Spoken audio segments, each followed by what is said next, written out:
Everyone, I call this meeting to order. Welcome to the 55th meeting of the Standing Committee on Procedure and of House Affairs. Standing Order 108-3A and the motion agreed to on February 21st, 2023 concerning foreign election interference. Before we start, a reminder that all comments should be addressed through the chair. The clerk and I will maintain consolidated speaking lists of members wishing to speak. For the first hour, we have with us today from 3 to 4 p.m. from the Privy Council Office, Jody Thomas, National Security Intelligence Advisor. From the Department of Foreign Affairs, Trade and Development, Cindy Termo Sizen, Associate Deputy Minister of Foreign Affairs, and from the Department of Public Safety and Emergency Preparedness, Sean Tupper, Deputy Minister. I just see Mr. Cooper would like the floor real quick. Thank you, Madam Chair. Just a very brief housekeeping matter.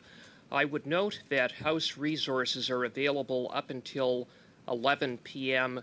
this evening, and given that we have 2 hours with witnesses, it is my intent to move our Conservative motion that was put on notice that, among other things, calls for Katie Telford to testify before this committee, testimony that is essential to get to the heart of what is at issue, and that is, what did the Prime Minister know, when did he know it, and what did he do or fail to do about Beijing's election interference?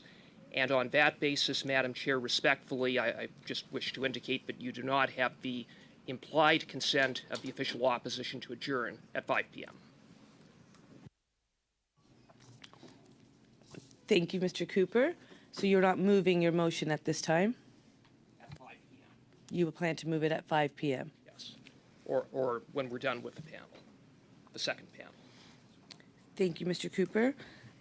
So I believe we will now resume with our witnesses who have so kindly joined us today.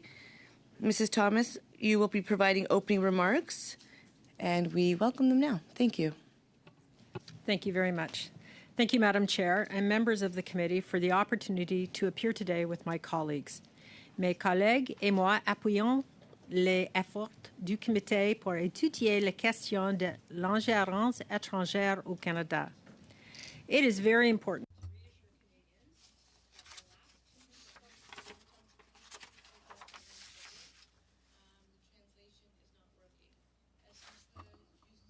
Savoir si on l'interprète peut monter. Yes, can you hear the interpreter? Can people hear the interpreter? Yeah.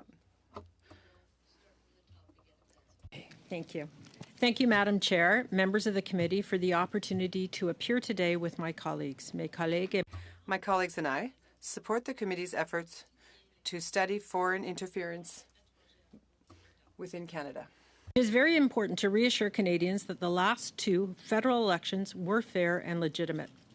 Canadians have questions about foreign interference attempts during the last elections, and we will endeavour to answer those questions in the most transparent way possible, within the limits of the law. We as national security officials have a duty to protect classified information. Unauthorized sharing of classified information is, in fact, prohibited by the Security of Information Act. That is not to say that we cannot or should not talk about foreign interference, which is not a new phenomenon, nor is it unique to Canada. Like others, we believe this threat is on the rise and increasingly complex. The greatest foreign interference threat to Canada comes from the People's Republic of China, though other states like Russia and Iran are also attempting to covertly or coercively interfere in our affairs. As highlighted in many public reports, including from CSIS and the National Security and Intelligence Committee of Parliamentarians, foreign interference takes on many forms, such as undue pressure on politicians, staff, and public servants to obtain information or sway decisions, intimidation of diasporas or other communities, including, for example, by denying visas to visit family, mis- or disinformation to weaken Canada's societal cohesion. We have seen this play out in the context of Canada's support to Ukraine. Encroachments into our territory or networks for intelligence collection. Theft of our science, data, and research. Measuring the short and long-term impacts of foreign interference is a challenge. We know that it costs Canada tens of billions of dollars annually in lost profitability, erodes Canadian technological advantages, particularly in emerging technologies, undermines national unity and sows discontent, threatens the safety of targeted individuals and their entourage or families, and challenges democracy. Over the past few years, we have taken a number of steps to more effectively detect, deter, and counter foreign interference in all of its forms, including, but not only, during election periods. One effective way to do so is to talk about the threat and how we mitigate it without jeopardizing the sources and techniques used to gather intelligence and keep Canadians safe. As I said, one of our responsibilities as senior officials of the security and intelligence community is to be as transparent as possible without further challenging national security or further damaging trust in our democratic institutions. As such, we have been engaging with communities, academia, industry, and politicians to raise awareness and provide tools to help address this broad, complex threat. Such tools include the Security and Intelligence Threats to Election Task Force and the Critical Election Incident Public Protocol.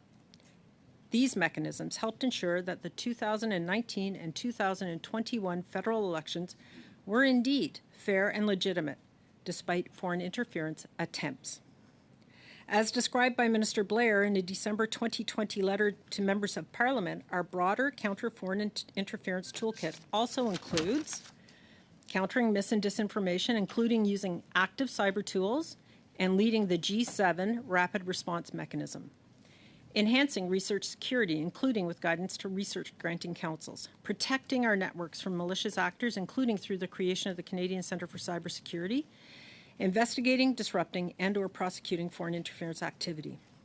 We cannot paint an overly optimistic picture. Things change, tools and methods change.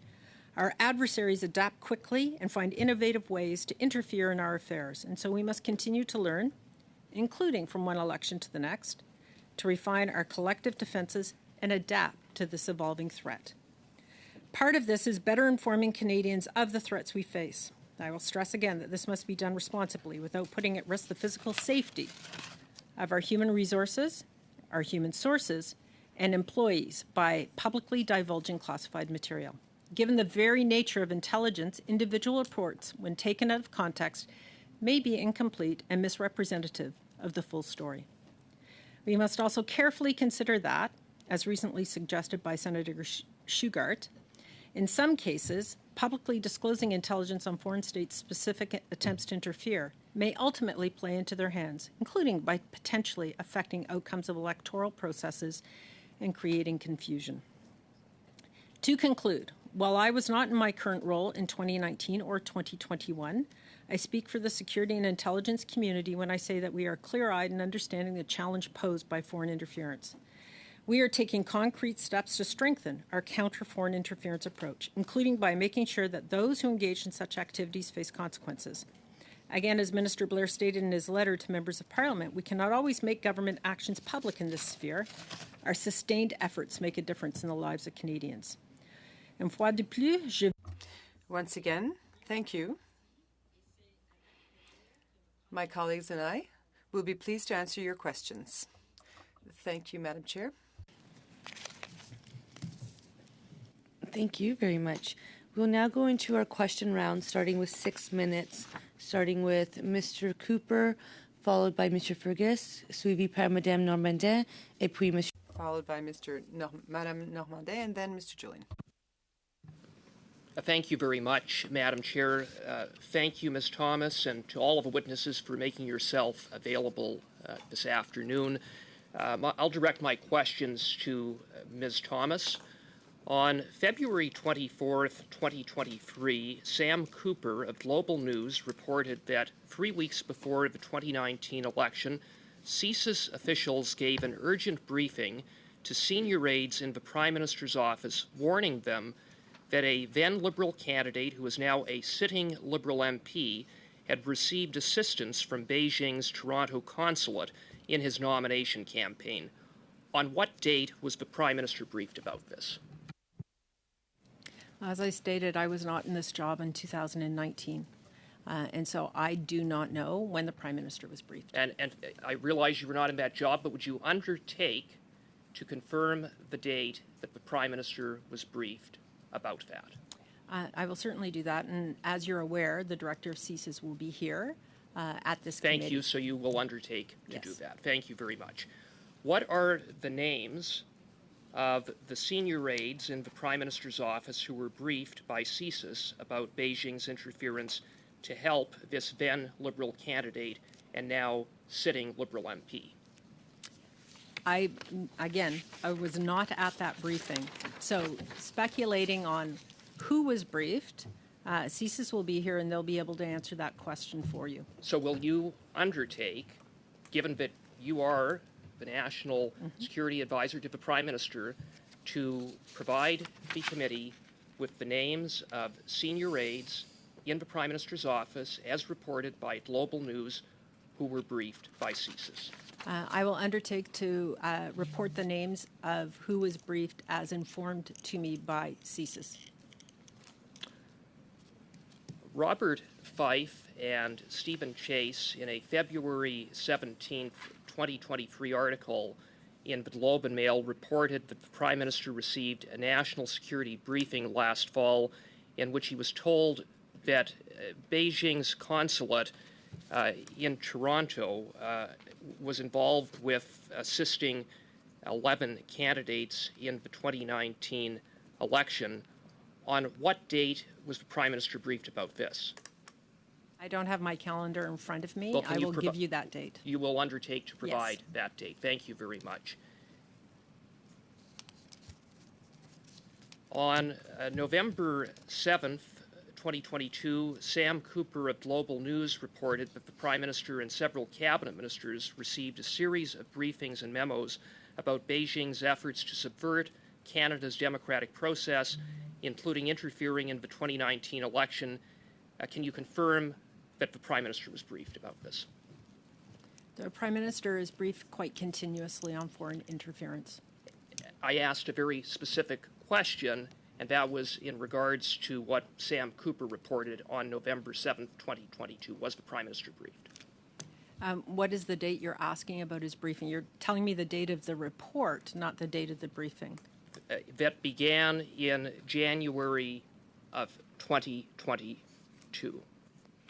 Since January 2022, I will give you the dates when we've briefed the Prime Minister formally. We also have informal discussions with him frequently about foreign interference and the activities in the national security community. So put it this way, will you undertake to provide the dates that the Prime Minister was briefed with respect to Sam Cooper's report of November 7th, 2022? I can't give you the dates that the Prime Minister was briefed about media reports. I can tell you the dates he was briefed about foreign interference. Okay, so with that, how many times was the Prime Minister briefed about Beijing's interference in the 2019 and 2021 elections? The Prime Minister would have been briefed on foreign interference in the elections multiple times between 2019 and 2021 and 2022. We will endeavor to get you those dates. So you will undertake to provide the dates and the agencies and those involved in briefing the Prime Minister? We will endeavor to get the dates for you. Every instance that he was briefed in respect of Beijing's election interference? I will do my best. But again, I was not in this job at the time. Okay. A redacted report entitled Daily Foreign Intelligence Brief, dated February 21st, 2020, from the Intelligence Assessment Secretariat at PCO provided to this committee in the production process states that there were, quote, subtle but effective interference networks, end of quote, by Beijing in the 2019 election, and provides the following assessment, quote, investigations into activities linked to the Canadian federal election in 2019 reveal an active foreign interference network, end of quote. On what date did the PCO share this information with the Prime Minister? That information is widely circulated and is available in daily reading packages. And the Prime Minister would have received that. It would have been in a daily reading package. And would any ministers have received that? In all likelihood, yes. Thank you. Mr. Fergus? Mr. Fergus, thank you, Madam Chair. Here today. Can you briefly describe what foreign interference means to the national security and intelligence agencies? And, because here we're talking about electoral interference, but I'm certain the definition is larger than that it deals with academia, businesses, and other aspects of society. Could you briefly outline what foreign interference means to your community? I'm happy to. Mr. Tupper is the Deputy Minister responsible for the agency, so perhaps he would like to weigh in. It's a great question because it is a complex web of activity. We take very much a whole of society approach to looking at foreign interference. You noted a number of areas that we look at: democratic institutions. We look at particular communities within the country to ensure we have an understanding of what's going on and the kind of interference that may be occurring in diaspora communities. We pay attention to economic and national security issues in terms of attempts to disrupt our economy. So that might be looking at banks and the rules and regulations that surround and protect our financial institutions. Certainly on the international affairs side, we would have fairly comprehensive reporting and awareness of our activities and our partnerships with our allies to jointly work together. And then finally, we pay an inordinate amount of attention to our critical infrastructure. The disruption of our grids, of our pipelines, would have massive disruption in our communities, so we pay a lot of attention to that. Thank you. Is it fair to say that foreign interference is not new? And have governments taken steps towards this? Are they taking steps towards this? What are the national security agencies involved in that process to try to combat foreign interference? It's absolutely fair to say it's not new. I think that the How shift long that how long would you say that national security? as long as governments have opposed one another, I would offer. I think the real shift, though, has occurred in the last 5 or 6 years, and I think the more typical activities of espionage, of suitcases full of money, of coercion. Those are things we've known about for a very long time. But over the last number of years, I think through the use of social media, the ability to invoke cyber attacks against states, it has really escalated our awareness and our attention to the area simply because it's more pervasive, it's more aggressive, and the potential for damage to our democracy is that much more serious. The social media has been around for a while. When did it first get onto your agenda?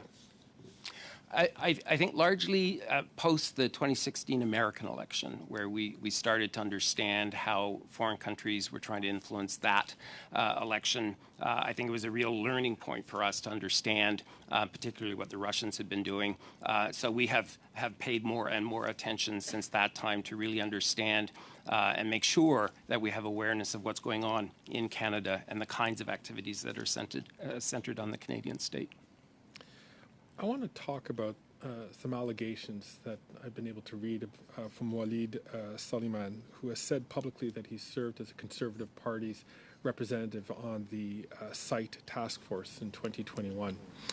He said allegations of foreign interference were brought forward as a part of the SITE task force engagement with political parties, but were not taken seriously. How do you respond to that? Thank you very much for the question, Madam Chair. I'm again was not on the task force or the panel at that time. We do have very clear documentation from that representative of that political party asking questions and stating concerns with a very detailed response back to him on or about October 22nd, indicating that the 2021, that the allegations were being taken very seriously, but that we did not see the evidence that he presented in the intelligence to support the claims. Now, there have been claims since then, and we're reviewing that information to understand the full picture as broadly as is possible, but he was given a very thorough response at the time. Ms. Thomas, is there anything to suggest that the facts have changed since that original assessment was given There is in nothing. response to his claims? There is nothing that suggests that the outcome and that the ridings that he was concerned about were affected by attempts at foreign interference. There certainly were attempts. We haven't denied that. But intelligence evolves, and we get more information. We obtain more information. There's more sources that become available, and we have to continuously assess the picture and our understanding of any given situation. And so information has come to light since that response was given, and I've asked that we just review it and be able to understand and answer questions about it. Thank you. Were there other allegations which were brought forward at the time from other parties? Not that I am aware of, no. Thank you very much, Madam Chair. Thank you very much. Madame Normandin, bienvenue. Ms. Normandin, welcome. You have 6 minutes. Thank you. Ms. Thomas, earlier you stated that you were not in your job at the time when allegations about a liberal candidate who had been helped by China, you were not there when those allegations came out, but you were there when the Prime Minister said it was not the role of CSIS to determine who should and shouldn't be allowed to run. What message does this send to those people wishing to interfere in the democratic system, who wish to imbalance a political party?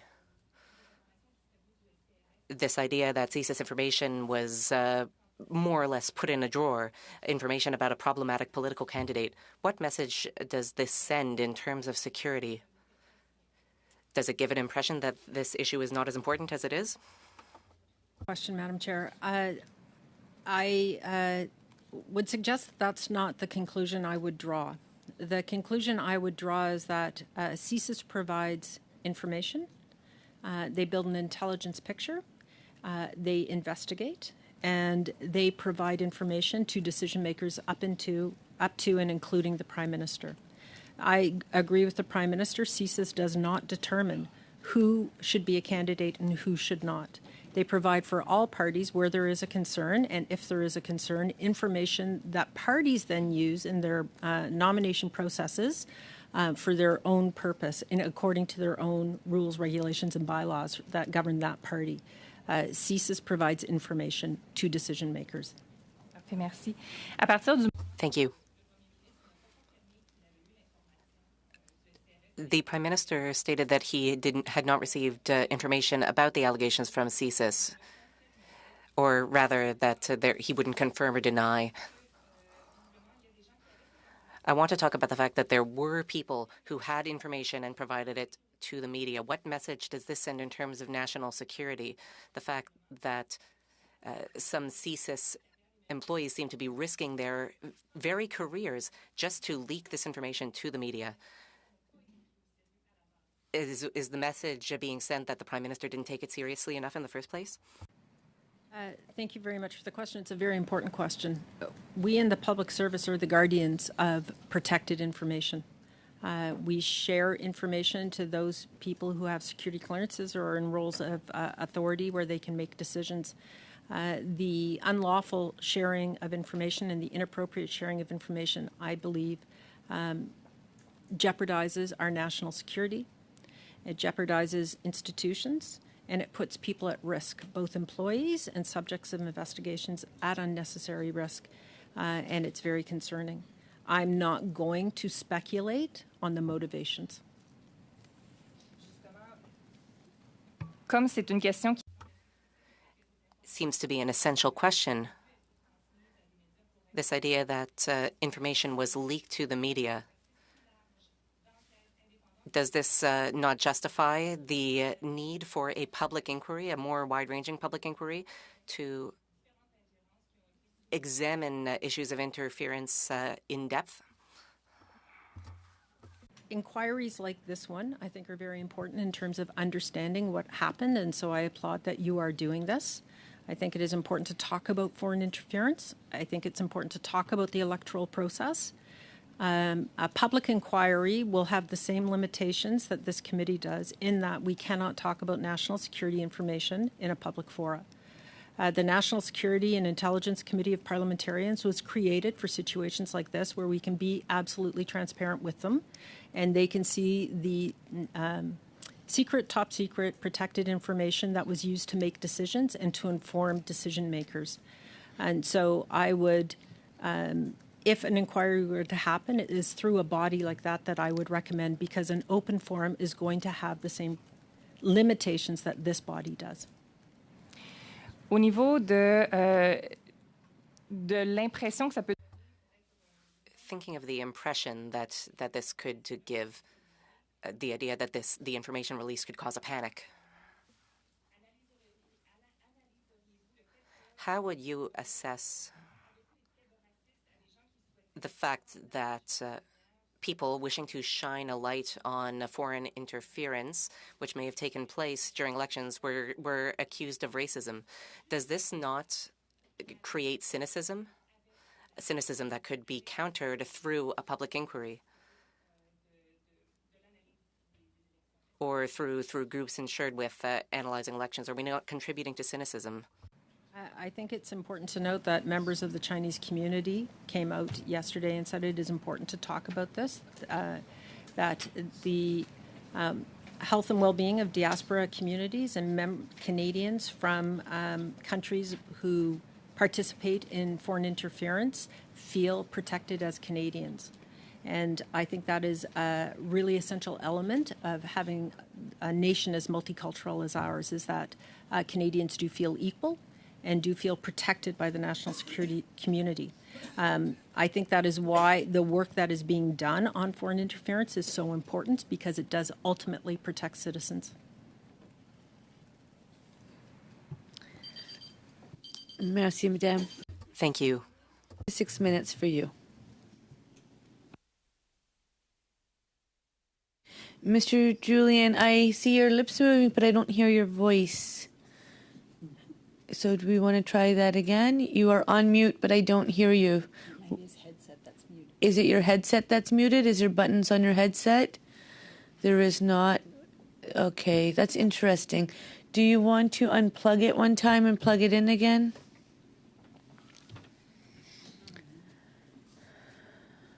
We did do a sound check, correct? Huh. We did. There we go. It's a miracle. Excellent. Hearing your voice thanks is to good. our IT team, we did do a sound check. Thank you, Madam Chair. I'd like to start off by providing a notice of motion. This motion was circulated to committee yesterday with 48-hour notice period. I would be moving it tomorrow. The notice of motion reads as following: that the committee report to the House that it calls on the Government of Canada to launch a national public inquiry into allegations of foreign interference in Canada's democratic system, including but not limited to allegations of interference in general elections by foreign governments. That this inquiry be granted all necessary powers to call witnesses from the government and from political parties, including but not limited to ministers, former ministers, chiefs of staff to the Prime Minister and to the Leader of the official opposition during the 2019 and 2021 federal election campaigns, and national campaign directors for the 2019 and 2021 federal election campaigns of the Liberal Party of Canada and the Conservative Party of Canada, and that this inquiry have the power to order and review all documents it deems necessary for this work, including documents which are related to national security. I will be moving that formally tomorrow. Thank you, Madam Chair. I would like to go to our witnesses. Madame Thomas, you stated that you weren't in a position when the events that have been described happened, but you have been in your position, I'm sure, able to read the articles written by Robert Fife and Stephen Chase, seen, of course, the reports by Sam Cooper on Global News. Will you acknowledge that the allegations that are contained in those reports are factual? I'm not going to comment on information that was inappropriately obtained. The concept and the problem and the severity of foreign interference is well documented. That there was attempts at foreign interference in the 2019 and 2021 federal elections has been documented and is quite transparent in the reports done by Jim Judd and Morris Rosenberg. And so I acknowledge that foreign interference has been attempted. If those allegations are correct, this constitutes criminal violations of the Elections Act, as we saw with the In-N-Out scandal back under the Harper government. Dean Del Mastro, of course, in his case as a Conservative MP. Does your evaluation include criminal activity? Alors, quand on a un cas où il y a... So in cases where there are allegations of breaches of election law, those are criminal allegations. And in those contexts, how do you respond? The RCMP form a critical part of the team of people who assess activities during elections. They were aware of the information that was brought forward. They have looked at that information and have concluded that they will not pursue a criminal investigation. I know my colleagues from the RCMP will be appearing before this committee, so perhaps more detail on that can be pursued with them. Do you refer any allegations of violations of the Elections Act to the Commissioner of Elections? The Commissioner of Elections is an independent officer and indeed would pursue in their own right the ability to look at allegations as they're brought forward. No, that's not my question. I mean, if there was criminal activity or there's allegations of criminal activity, the Commissioner of Elections isn't necessarily going to be aware of that. Is that part of what you do in the case where these allegations come forward? Indeed. The RCMP would pursue those portions of allegations that fall under the criminal law. There would be a conversation, indeed, between the RCMP and the Elections Act officials or the Commission officials to look at the corresponding violations that may occur under the Act that they would be responsible for, indeed. So that is something that you do. When these allegations arise, you do an investigation yourselves. And potentially, you also referred to the Commissioner of Elections for possible investigation. Yes. I want to ask you, and I go back to Ms. Thomas, how do you evaluate the extent of foreign interference? And I'm speaking specifically in this case, both of the Chinese government, but also the Russian government and Russian actors that have been playing a major role, as we know, in disrupting democracies, including the United Kingdom and the United States. Thank you very much. It's a very important question. We rely on the national security agencies, along with the Canadian Forces Intelligence Command, the Foreign Intelligence Unit at Global Affairs Canada, and allies to help us assess the depth and persistence of foreign interference in Canada. As we said, it's not new, and it's not restricted or targeted in Canada in particular. We use a number of tools and tradecraft that certainly we're not going to discuss publicly, but the collection of intelligence and the analysis of that intelligence in its totality, not the individual pieces, understanding the veracity of it, understanding whether it's reliable or not, understanding if there is conflicting or contradicting information, helps build that picture.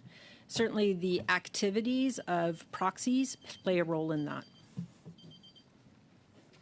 Thank you. We will now continue with our 5 minutes to Mr. Cooper, followed by Mr. Turnbull. I'll be splitting my time with Mr. Berthold. Excellent.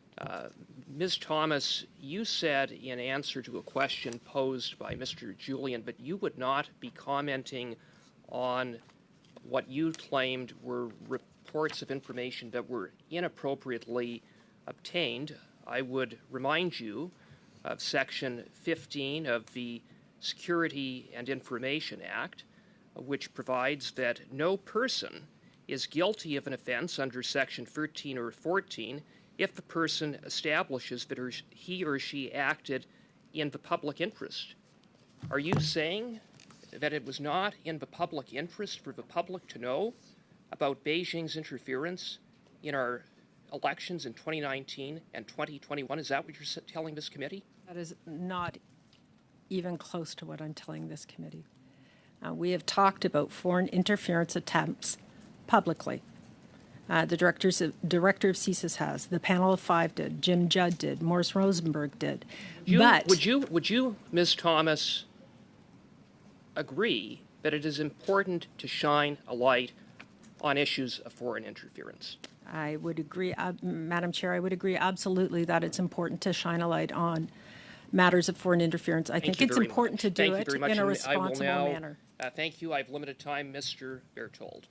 So I'm just going to pause the clock and do a friendly reminder, because perhaps since it is a constituency week, we're not remembering that when multiple people are speaking on the mic, it's difficult for interpretation. So as we are having a very important conversation, we do need to make sure that questions are posed and that provided time to answer so that we can get this information. And I will continue being lenient with some time to make sure we have that time. So, Mr. Berthold, à vous la parole. Mr. Berthold, you have the floor. Thank you, Madam Chair. Ms. Thomas, you said several times that you were not present in 2019 nor 2020, that you recently assumed this position. So did you receive a transition book from your predecessor? In fact, I did not receive a transition book from my predecessor. However, I had individual meetings with all the heads of the security agencies and my colleague deputy ministers. So since you've been in this position, have you been made aware of certain information that was reported in the Sean Cooper's article in November 7th, 2022 before it became public? I've read significant amount of intelligence about foreign interference in Canada, and some of the information I've read goes back and is dated in 2018, 2019. Did you share that information directly with the Prime Minister? I did not share information with the Prime Minister independently of incidents that occurred before I was here in this job. Did you discuss these incidents since then with the Prime Minister? While I'm not going to reveal what I have discussed with the Prime Minister, we have had very detailed and thorough conversations on foreign interference. Who participates in this type of meeting? There are a range of people, certainly people on his immediate staff, members of the national security community, and often the clerk of the Privy Council. Is it possible for you to send us a list of the people who participate in these briefings on foreign interference? I can give you general lists, yes. You also mentioned earlier that several ministers were informed through these daily briefings concerning foreign interference. Could you please tell us which ministers participate in these types of briefings? What I said was that the daily foreign intelligence bulletin that was referenced in a previous question is distributed broadly to those who have clearance to read, and it is provided to some ministers. Has it ever happened for you to have discussions with the Prime Minister and other cabinet members with respect to these daily briefings on the subject of the Chinese foreign interference? The daily foreign intelligence briefing is an assessed piece that gives highlights of what's going on in terms of foreign interference on a range of subjects. I don't normally use it as a basis for briefing. Normally I use, and it's not necessarily me briefing, the briefing material generally comes directly from the National Security Agency rather than the assessed piece. But sometimes during your briefings with the Prime Minister, are other cabinet members participating in these briefings? There are a range of briefings, but especially on the topic that's at hand today. Unless it is a discussion in cabinet or a cabinet committee, the briefings are with the Prime Minister. Merci beaucoup. Thank you very much. I could ask you the same questions as to information for Sam Cooper's Global News and Global News reporting, as well as Robert Fife and Stephen Chase from February 17th. I imagine that you will respond that in several you received information in several reports. Thank you. Mr. Turnbull, up to 5 minutes for you. Thank you, Madam Chair, and thanks to our witnesses for being here today. Ms. Thomas, I'm going to focus on some short answer questions to you, so I hope you can keep your answers short, if possible. We've seen a number of concerning allegations over the recent weeks with all the reporting that's been going on. So I want to get a very clear answer to this important question. Do you agree that if CSIS, through its intelligence gathering, becomes aware of illegal activity, that information should be referred to relevant authorities for further investigation? The simple answer to that question is yes. Perfect. Thank you. And there were, I want to follow that up with some specific examples in the media reporting. There were reports that CSIS allegedly became aware of instances where the difference between the original political donation and the refund a person gets at tax time was returned to donors. So first, would you agree that that constitutes an illegal activity? That report was in the media. Of course, the intelligence that backs it up is more complex than is probably evident in the single clip or piece of that report that's been revealed in the media. If there is a concern about criminal activity, the RCMP receives the intelligence. They are responsible for determining what they will investigate and what they will pursue. As you're very well aware, police independence is a critical element of Canadian law enforcement and our judicial system. So my understanding is that would be an illegal activity if those allegations were true, and CSIS would then be required to refer their intelligence to the RCMP and the Commissioner of Elections, or both, through either the site task force or otherwise. Is that not true? There are many ways that CSIS could refer information. They work very closely with the RCMP, and they have a number of mechanisms to ensure the RCMP receives intelligence for their own purposes, and when they have a complete enough picture to refer to the RCMP. Okay, great. And so if charges were laid, obviously that would become public, would it not? There's a lot of process before charges are laid, but yes. If charges were laid, if there were an investigation, yes. Thank you. And Mr. Tupper, I wondered if you could comment on the next question, which is, do you know if the RCMP received information from CSIS on this particular allegation around political donations? And is the RCMP investigating any matters regarding foreign interference from the last election? I can confirm that the RCMP is not investigating any of the allegations that are arising from the last election. On the specifics of the question of the first part of your question, I will endeavor to come back because I don't have specifics on that. Thank you. I appreciate that very much. So with regards to another CSIS or another report that CSIS allegedly found that business owners hired international Chinese students and assigned them to volunteer in election campaigns on a full-time basis. I want to ask the same question. So would you agree that this would constitute or would be an illegal activity? So Ms. Thomas, to you. I can't say that would be an illegal activity, and I would have to have more information. And certainly I'm not the arbiter of what's illegal. Sure, okay. Well, I myself can confirm or feel very strongly that this would constitute an illegal activity if it were true. And if so, if there was evidence to suggest that that's true and intelligence, then CSIS became aware of that illegal activity, then it should obviously, as per our previous lines of questioning, would have to turn that information over to appropriate authorities. Is that not true? In a simple world, the answer is yes. However, one single piece of intelligence depending on how credible the intelligence is, multiple source reporting. There's a lot that goes into change the translation of intelligence into evidence. It's a critical problem.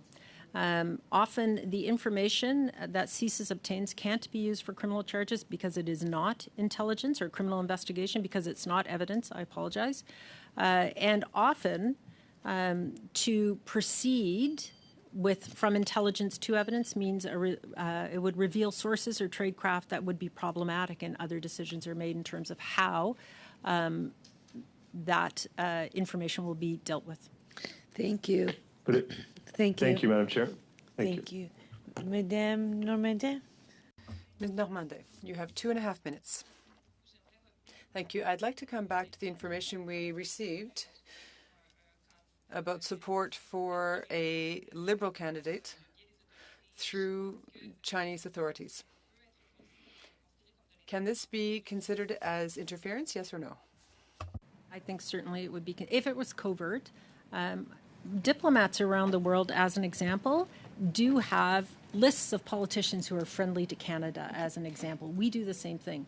When it becomes covert, not overt, not diplomacy, but behind the scenes machinations and perhaps malevolent, yes. Je vous arrête comme c'est.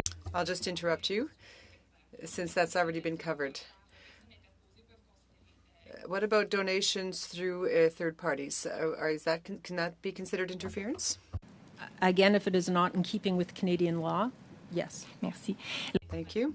The information we received from the media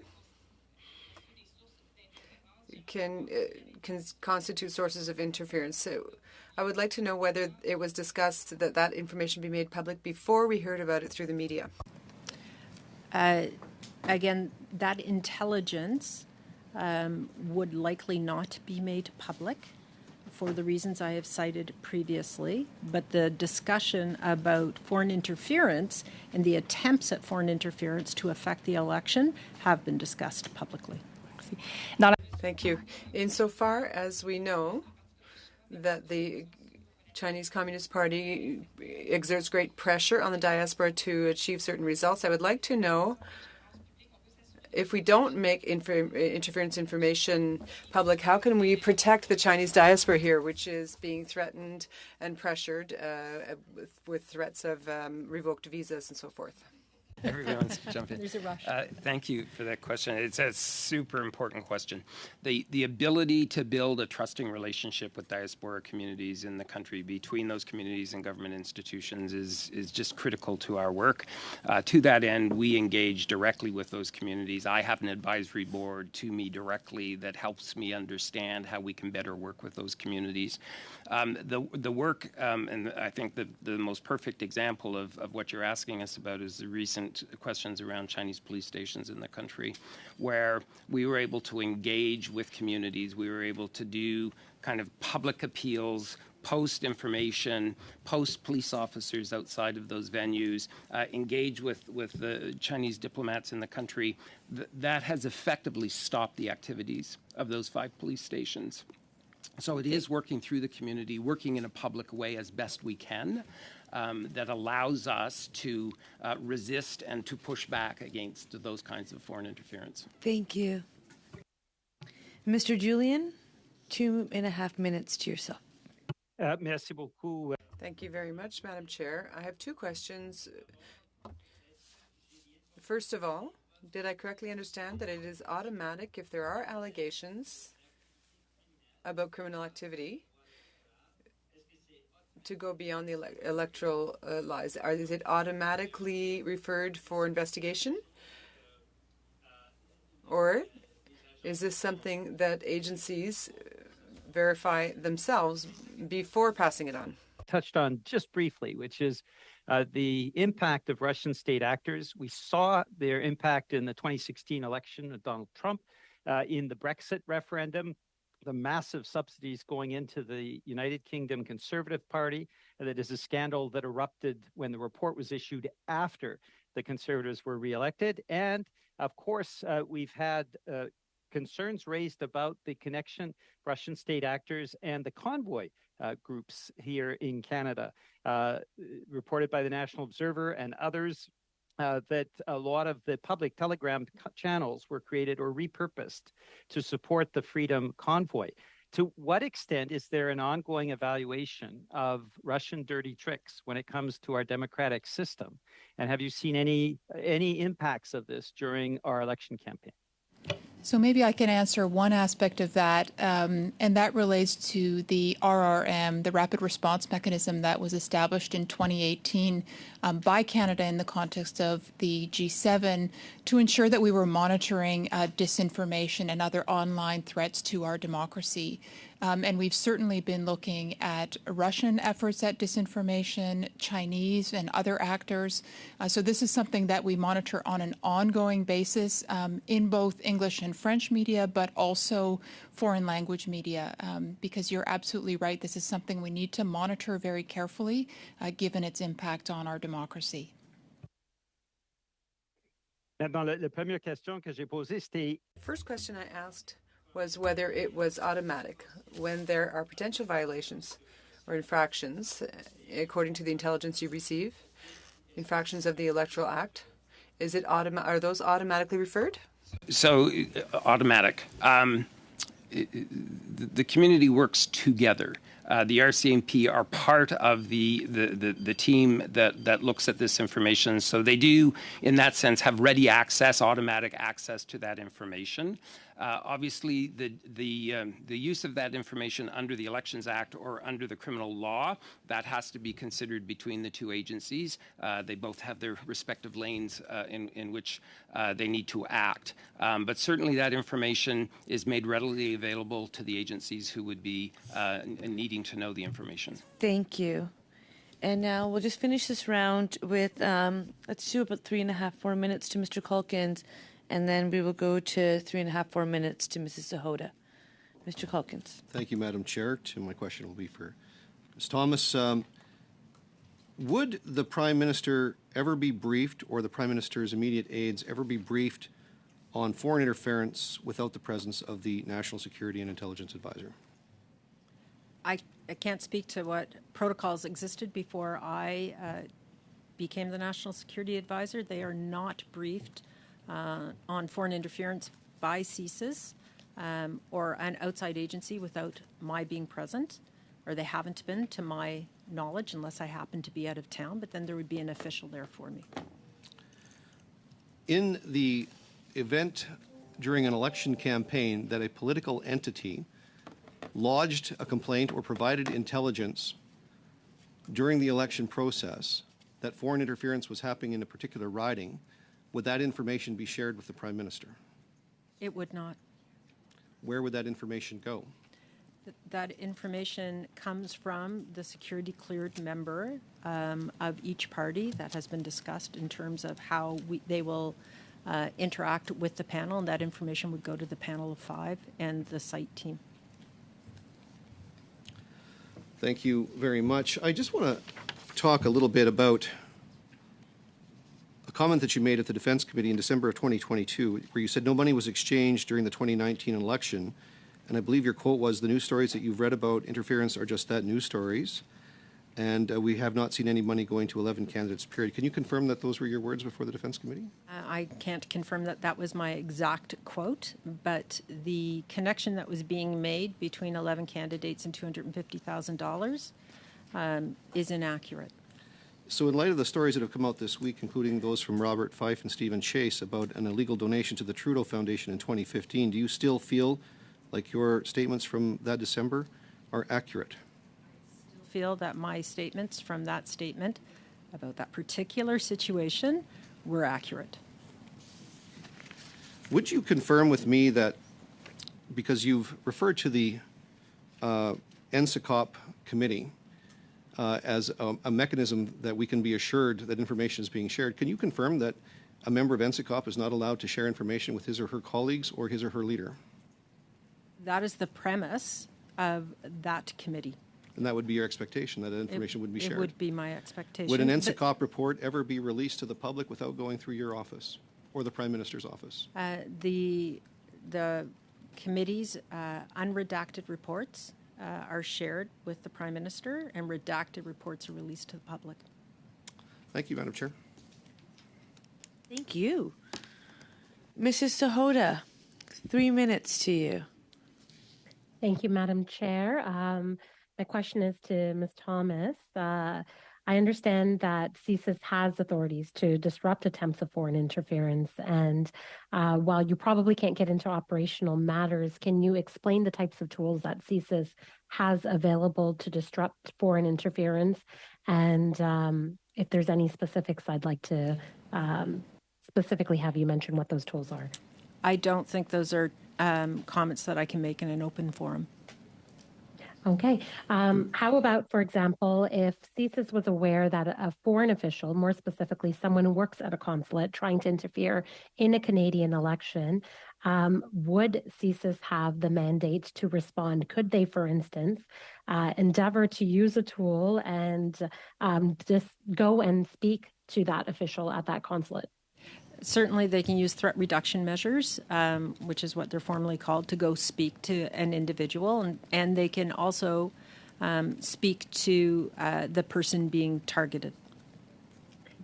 Can you assure this committee that CSIS endeavors to use the tools, at least, even if you can't get into specifics of what those tools are, that they at least endeavor to use those tools if and when they feel that there is a need because of foreign interference?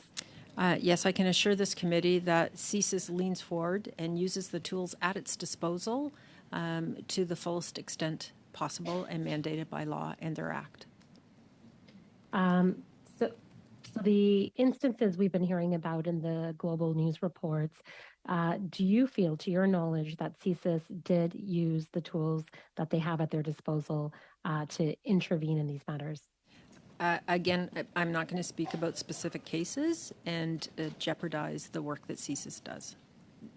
The director of CSIS has more leeway to answer that question about his specific work than I do. Okay, and I intend to explore those questions with them as well. Thank you. Is that it, Mrs. Hoda? Yes. Excellent. Wow. With that, I would like to thank our guests for joining us today. Thank you for your time and attention. If there's additional information as has been requested, we look forward to you submitting it to the clerk, and we'll share it with all members of the committee. With that, I wish you a really good day, and thank you for the good work you do. We will suspend briefly and have the next panel join us. Thank you.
Members and our witnesses back.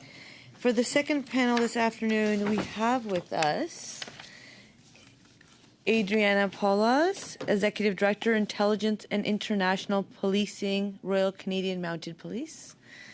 Tara Denham, Director General, Office of Human Rights, Freedoms and Inclusion, Department of Foreign Affairs, Trade and Development. Adam Fisher, Director General, Intelligence Assessments, Canadian Security Intelligence Service. Greg O'Hayan, Acting Director General, Strategic Intelligence, Federal Policing Intelligence and International Policing, Royal Canadian Mounted Police. And Alia Tayeb, Deputy Chief of Signals Intelligence, Communications, Security Establishment. With that, I understand that Ms. Tayeb will be bringing opening remarks on behalf of all of our guests today. The floor is yours.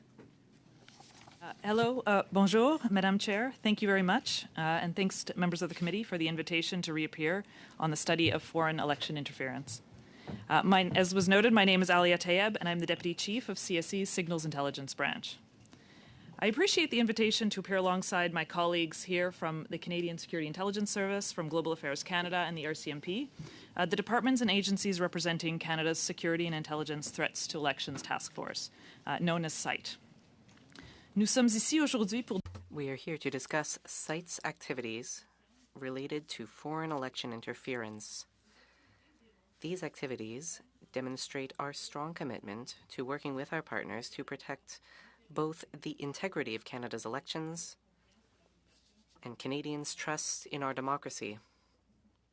Overview of the CITE Task Force. The CITE Task Force brings together operational leads and experts from CSE, CSIS, GAC, and the RCMP with the aim of improving awareness, collection, coordination, and action in countering foreign interference in Canada's federal elections. Each task force member plays an important role in addressing foreign interference in electoral processes. We work together, operating with our own distinct mandates to address this threat. CSIS collects and analyzes information about threats to the security of Canada, including information about foreign influenced activities, and it provides advice, intelligence reporting, and intelligence assessments to the Government of Canada about these activities. GAC provides open source research and data analysis on foreign state-sponsored disinformation and coordinates with the G7 and other international partners to respond to threats to democracy. The RCMP has the primary responsibility for preventing, detecting, and denying and responding to national security-related criminal threats in Canada and investigating criminal offenses arising from foreign influence. And my organization, CSE, provides advice, guidance, and services to help ensure the protection of electronic information and systems of importance and collects foreign intelligence for the Government of Canada on threat actors. CSE was the chair of the CITE Task Force between 2018 and 2022. And as chair, CSE was responsible for convening and coordinating the task force, including joint products and briefings. En ce qui a trait au protocole public, turning to the Critical Election Incident Public Protocol, otherwise known as the Protocol, this was created ahead of the 2019 general election as a part of the plan to protect Canada's democracy. As part of this protocol, for both the 2019 and 2021 general elections, a panel of 5 senior public servants was formed. We call this the panel. The goal was to brief the panel on foreign interference or other threats to the electoral process. CITE Task Force advised the panel of any relevant information, and the panel was responsible for determining whether the threshold for informing Canadians was met. CITE briefed the panel on several occasions before, during, and after the elections of 2019 and 2021. These briefings ensured panel members had a shared understanding of the threat landscape. CITE also provided daily classified intelligence updates, which went to all CITE Task Force member organizations and the panel. En plus de fournir l'information. In addition to providing information to the panel, CITE was part of the Election Security Coordinating Committee, which brought together members of the security and intelligence community, representatives of Elections Canada, and the Office of the Commissioner of Canada Elections. This group met on a regular basis to ensure communication flows, exercise responses to potential events, and discuss any potential threats to the electoral process. In that context, CITE provided regular threat briefings to this group. Regular briefings CITE conducted consisted of meetings with representatives from political parties who had been provided secret-level security clearances to build awareness of foreign threats to Canada's electoral process and provide any relevant foreign interference information. CITE briefed these representatives on several occasions before and during the 2019 and 2021 elections.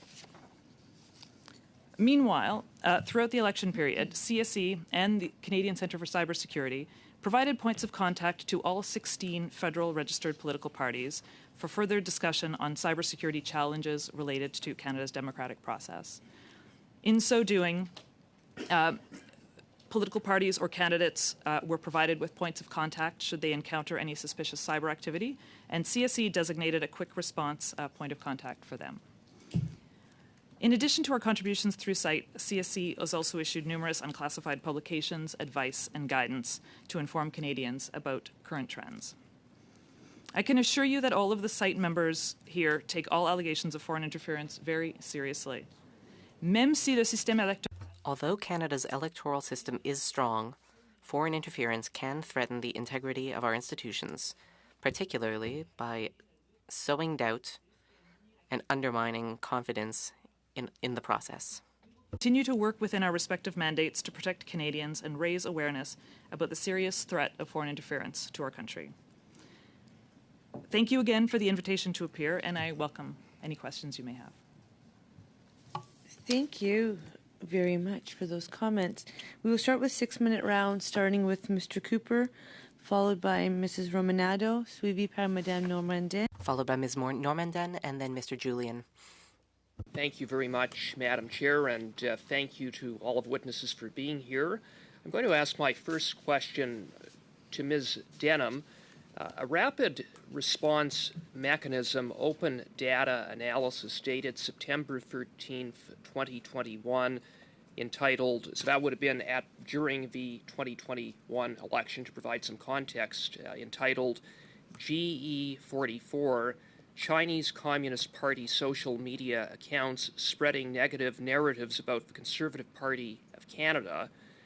This analysis, which we've obtained through access to information that I will table before this committee when I have a translated copy, includes the following key findings. Quote, RRM Canada has observed what may be a Chinese Communist Party CCP information operation that aims to discourage Canadians of Chinese heritage from voting for the Conservative Party of Canada, end of quote. And further finding, key finding, is, quote, the narrative has grown in considerable scale, end of quote. Was this analysis shared with the CEIPP election panel? Thank you, Chair, for that question. Is the microphone on? Okay, thank you. Thank you for the question and for that report. Yes. So in that report, any of the reports that the RRM produced was shared with the panel. What I would like to just note in that report, it does say that it may be. Again, what we do is we do open source analytics of the information environment. Thank you very much for that.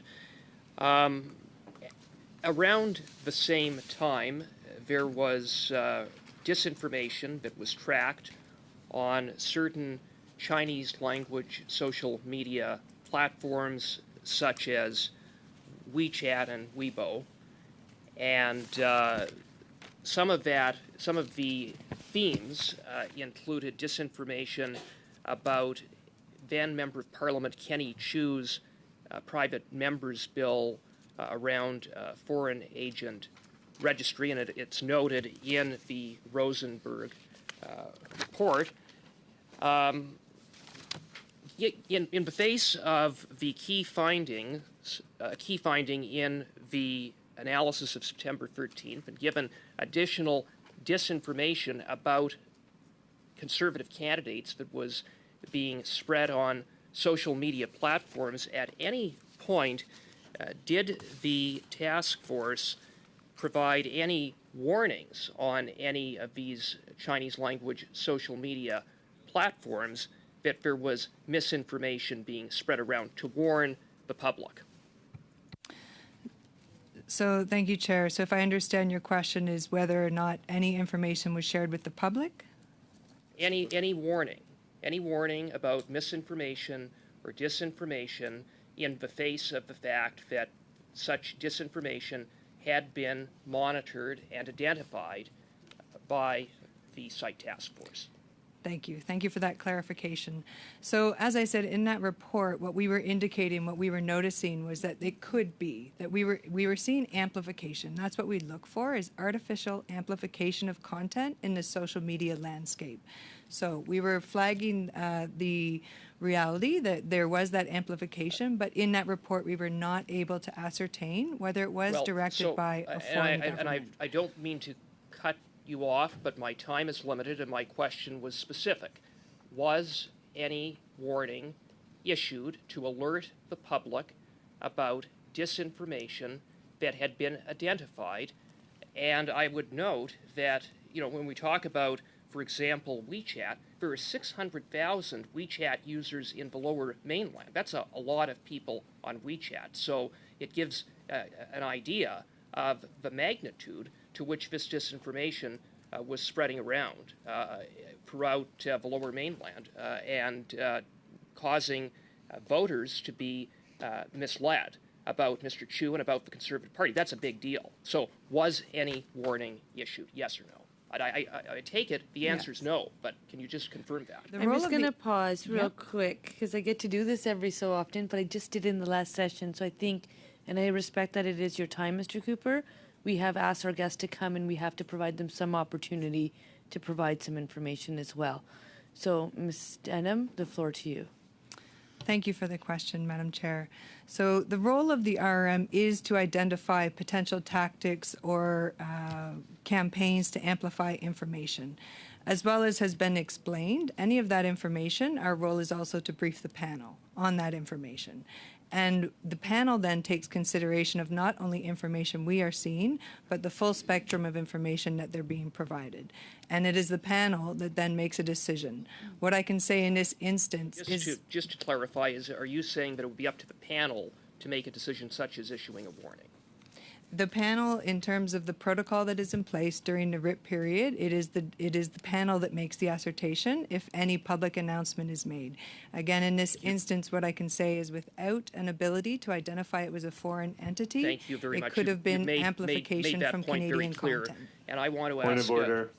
Well, okay. Mr. Turnbull? Point of order, Madam Chair. Well, I mean, with all due respect to my colleagues here, we're trying to give people the space and time to answer legitimate questions, and we're undertaking a really important discussion, as you've said, Madam Chair. I would really appreciate it if we could give our witnesses the ample time to actually answer the questions instead of talking over them. With the hybrid capacity, it's also harder to hear what's happening for people who are watching. So I do think we should be mindful of that. I am going to give the floor back to Mr. Cooper. You've got 10 seconds. Okay, well, I guess my time has expired. Ms. Denham, did you want to just finish the point that you were just saying something?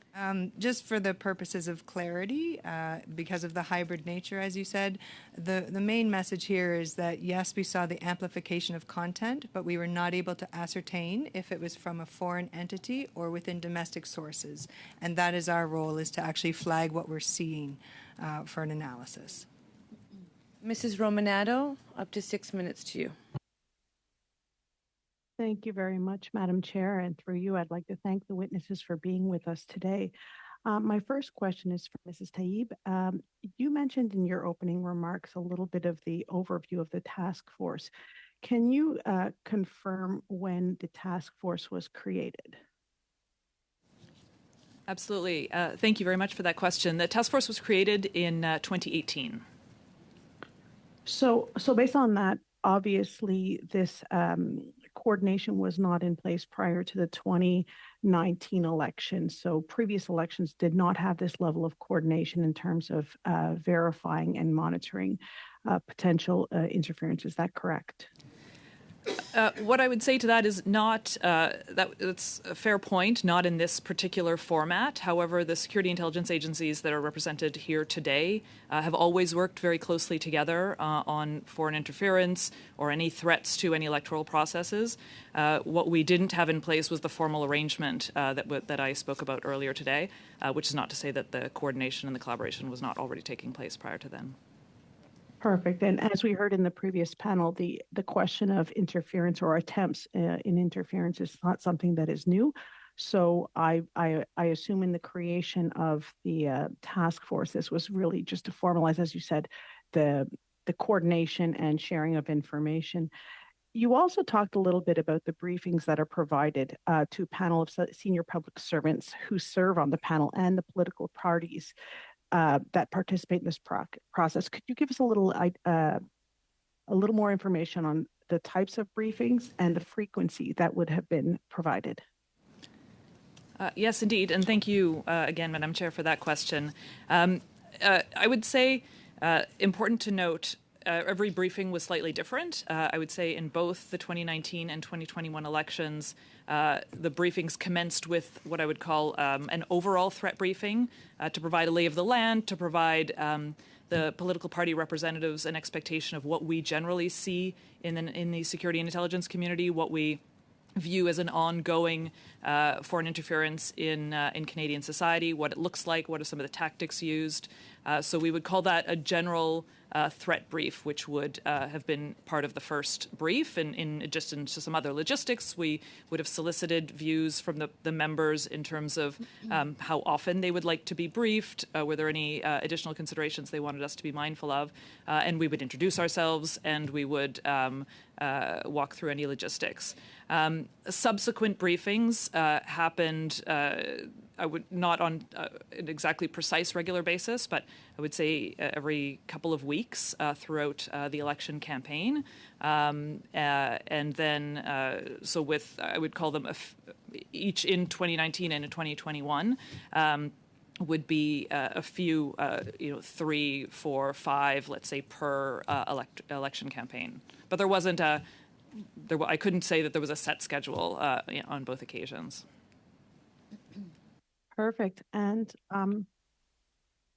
based on the briefings that would have been provided to the provided by the task force to senior public servants and on the panel, they determined there was no incident or incidents that would have impacted the integrity of the election. Is that correct? Sorry, now did I misunderstand your first question? I thought you were asking me about political parties. Is that, I just want to confirm that I answered correctly the first time? Yes, you did. Oh, perfect. Okay, thanks.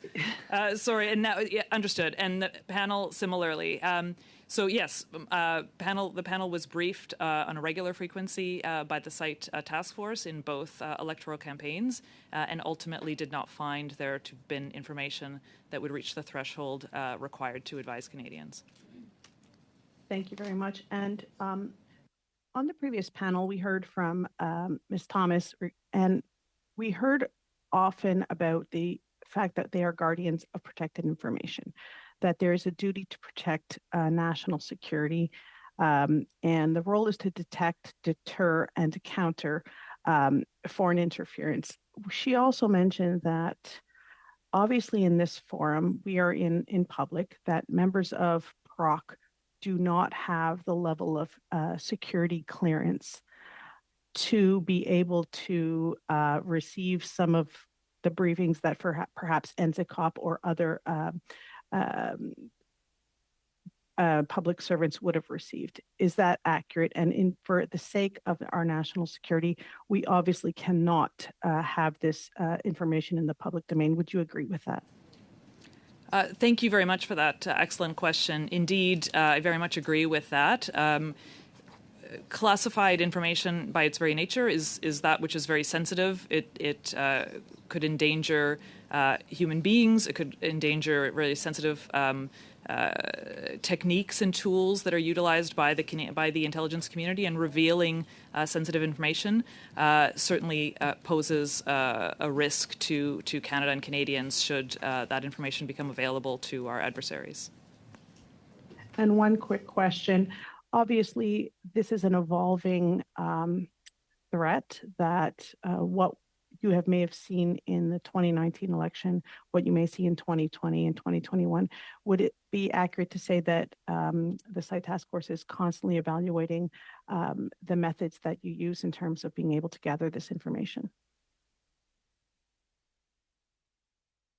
Thank you so much. I think that is an excellent question, and we have said that on several occasions. The threat environment is challenging. It is evolving. That the techniques being used are more sophisticated, and the site task force members continue to meet to discuss those and evolve our techniques and ensure that we can keep pace with those developments. Thank you. Madame Normandin, juste 6 minutes. Ms. Normandin, you have 6 minutes. Thank you very much. I'd like to thank the panel for being here. I'd like to come back to information that I think I understood. So once we know there's been a disinformation campaign and the source has been identified, and on top of that it's artificially amplified, then that's the threshold that must be reached to warn the population. Is that correct? If I to make sure that I understood the question, indeed, we are tracking those trends on a regular basis. Those trends and any information that we have as individual members are briefed to the panel. The panel will make a decision whether that reaches a threshold that requires a public announcement. Parfait. Et à ce moment-là, si par... Very well. And in that case, if we don't have absolute certainty that there was an artificially magnified campaign, or that we have certain doubts as to the source of the information, in that case, is there a risk that we cannot make a recommendation, that it's time to publish, to publicly state that there may be a campaign underway? Did you? Thank you. So I think maybe if I can provide a bit of context into what we've heard, and this panel has heard a lot about how difficult it is in a disinformation landscape. So what I would say is, when we look for artificial amplification, we want to understand that landscape. We're continually learning about it. But if we're not able to ascertain that there is a foreign aspect that is behind that is pushing that amplification, then from our perspective, that is not something that we would be focused on. We want to be very careful that there's also the ability for Canadians to actually be fully expressing their opinions, and so we don't look at the national dialogue. We're looking for foreign interference. So when we can't see that, we don't focus on that. À ce moment-là, est-ce qu'il n'y a pas un risque? In that case, is there not a risk that with increasingly specialized technology, we never really be able to ensure that there is either a source of disinformation that is external or that it's being artificially amplified? We keep going around the protocol, and we're never certain enough, it seems, to actually warn the population. So is it really a waste of time to put such a protocol in place? We judge the decision-making of the panel members. From our perspective, you'll hear that we are mandated to focus our attention on foreign interference and foreign influence activities. We don't monitor, any of us, the internal dialogue of Canadians who have the right to express themselves. Having said that, and as Tara had indicated, that we would brief the panel, and the panel could, and this might be something to ask the panel, if they determined that there was sufficient impact, because the threshold for the panel is, does this information threaten Canada's ability to hold a free and fair election? I suppose if they felt that threshold was met, even in the absence of foreign interference, they could choose to do that. I think we are not in a position to talk through what their considerations might have been in a particular circumstance, but I hope that answers your question. J'aimerais vous entendre sur... I'd like to hear your thoughts on the feedback between you and the panel. Was the panel updating you as to the measures they were thinking of taking to counter this disinformation, to ensure that the elections was more transparent? Were you being informed of this? The nature of the discussions with the panel were that our role, at least as site members, was to provide them with the information. Certainly, they would have had follow-up questions, asking us for updates on any information that we would have provided and seeking additional information. But the deliberations of the panel in terms of any decision making would have been their own, and we were not involved in those discussions. Okay. Donc, je comprends. So, do I understand that the panel may have received suggestions about how to ensure that the election was transparent and fair, but they didn't ask you any questions about whether those measures would be effective? You didn't get that kind of feedback back and forth with the panel, did you? The panel is the panel as formulated in the protocol. There are also a committee of senior officials and deputy ministers, and part of their responsibility would also be to discuss response options. If there was any information that was presented to them that they felt required a response that was not a public announcement but was some other form of response, they absolutely had the ability to provide that advice or question or suggestion or initiate that discussion at least. Par curiosité, avec le peu de temps qui me reste. With curiosity, with the little bit of time I have left, could you tell me how panel members were chosen? That would unfortunately not be a question that I would be able to answer. The panel was established further to the protocol, which was something that was undertaken by PCOs. That would probably be best directed towards them. Merci. Thank you. Je crois, Madame la Présidente. Madam Chair, I believe that my time is up. C'est très bien, merci. Very well, thank you. 6 minutes to you. Thank you very much, Madam Chair. Thank you, Madam Tayeb, for being in front of us. I'm going to ask the same question that I asked Ms. Thomas. You have read, I'm sure, the reports by Robert Fife and Stephen Chase in the Globe and Mail, Sam Cooper on Global News. You've seen that. Will you acknowledge that they are providing factual information? So I can maybe try and answer that, Madam Chair, through you. Thank you for the question. Today, we're not prepared to validate any of the reporting that's been in the media or the alleged leaks. Okay, let's go further then. The allegations are criminal in nature. If there are violations that took place of the Canada Elections Act, these are serious allegations.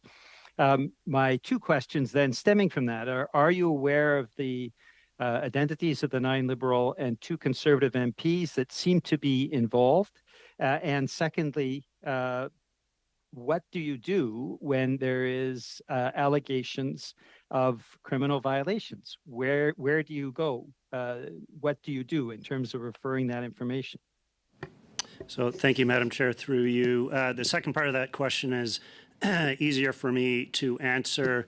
Certainly during an election and even prior to and after an election, the intelligence that's being gathered by the service and other agencies is shared with law enforcement, RCMP, the Commissioner of Elections Canada, and there's a process by which they have eyes on the intelligence, they're able to assess it, and they're able to come back to us and potentially ask for more information and to pursue something in the law enforcement lane.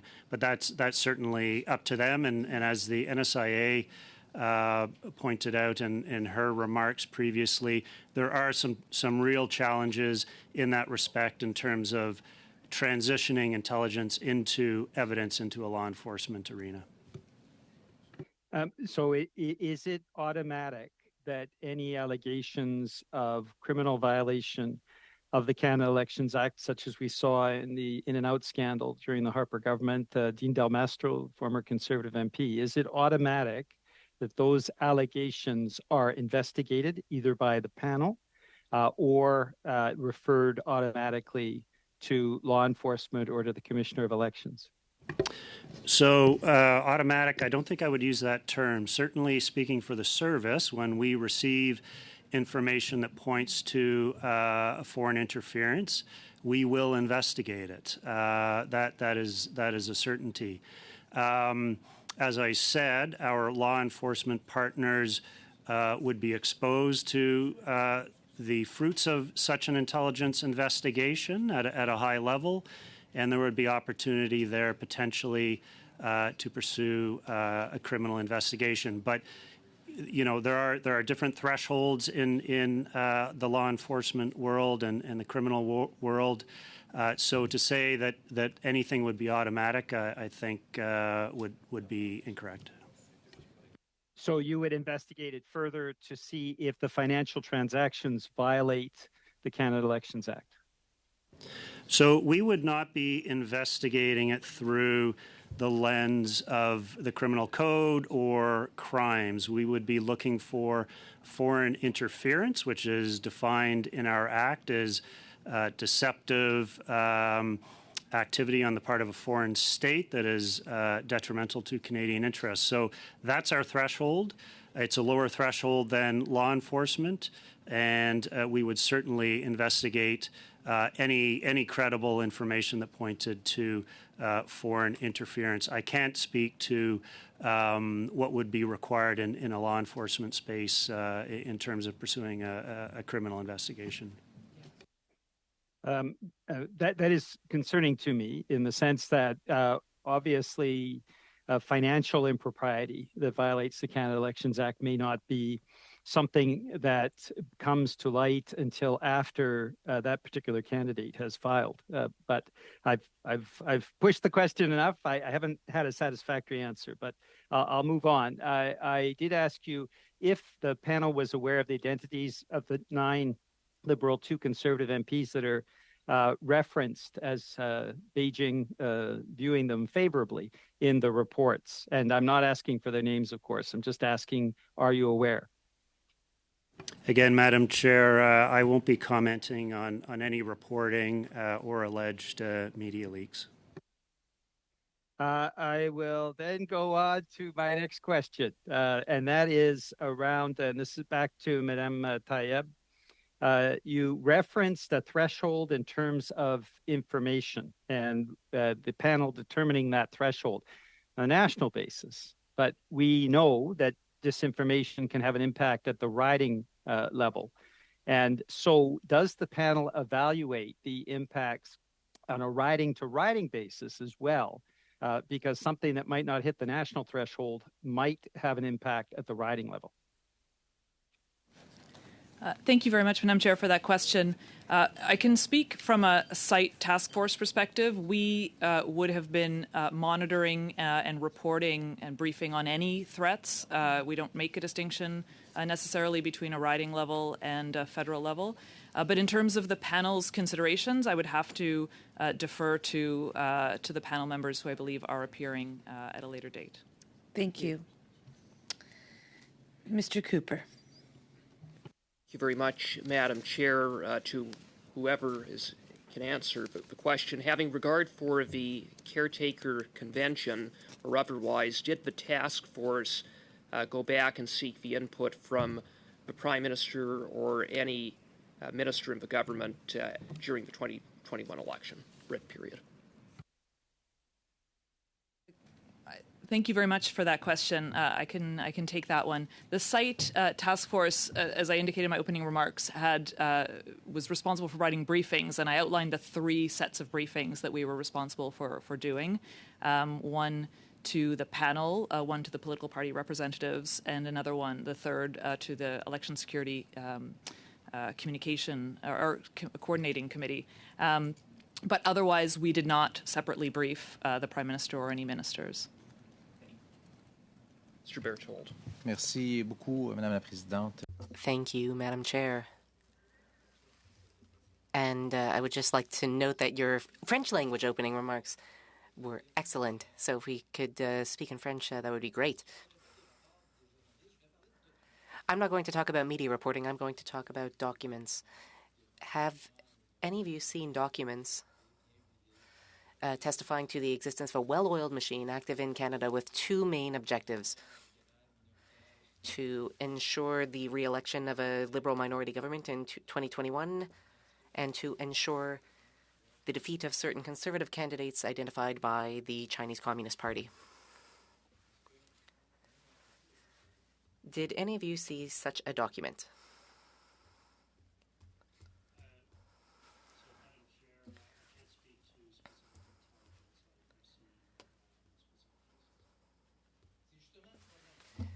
Well, that's the problem. Every time we ask a precise question, every time we ask a question about a subject that might actually clarify things for us, it turns out the answer is classified. If I understand correctly, you've said that you report to political party representatives who are clear to receive certain information. Oui. Yes, that's the case.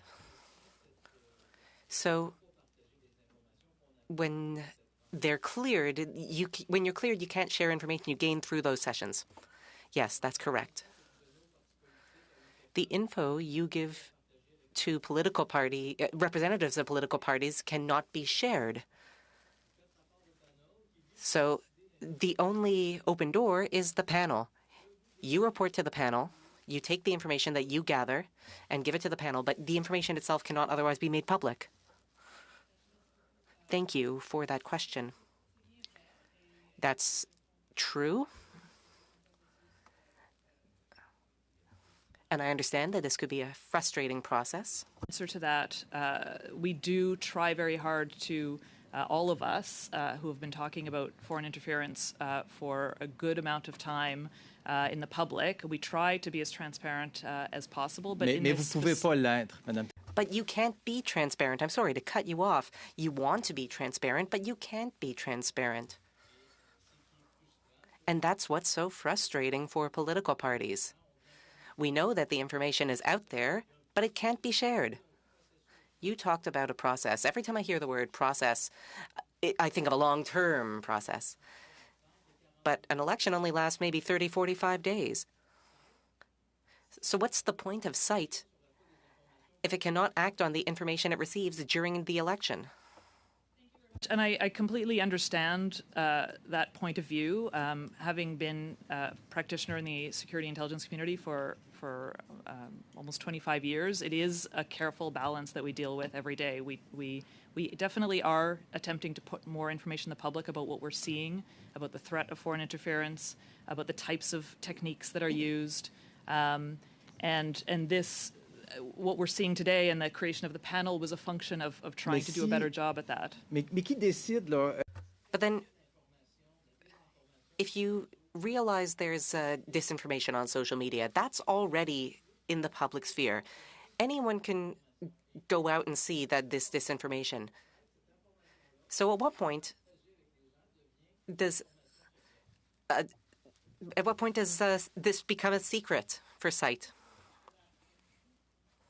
Madam Chair, if I could perhaps add to that, I think there's sort of this difference between intelligence and being able to speak to intelligence that would have been shared with cleared political party members and briefed accordingly, and then your question related to disinformation specifically, right? So the RRM actually works on open source information, and those reports were shared with the panel, and then after the election, we have done an annual RRM report. But that is because what we're driving for is that we can actually understand the tactics that we're seeing. We work with our G7 colleagues to understand what they're seeing, and we share that. The reason it wasn't shared during an election period, and again, the panel gives the opportunity that it could be shared in the instance that we feel that the panel feels that it actually could impact the integrity of the election. And what we've Inaudible. But apparently it's a process. That is what the panel and the protocol is about, is to actually protect the elections at the time. And for the last two elections, based on the information that was shared with the panel, at no time did it reach a threshold that it... not your threshold. Okay. The threshold Sorry, I was trying to be good, and then it continued, so there's definitely... we were waiting for you to stop it. Oh, you were waiting? Mr. Berthold, that means a lot to me. Thank you. Thank you. Ms. O'Connell, up to 5 minutes for you. Thank you, Madam Chair. Thank you, everyone, for appearing. I want to follow up with a question that was asked in the first panel by my colleague. There have been allegations made by Walid Suleiman, who was the representative for the Conservative Party. He alleged that he had raised on behalf of the Conservative Party to CITE in 2021 concerns about election or foreign interference in the election. And he claimed that his concerns were not taken seriously. We heard from the National Security Advisor who said that there was a lengthy response. But could somebody here speak to that, those allegations? And can you speak to when specifically Mr. Suleiman brought forward these allegations to CITE? Madam Chair, I can't speak to the specifics, I'm afraid, of those allegations. I can assure the committee certainly that when allegations of foreign influence activity are brought to CITE or brought to the service, they're taken seriously, they're looked at.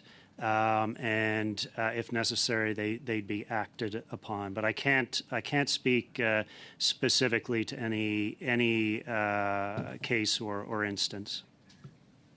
But can you speak to the fact that these specific allegations were responded to? No, I can't. I'm sorry. I know that the NSIA went a little further than I'm prepared to go, but I can't speak to specifics. Okay, thank you.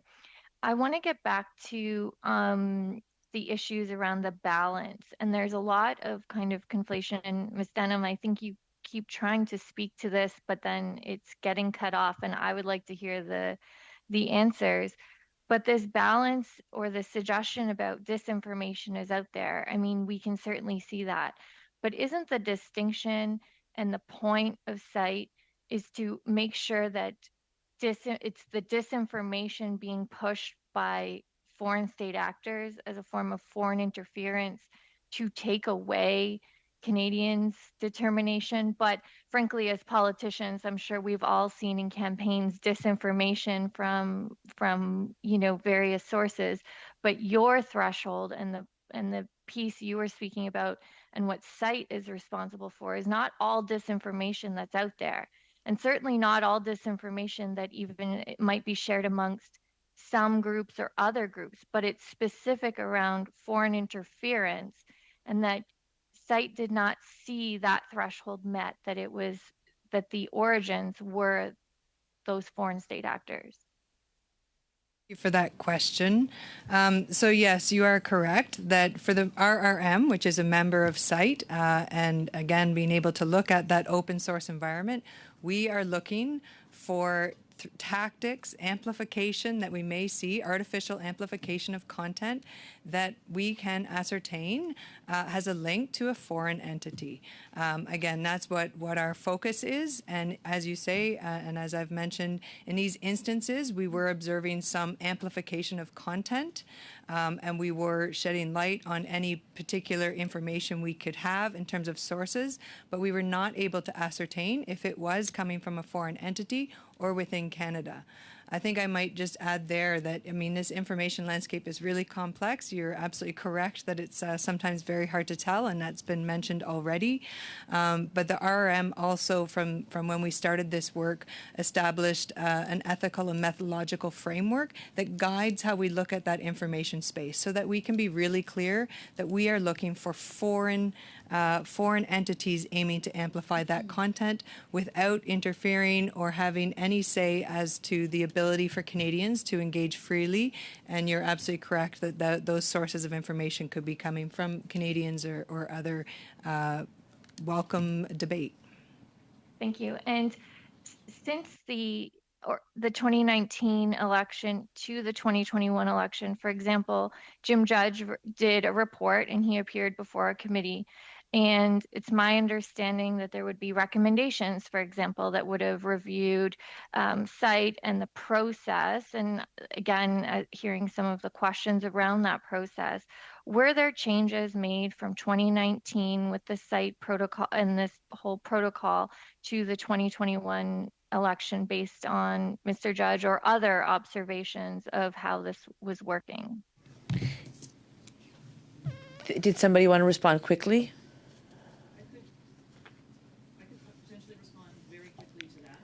Thank you very much for that question. The main changes I understand, and I think I encourage you to ask this question of PCO when they're here, because they were responsible for changing elements of the protocol. From a CITE perspective, our mandates remain the same. We don't, we keep we adhere to the mandates and the authorities that we have. So from a composition perspective, that didn't change. From a protocol perspective, I understand there were changes that I would encourage PCO to speak to tomorrow. Thank you. Thank you. Madame Normandin, 2 minutes. Ms. Normandin, 2.5 minutes. Thank you, Madam Chair. First, I'm going to take 20 seconds to put in place a notice of motion. It will be sent to the chair. This calls for the House to call upon the government to launch an independent public investigation of Chinese interference in Canadian democratic processes. and this should be subject to an agreement between recognized parties. Now I want to talk about the threshold. I understand that it's easier to reach the threshold when it's a large scope operation and harder when it's at the riding level. It seems to me that riding level operations would be less likely to reach the threshold to inform the public. Now, there's a risk in this, and they're not. If there were all sorts of small local interference operations, it might get around the protocol. I think I would address the following, and I might have alluded to this earlier, that as members of the site task force, we're looking at instances of threats to the elections, particularly from foreign interference. And we wouldn't make that distinction in the reporting that we would provide to the panel. How the panel views that question, though, would probably be best addressed to them. Merci beaucoup. Thank you. Let's say there are allegations provided to you concerning potential candidates. Do you then go to the candidates and talk about the allegations hanging over them? Merci beaucoup. Thank you for that question. It's an excellent question. Working of the site and the way that the site worked with the political party is that we did provide threat overviews. We provided information that was relevant to all parties. Where there would have been specific information to provide to a particular party on a particular incident, the site endeavored to have separate meetings with those parties, sensitive issues, and that would be with the site agency that was, or a site department that was responsible for that particular incident. Et est-ce que c'est une décision qui émanait de... Now, who makes the decision? You or the panel? Who would decide whether to go up to a candidate and inform them of interference in their riding? Maybe just to clarify, in my answer, I was talking about the cleared political party representatives. Maybe you're asking about the individual affected by that. I might ask my colleague to answer that. Yeah, absolutely, Madam Chair, through you. So there is a provision within the protocol that allows for outreach to an individual who we think is being targeted by foreign influence activity. My understanding is that decision can be taken by the deputy head of the agency, but I stand to be corrected on that. Thank you. Do you want to finish your thought? Sorry. We didn't put the timer on, so we went over, and somebody might be timing this online and being like, oh, it's gone over. Mr. Julian, 2.5 minutes. Thank you, Madam Chair. Madame Tayeb, I just want to come back to your comments about the impact on local constituencies. You said we wouldn't make that distinction about something that could potentially have an impact at the constituency level.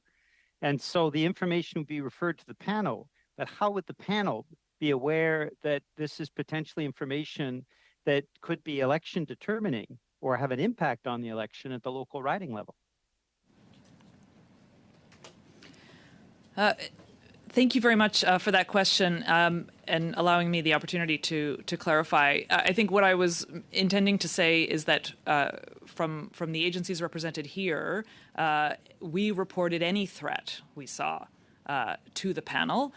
So whether it was anything that we would have seen locally or that we would have seen at a national level. So all of that information would go to the panel. Insofar as how the panel makes their determination, I really have to defer to the members of the panel to explain that.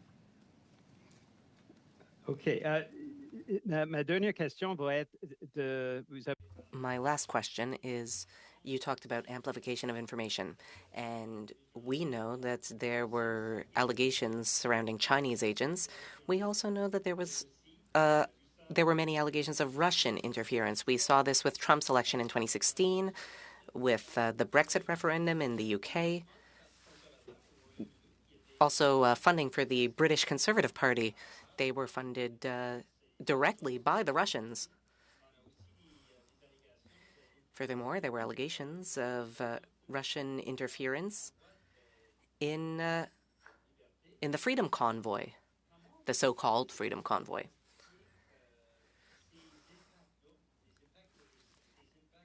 Now, when you look at Chinese and Russian interference, how do we go about protecting ourselves from Chinese or Russian interference? Perhaps I can start, Madam Chair, and others can add as appropriate. What I would say is you're right, and in ascertaining the impact can be challenging, but I think what this committee has heard is that we understand that there is a intent by many countries to interfere, and that we really take it seriously to do everything we can to address that. A lot of the roles that we play is to actually understand what those threat vectors look like. And so it's constantly trying to learn. I can speak for the RRM. That's part of what we contribute is we're trying to understand what that threat looks like against Canada. But as you said, there's examples internationally, and the RRM aims to share that information. So again, it's that focus on continually learning what the threat looks like. It's very difficult to ascertain impact, but we know there is intent. Thank you. Mr. Calkins, 4 minutes to you. Thank you, Madam Chair. In the 2019 or 2021 election, has the public ever been informed of foreign interference in any media platform during an election? Ever? Has there ever been a warning, or has the public been advised, or an advisory in either of those elections? Yes or no? Thank you very much for that question.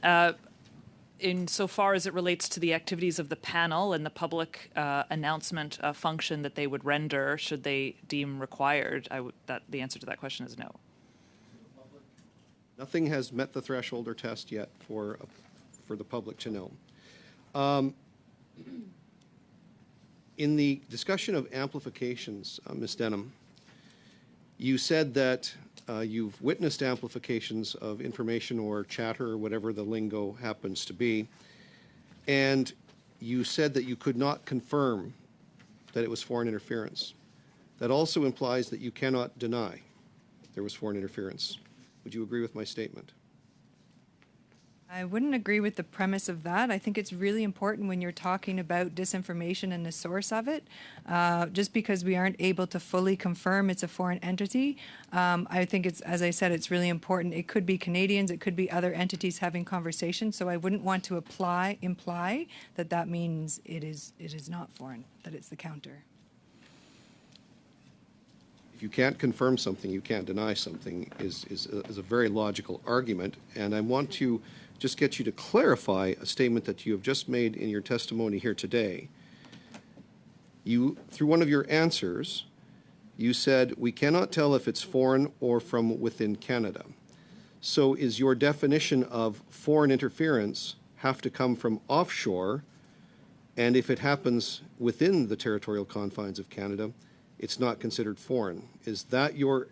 That's how I interpreted your comment. Is that how you operate? No, and thank you for that question, Madam Chair, to clarify in what I meant to say. What we look for are those tactics, and when I say that we couldn't confirm if it was a foreign entity, it could be a foreign entity that is using proxies in different ways to amplify the content, but you need to find the link back to a foreign entity that's directing that. And so just to clarify that statement. Thank you so much. Your responsibility is to monitor elections, but your responsibility would not extend to nomination races and leadership races. Is that correct? The RRM's mandate specifically is threats to democracies, actually, foreign threats to democracies. And so we look at the threat landscape more broadly, but perhaps Mr. Fisher would like to add. Sure. Thank you, Madam Chair. I mean, certainly from a service perspective and mandate, any foreign influence activity is something we would be interested in and would investigate, and that would extend to potentially nominations, party nominations outside of electoral writ. There has also been numerous conversations about turning intelligence into evidence. I think the Canadian public broadly accepts that there has been significant foreign interference in our democratic processes, and not a single individual has been hauled to the bar to account for any of this. There have been no charges laid by the RCMP. There has been no charges, to my knowledge, that have been put forward by Elections Canada. So where is the missing gap in turning intelligence into evidence so that we can actually prosecute those who the Canadian public broadly accepts are acting with impunity in our democratic processes? So thank you for the question. It's a very good one. It's something I would suggest the government has been wrestling with for some time now.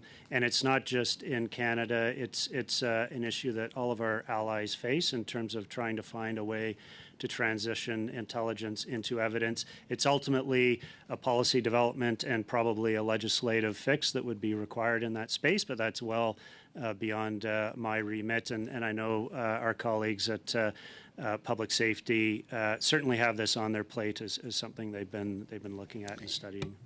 Thank you.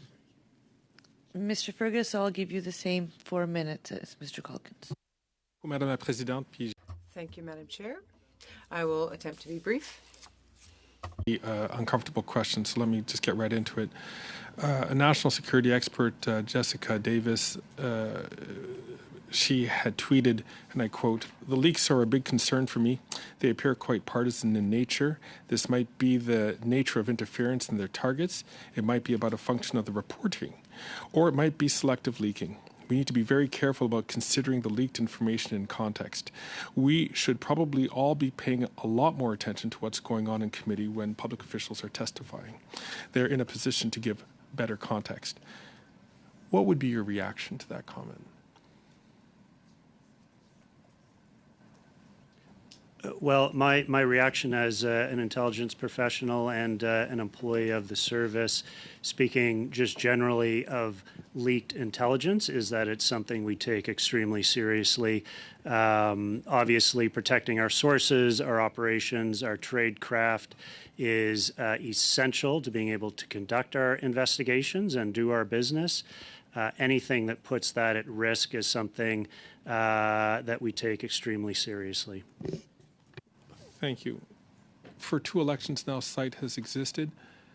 Does the intelligence community have the resources it needs to counter these examples or concerns of potential foreign interference? I can start that off, but I'll turn to my colleagues because we each, and thank you very much for that excellent question.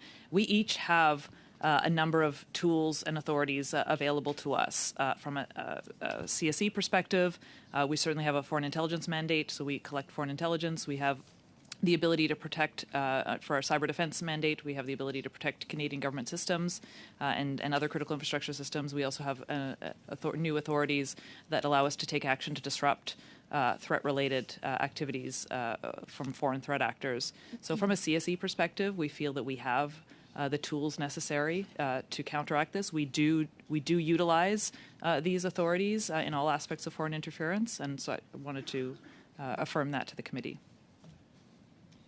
Yes, Madam Chair, and I can add just from a service perspective. I mean, in terms of resources, I think we face the reality any organization does. We have to operate within the resources we're allocated, and certainly as the threat environment changes, we need to respond to that, and we've done that certainly to meet the threats that are developing and evolving. I'd probably say that in terms of tools, and it's been said before, I think in front of this committee, the technology is evolving faster, I think, than our Act has been able to keep up. We need to be able to do more data-driven investigations, and that is a difficulty for us. So certainly, in terms of tools and improvements for the service, that's something that would make a difference. I have about 40 seconds left, so we're going to have to split this time pretty quickly. in your answer to Mr. Calkins' question about the problem that countries are facing, or that you, in your answer, talked about countries are facing around the world in terms of the intelligence to evidence problem, what type of legislative tools are you imagining could be useful, or that is being discussed with your colleagues around the world? I'm sorry, Madam Chair, that really is outside of my remit, and I'd probably refer you to the Department of Public Safety, where I have colleagues that have been looking at this issue for some time. Sure. Excellent. With that, I would like to thank our witnesses, our guests, for taking the time to join us today. We'd like to thank you for your service and being available. If there's any additional information you'd like to provide, please do share it with the clerk, and the clerk will ensure that all members receive that information. I will, on behalf of members, thank you and your teams for your time and your service once again. For committee members, whether in person or online, I'm going to suspend for 10 minutes, and we will return to the conversation that was at the top of this meeting. So 10 minutes, we will see you back at 5:22. Thank you.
resume with our meeting.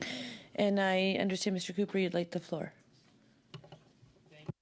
Very much, Madam Chair. At this time, I would like to move my motion that we had put on notice, and I will read it into the record.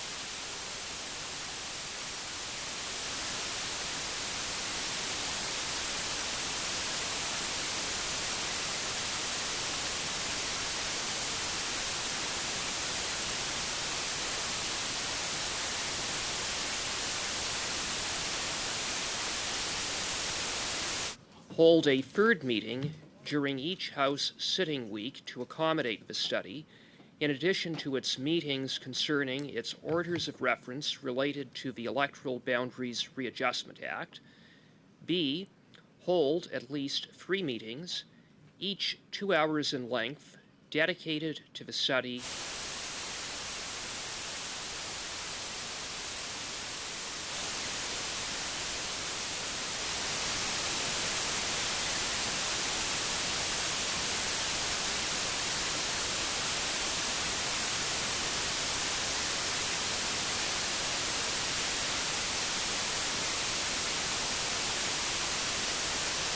(2019) general election.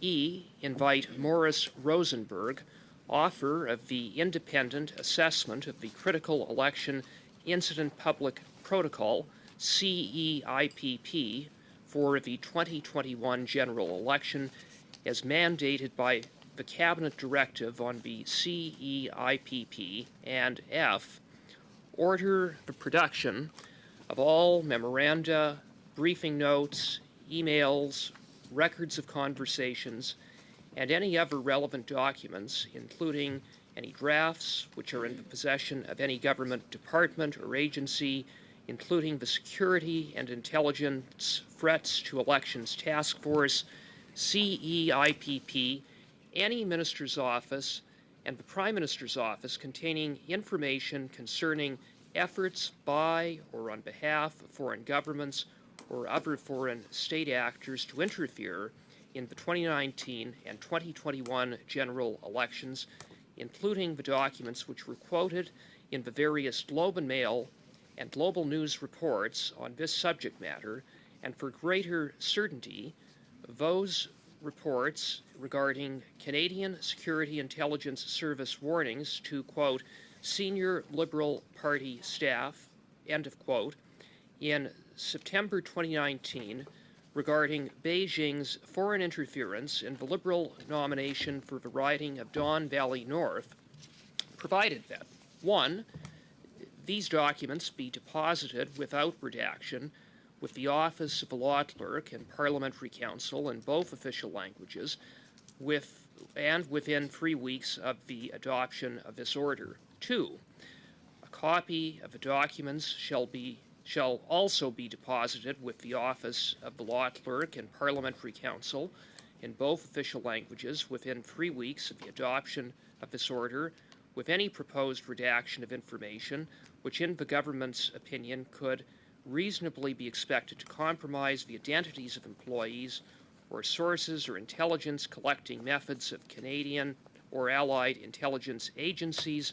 3, the Office of the Law Clerk and Parliamentary Counsel shall promptly notify the committee whether the office is satisfied that the documents were produced as ordered, and if not, the chair shall be instructed to present forthwith, on behalf of the committee, a report to the House outlining the material facts of the situation.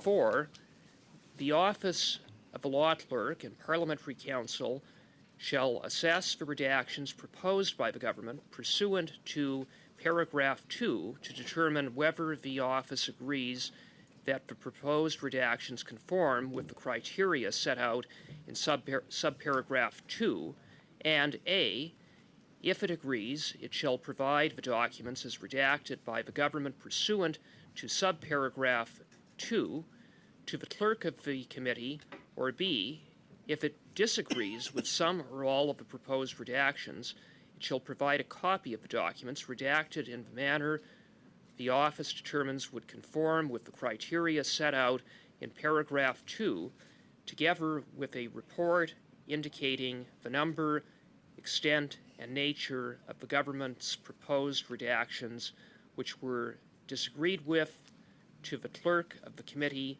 and 5, the clerk of the committee shall cause the documents provided by the Office of the Law Clerk and Parliamentary Counsel pursuant to subparagraph 4 to be distributed to the members of the committee and to be published on the committee's website forthwith upon receipt.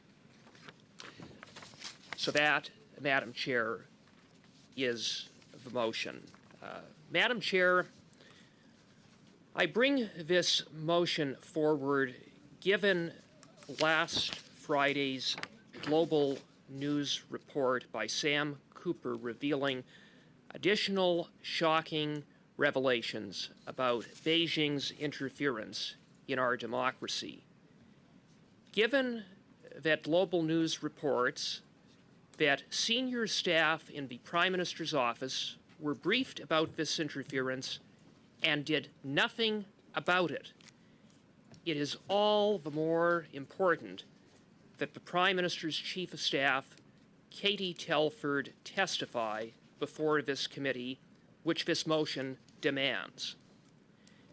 As we seek to get to the bottom of alarming reports of interference by Beijing in the 2019 and 2021 elections, let me say at the outset what this is not about. This is not about Chinese Canadians, who are first and foremost the victims of Beijing's interference activities. What this is about is that under this Prime Minister's watch, there have been reportedly, based on a review of CSIS documents by Global News and the Globe and Mail, what has been characterized by both Global News and the Globe and Mail as a vast and sophisticated campaign of interference by Beijing in not one, but 2 elections, again under this Prime Minister's watch. Above all else, what this is about, what this scandal is about, is what the Prime Minister knows about this interference, when he first learned about it, and what he did about it or failed to do about it.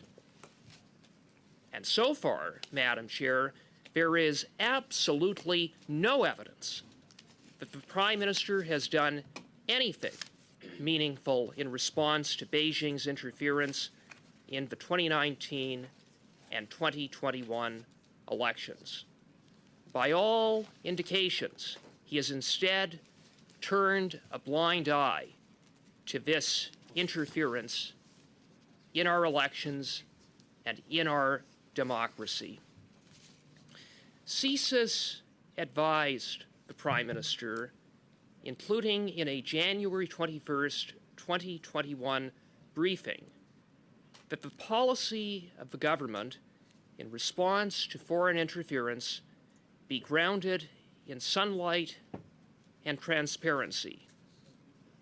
In response to these troubling reports of election interference, the Prime Minister has done exactly the opposite of what CSIS advised. Instead of providing sunlight and transparency, the Prime Minister has refused to answer basic questions about what he knows. Following the November 7th Global News report by Sam Cooper of a vast campaign of interference by the Chinese Communist regime in the 2019 election that, among other things, involved 11 candidates. The Prime Minister, following that, was silent for 2 weeks. He said nothing. Then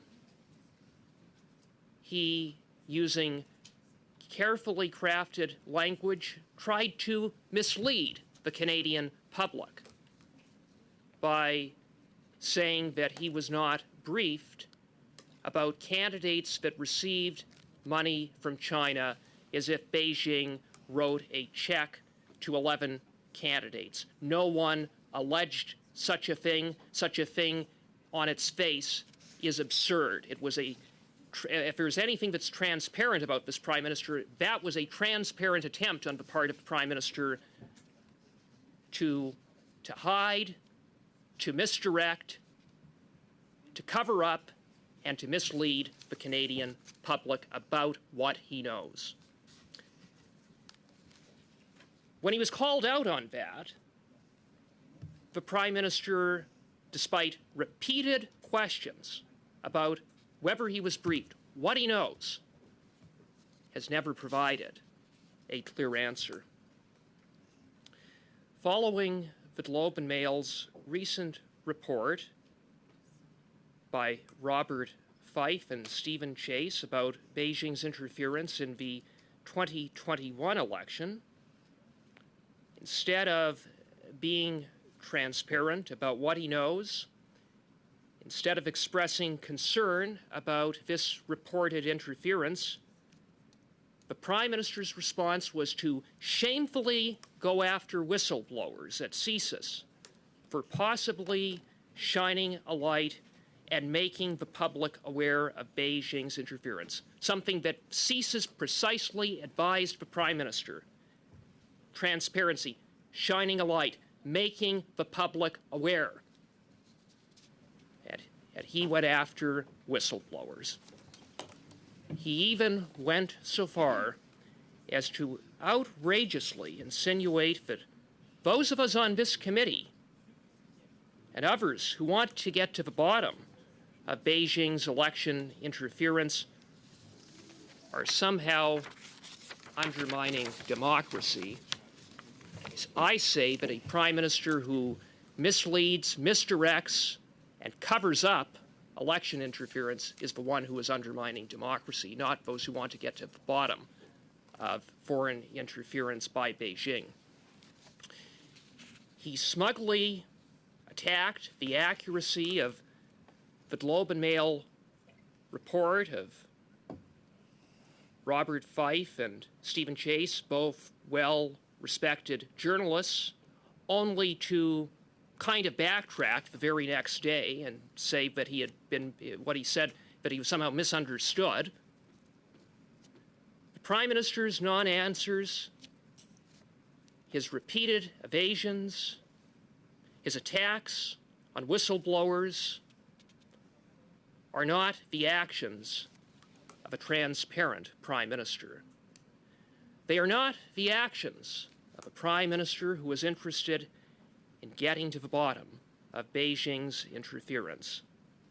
They are the actions of a Prime Minister who has failed to act, who turned a blind eye and is now trying to cover it up.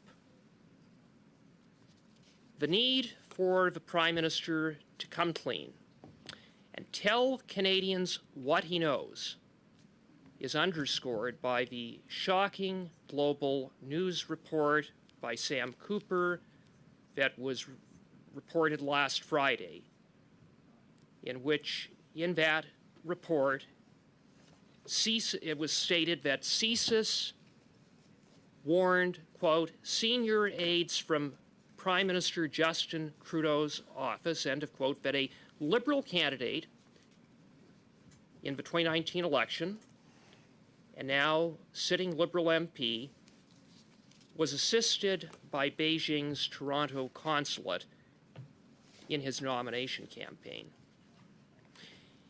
And instead of taking the warnings of CSIS seriously, they, being the senior aides in the Prime Minister's office, did nothing about it. They turned a blind eye. When the Prime Minister was asked just an hour or two ago whether he had been informed, whether he had been briefed about CSIS's warning that a Liberal candidate, now sitting Liberal MP, was assisted by Beijing's Toronto consulate in his nomination campaign. He refused to answer. He misdirected again, tried to change the subject, tried to attack those who are demanding answers, who are seeking to get to the bottom of this interference. Again, the conduct and the actions of a Prime Minister who is not transparent. They are the actions and conduct of a Prime Minister who has something to hide and who has a lot to answer for. And so, given the seriousness involving these latest allegations reported by Global News, it is imperative that at the very least, the Prime Minister's top aide, the most powerful unelected official in government, his Chief of Staff, Katie Telford, appear before this committee. As the Prime Minister said in 2015, when you're talking to Katie Telford or Gerald Butts, it's like talking to me. You're talking to me. This is someone who is a critical witness in terms of getting to the bottom of what, again, I stress is the heart of this scandal. What did the Prime Minister know? When did he know it?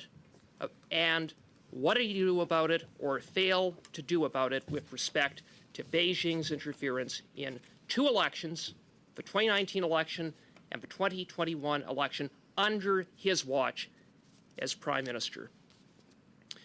Ms. Telford needs to come clean and tell this committee and tell Canadians about what she knows about this CSIS briefing and explain why senior PMO staff turned a blind eye to CSIS warnings about Beijing's interference in our democracy, to explain why she may be one of those senior PMO staff who turned a blind eye. We need to know. And for this committee to be able to do its work, to get to the bottom of Beijing's interference, we need to see the production of relevant documents. The production process so far has been inadequate. At this committee's meeting last week, I highlighted the inadequacy of this, showing that we have received pages and pages and pages of production that are blank pages. It's why I put forward a motion that the parliamentary law clerk, who is independent, undertake redactions having regard for national security considerations. And that motion was gutted last week by the Liberals. Why was it gutted? Because almost certainly doing the bidding of the Prime Minister's office, the Liberals didn't want transparency. The Liberals were quite content to see pages and pages and pages of blank pages. The Liberals wanted to do the redacting themselves, even though it's this Prime Minister who is implicated, along with his staff, in this interference scandal. They, the Liberals, didn't trust and don't trust the parliamentary law clerk because, again, they're not interested in getting to the bottom of what happened. They're interested in seeing Prime Minister's inaction and what he knows covered up. And so this motion does provide, once again, that the independent parliamentary law clerk undertake the redactions, and that would ensure that national security considerations are protected, while at the same time providing as much transparency as possible so that this committee can do its work. And so with that, I'm hopeful that the Liberal members opposite will stop doing the bidding of this Prime Minister and his PMO and do what is right in shining a light on Beijing's interference in our elections. And that starts with not shielding, but bringing to committee PMO officials like the Prime Minister's Chief of Staff and seeing an independent and transparent production process. Thank you, Madam Chair. Cooper, and just thank you, Mr. Cooper. Just for everyone being on the same page, on the speaking list is Mr. Berthold, followed by Mr. Culkins, Mrs. Romanado, Mr. Turnbull, Mr. Julian, Madame Normandin, and then Mrs. Sahota. Mr. Berthold. Mr. Berthold. Thank you, Madam Chair. Madam Chair, I won't be speaking for very long. I just wanted to emphasize a few things that my colleague, Mr. Cooper, just told you. It's extremely important, especially following today's meeting, where we realized that despite tons and tons of documents, I won't use my notes, and all the many articles that were published over the last weeks, both by and the reporting by Global News and Globe and Mail. There are several worrisome things that lead us to think that we have no choice but to go further than in studying Beijing's influence in our election.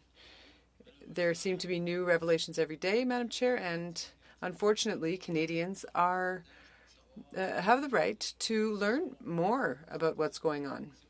This is what we would like to do. This is why the motion that was tabled today by my colleague asks that PROC go even further, that PROC meet more often, that we have a witnesses list that is more comprehensive, and it really allows us to get to the bottom of things. Today, we can see that despite the many questions we asked today, we still didn't get to the bottom of things. We still do not know when the Prime Minister was briefed and made aware of the allegations of interference by Beijing, who provided him with that information, what he did once he obtained the information, and what he plans to do to protect future elections. I remind you that we find ourselves in a minority parliamentary situation, and the next election could happen at any time. So it's essential that we do something about this.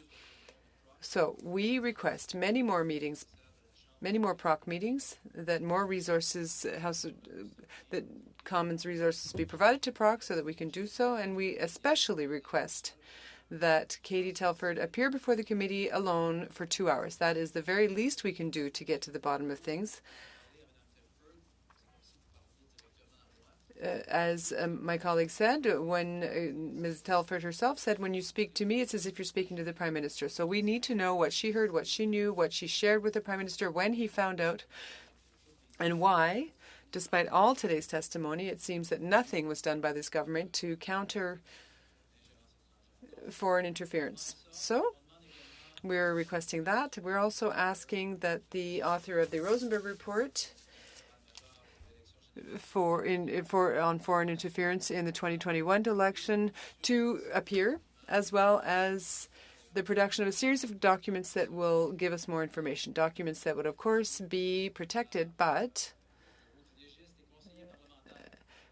through the law clerk's office, we might be able to obtain those. So I support my colleague's motion, and I hope that my colleagues from all parties will also support the motion, so that we can be enlightened as to everything else. I barely have room left on my tablet to read all of the articles since they are so numerous. Thank you, Mr. Berthold. Mr. Calkin. Madam Chair, if you can, I'll just have my name moved to the bottom of the list, if that's okay. No problem. Mrs. Romanado. Thank you very much, Madam Chair, and I'd like to thank my colleague for bringing forward this motion today. I listened intently while he read the motion and explained after the rationale for bringing it forward. And one of the concerns I have is that the focus is not actually on foreign interference. The focus is on the Prime Minister. And the purpose of this study, and I'm very concerned about foreign interference in elections, is in fact that. Do we have the proper mechanisms in place in terms of protocol, in terms of oversight, in terms of what happened in the 2019 election, 2021 election, perhaps even previous elections? And part of this motion doesn't actually refer to any of that.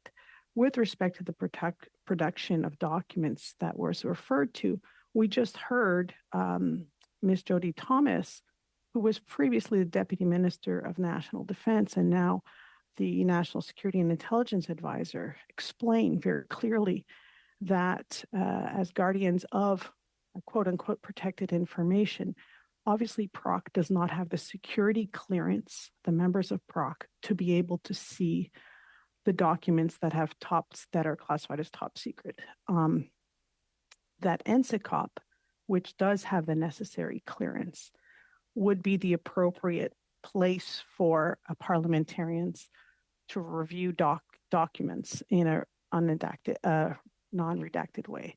So when the colleague mentions, blank pages, well, it's obvious he knows full well that none of us have the security clearance necessary to see unredacted documents of top secret clearance, and releasing documents of top secret clearance would have major ramifications.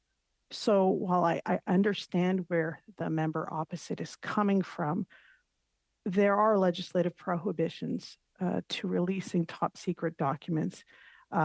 We have a mechanism in place to look at that. That's NSICOP. We've just received a report from the Mr. Rosenberg, the report on the assessment of the 2021 critical election incident public protocol, which has some recommendations in it that I think would be very worthwhile for this committee to dig into. So I think that is something that I could absolutely look forward to hearing more about. But with respect to this motion, quite frankly, it doesn't achieve what I thought PROC was looking for in terms of understanding foreign interference and also making sure that we have the tools in place, and are the tools in place robust enough to prevent this? And there are questions still to be answered. So while I respect highly my colleague across the way, I do think that this motion brings us away from the task at hand to look at foreign interference in elections versus a focus on the Prime Minister. And if that's his intent, that's his intent. My intent here is to look at foreign interference in elections, to make sure that they are as robust as possible, and to make sure that tools are in place so that we can protect our democracy. Thank you. Thank you, Mrs. Romanado. Mr. Turnbull. Thanks, Madam Chair. And I wanted to weigh in on this important discussion as well. appreciated all the comments made by colleagues. I take this matter very seriously. I take the allegations that are circulating in the media very seriously. I think we all really need to see this as a nonpartisan issue and approach it with I think in a very good faith attempt to understand how we can continue to evolve the ecosystem which our government has put in place, which is clearly documented by Morris Rosenberg's report, which I think really, put substance to some of the questions that I had. So I took the time to read that last night, and I found it very enlightening as to how much has actually been done. And so I think, our focus really needs to be on how do we evolve the ecosystem to keep up with the emerging and evolving threat environment, which I think we've heard from security and intelligence professionals that that's really their concern. And I think there are, some good recommendations that this committee could make. So I think what has started, I thought anyways, with a very good faith attempt on all parties' sake to really undertake this work has now really shifted. And I'm really uncomfortable with this shift where it's become about a partisan attack on the prime minister and a partisan attack on one of our MPs. And I think I realized that there's allegations. What we heard in testimony today was very clearly that no investigation is underway by the RCMP. So to me, this points to, questions as to whether those allegations are true or not. So anyway, I think what when I look at this motion, I think we should really be approaching it with, a good faith attempt to, trying to improve our democratic institutions and that ecosystem that really is necessary with a multiplicity of strategies that help to reduce threats to our democratic institutions. So, but I just with all that said, I have very specific concerns in relation to the motion that Mr. Cooper put forward. Perhaps instead of going through all of those, I'll just introduce an amendment. So I have an amendment here that we've drafted or that I've drafted, and I would like to put that forward. So read that into the record, Madam Chair. So that the motion be amended by deleting paragraphs A, B, C, D, and replacing the words in paragraph F with the following. The committee order the production of all memoranda, briefing notes, and any other relevant documents which are in the possession of government departments or agencies containing information concerning efforts by or on behalf of foreign governments or other foreign state actors to interfere in the 2011, 2015, 2019, and 2021 general elections. Mr. Turnbull. Provided that. Mr. Turnbull, do you have that in writing or not? You're Yes, just are you making it up on the? Okay. No, I have it in writing, and I would be happy to provide. Do you have it in both official languages? You're frozen.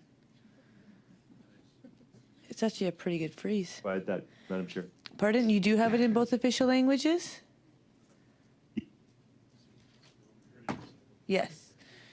Okay. Yes, I do. Yes. Okay. Maybe if you can just send that to, and what we'll do is we'll just pause for a second, suspend for a second, so we can get it circulated around so people can follow, and interpretation can have access to that as well.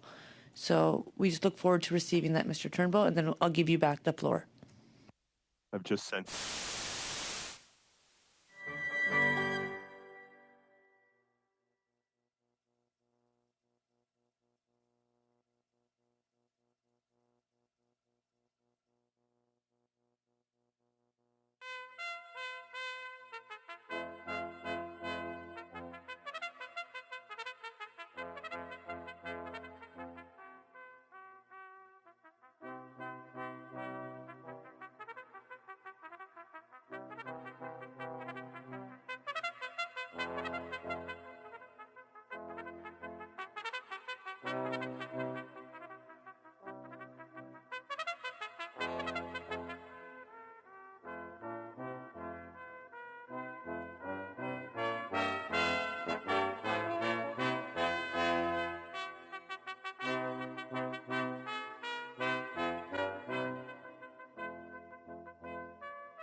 Il y a un problème? Any problems?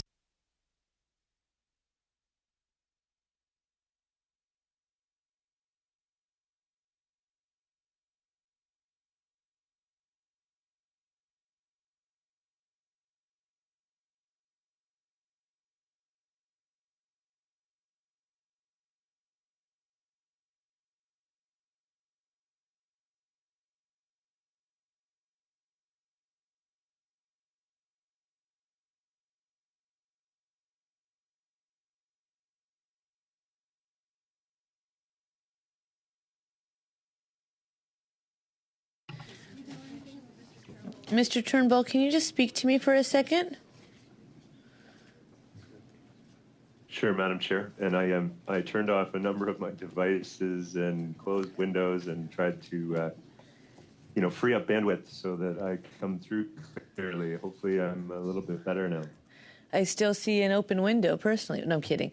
Okay, I think we're okay? Nodding heads? Excellent. Can you please continue? We've all received a copy of it now. Thank you. So, Madam Chair, I believe I was at the point in the paragraph, and I'll start just before where I left off. Unless you want me to start from the beginning. What would you prefer? Not really, right? Okay.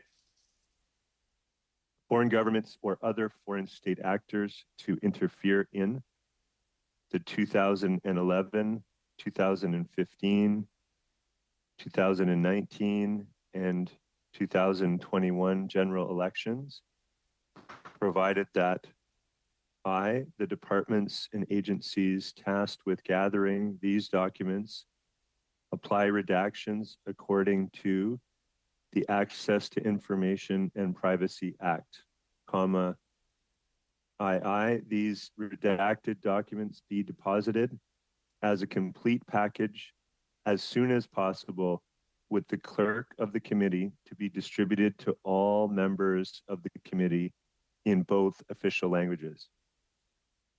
And that's it. Thank you. Thank you, Mr. Turnbull. So basically, because we have an amendment that's been moved, I would usually start a new list. But I do know that I had Mr. Julien and Madame Normandin on that list, and I would just like to know, Mr. Julien, if you would like the floor. Yes, you would.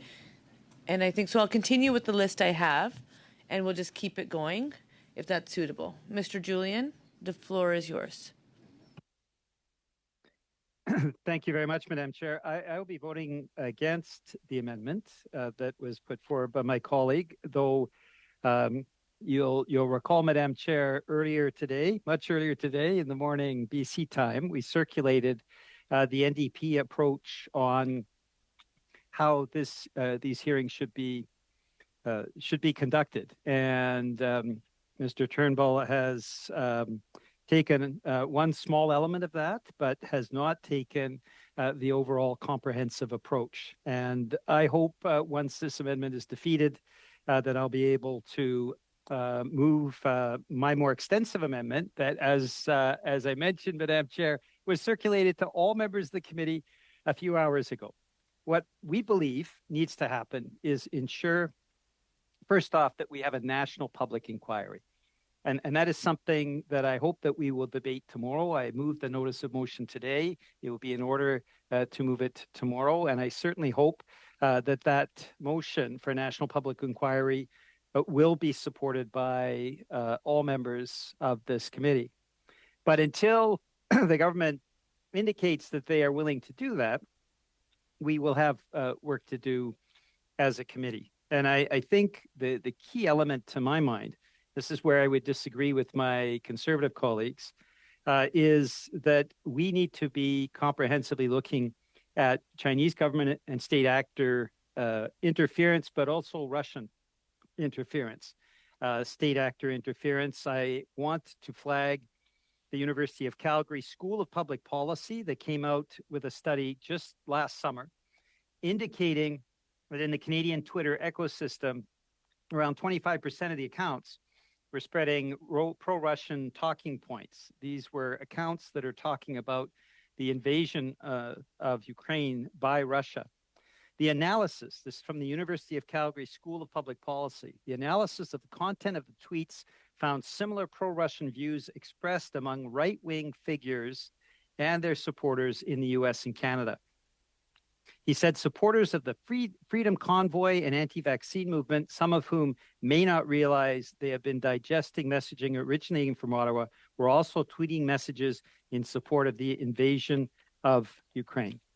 And finally, one member of the team from the University of Calgary School of Public Policy that examined the millions of tweets that were required for this very extensive study said in the interview that the Russian state apparatus is associated with many accounts tweeting in Canada and is influencing posts that are retweeted, liked, or repeated by different accounts again and again. So there is a concern of Russian interference, as I mentioned earlier, in the United Kingdom. The Brexit referendum, the result is attributed to Russian interference. Donald Trump's election, the allegations around the Freedom Convoy as well, and the fact that, as we know from the report that the UK government finally issued after the 2019 election, that the Russian state actors were involved in heavily financing the United Kingdom Conservative Party. These are all of serious concern. So if we do not have a public inquiry that examines all of those things, both Russian interference and Chinese interference, and as I mentioned earlier, Madam Chair, Chinese interference is to the extent that the electoral laws, those allegations are serious enough that the electoral laws may have been broken. This requires the government and the Prime Minister to step up and call this public inquiry because of the seriousness of the allegations. Violations of the Elections Act are not something that should be taken lightly. And I've mentioned a couple of examples earlier today. And so we need to have the Prime Minister call this public inquiry. It needs to be comprehensive, both Chinese state actor interference and Russian state actor interference. And there are a number of witnesses that need to be called. As I've circulated to every member of this committee in a way to be open and ensuring that everyone is aware of what the NDP proposes in terms of a way forward. We would be proposing, and I'll move the amendment at the appropriate time, that Katie Telford and Tasha Michaud, the Chiefs of Staff to the Prime Minister and former Leader of the Official Opposition, come forward to this committee, that the national campaign directors for the Liberal Party of Canada and the Conservative Party of Canada during the 2019 and 2021 federal election campaigns also be brought forward, and that we have an extensive request for documents that include rapidly getting documents through to this committee, but also to rely upon an agreement that we already have amongst all parties. And you'll recall, Madam Chair, under the Harper government, documents were almost impossible to come by. I remember those dismal years where parliamentarians had no rights to documents. What we have put in place coming out of that, is signed by all recognized parties, is a way of treating top secret documents that deal with national security, that involves referral to that committee. And if there is disagreement among the four parties for any reason at all, the national security document would be referred to a special committee of judges who would rule as to whether or not they are admissible or subject to national security. This is a way of ensuring that all documents are available to the committee, that we can compare the redactions as well. This is the way of moving forward, Madam Chair, that is ensuring that we're doing our work as a committee. Now, I'll have a chance to move this later when I hope we will have defeated the amendment and there will be space for a new amendment to be moved. J'aimerais faire ça parce que I would like to do this because I find it extremely important that we respond to all these allegations that are serious, that have repercussions about the involvement of China in our electoral events, but also, as we've often seen with all these studies that have come out, that Russia is also involved in interference in our democracy and potentially in our elections. We need to get to the bottom of this and get answers for Canadians. So this amendment has been going around and it has to do with our duty as a committee. Now, if there is a public inquiry then that is commissioned, then this committee can move on to other things. But if not, this committee is going to have to undertake the work. Our proposal, our motion that was distributed hours ago, has to do with the best way to deal with the importance of this topic with Canadians. Thank you, Madam Chair. Merci. Thank you to you, Mr. Julian. Madame Normandin. Ms. Normandin. Thank you very much, Madam Chair.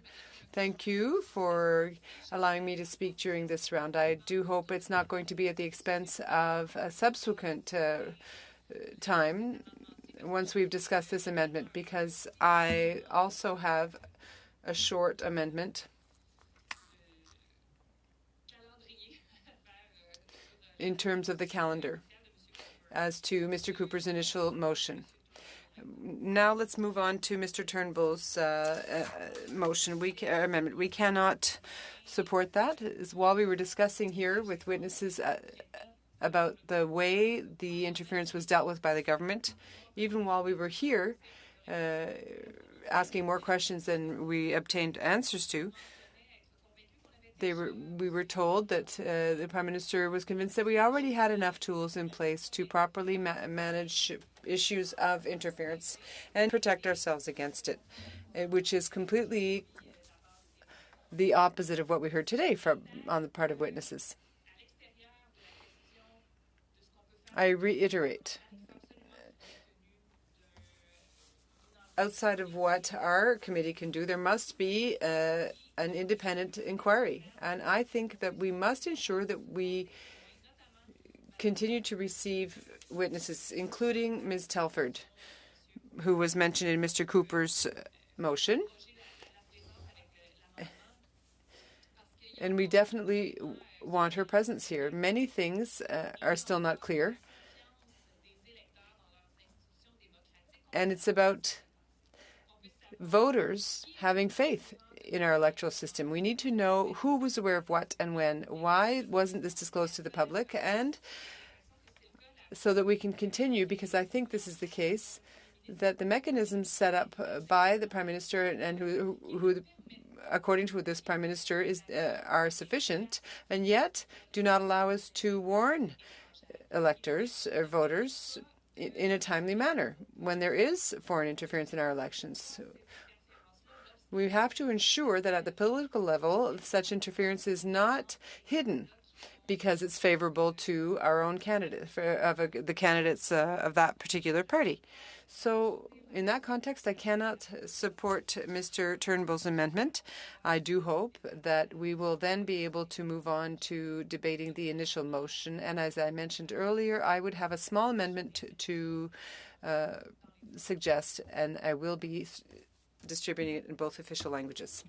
Thank you. Thank you, Ms. Normandie. Ms. Sahota.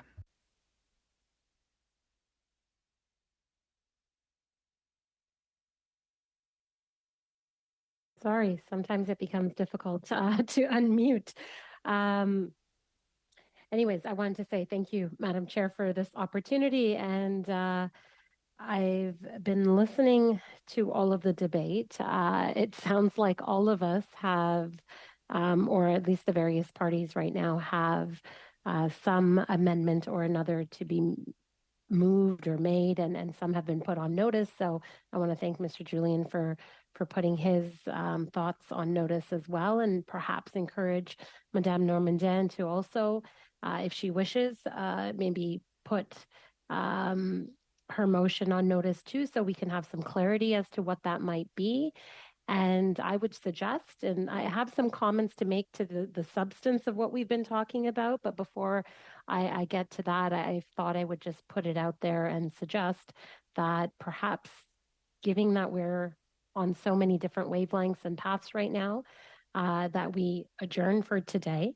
And we are going to come back for tomorrow anyways, for a 3-hour panel meeting. And we can, at that time, or at least in between now and then, have some conversations and see as to whether we want to move to a vote on this amendment, or perhaps there's other things that we could discuss and come up with, given the fact that, a lot of this is just new to maybe many of our members right now. So I don't know if it's hard. I wish I was in the room and I could tell by the faces if there is some nodding or agreement to what I'm saying.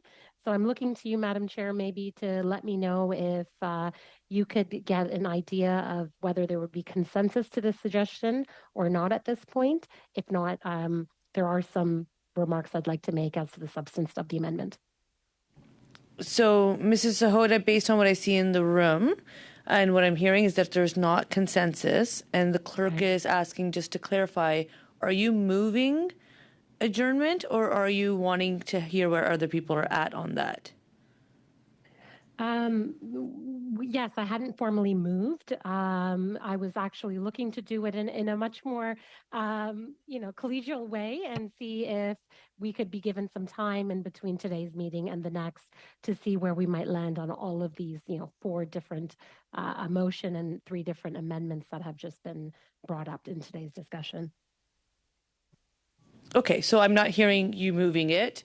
Are you finished sharing your comments on this, or did you want to continue? You do not have agreement. There's not consensus to adjourn. Okay. So would you like to continue speaking, or would you like to? Sure, absolutely. I do have some thoughts to share, so I might as well share those while I have the floor. And I'm sure this could go around in circles for a while, so I could always get back in line to share some more. But initially, I just want to give my initial thoughts on what's happening. And I was pleased with today's meeting. The motion that Mr. Cooper has brought forward, and now the amendment that Mr. Turnbull has brought forward is giving me deja vu. And I'm sure it's giving the same feeling to many others in this room. We're having a very similar discussion. I know that the motion Mr. Cooper has brought is slightly different, but in essence, not all that different than the one that we were discussing just about a week ago. At that time, this committee came to a decision to move forward with studying and shedding more light and transparency on the issue of foreign interference. So at that point, we voted to move forward, to bring a whole bunch of witnesses to this committee. And I know Mr. Turnbull's amendment also is including bringing Maurice Rosenberg, who has just authored the report on the assessment of the 2021 critical election incident public protocol. And that was a very interesting report, by the way, that was tabled just a couple of days ago, or that was made public a couple of days ago. That report, in essence, they've done a lot of work. And in essence, that report has, I think, shed a lot of light as to what has happened. So Mr. Cooper talks about, sunlight and all of those things. But in essence, what it seems to me is that Mr. Cooper is more interested in who heard what, when, the prime minister, leading, wanting to create a big show out of our security agencies, out of our system. And what I am more interested in really is that I think we should continue on with our meetings. I think even in the last several meetings, we have discovered some really good information. We've been given some good suggestions and ideas, whether it be through the report that Mr. Rosenberg has authored, or whether it be through the witnesses that we have seen. I know many issues have come up, such as widening the scope that the site task force has, so that it's not just during the RIP period. That's a very interesting suggestion. We've heard time and time again that we should probably move forward with adding on a registry of foreign agents. We've heard that Australia has been successful in doing so. We've also heard a few other suggestions as well. And, I think those are all really great ones. And I think we can continue with the witnesses that we have, because they are essentially the ones that are responsible to make these decisions. We heard today from the National Security Advisor that they have all the tools. CSIS has the tools that are needed in order to even prevent or interfere when they do have knowledge of an incident of foreign interference occurring, that they have that capability. And so I don't know what there's a suggestion of a big public inquiry, and I see that there, obviously there are benefits to the public being aware as to what is happening. We are in a public forum right now. I'm just really hoping and urging that we can put the partisanship away and really suggest how we can make this about our democratic system. So at this point, they've already, the site force, although it's been done under a framework that perhaps Mr. Cooper is not happy with, they have already assessed that the integrity of the 2019 and 2021 election has not been compromised. It has not risen to the level that it would have had an impact on the overall election outcome. I believe Mr. Cooper has even said so as well in several interviews too. And I think we have agreement on that fact. But I think there is just this desire to drill into issues that we also know, as my colleague Ms. Romanato has said, that some of the things we will not be able to get unredacted information, documents to. We will not, like a lot of what is in that original motion is not, it's wishful thinking. It's never going to happen. We're not going to get unredacted documents. And I don't even think the law clerk of Parliament has the ability to pass those on to us in that manner. And so there is a whole process that we are, I think, confusing the public about through a lot of this back and forth. And as responsible parliamentarians, I know that no party wants foreign interference to happen, whether it's China, whether it's any country. And we know that many countries are involved in this type of activity in Canada and have been for quite some time, and not just these last two elections. So I think, what our goal and our mission in this committee, or within what we have control or purview over, should really be about strengthening our future elections. And that's what we as Procedure and House Affairs Committee should be interested in. That is what's within our mandate. It's not, dragging in staff members, dragging the name of the prime minister, whether he or, a lot of what has been mentioned, whether he allowed somebody to run or didn't run. It's really not about any of that. It's about protecting our democracy and our elections. And I think a lot of us already well understand the information advice that we've been given by our intelligence agencies that have come forward and what we should do in order to do that. So that's where I'm leaning. But let's continue. Let's continue to have these meetings. We have a few more that are already laid out. And I think at that point, we should either see whether we're satisfied with the amount of recommendations that we could put forth at that point, or whether we're not satisfied and there's other witnesses still to be heard from. And I'm sorry, I think what the Conservatives are asking for is not for the greater good. It's very much, it's about them, what happened in one particular riding. It's not about the overall election outcome, because we see before us in the most recent report that that wasn't the case, that this affected the general outcome of the election. And therefore, I think we should learn from what's happened. We should learn from all of the security agencies that are coming and the witnesses coming before us, and take their advice. And they see where the gaps are. They've been identifying the gaps for us. There's many other former intelligence officers we could also call forward to get their advice. Some have already come before our committee, and I think they've provided some good things. So I truly believe if we were to put forth a strong report to Parliament, that the government is interested in acting on the advice of our committee, and we could make a big difference through our work. But if we want things to just go off the rails, go sideways, just so we can have a dog and pony show, so be it. But let's do this for the greater good, and let's make some differences so that we don't have to worry about having to talk about this again, so that we do have transparency in future elections and this doesn't happen to any other candidates. Thank you. Thank you, Mrs. Soda. Mr. Culkins.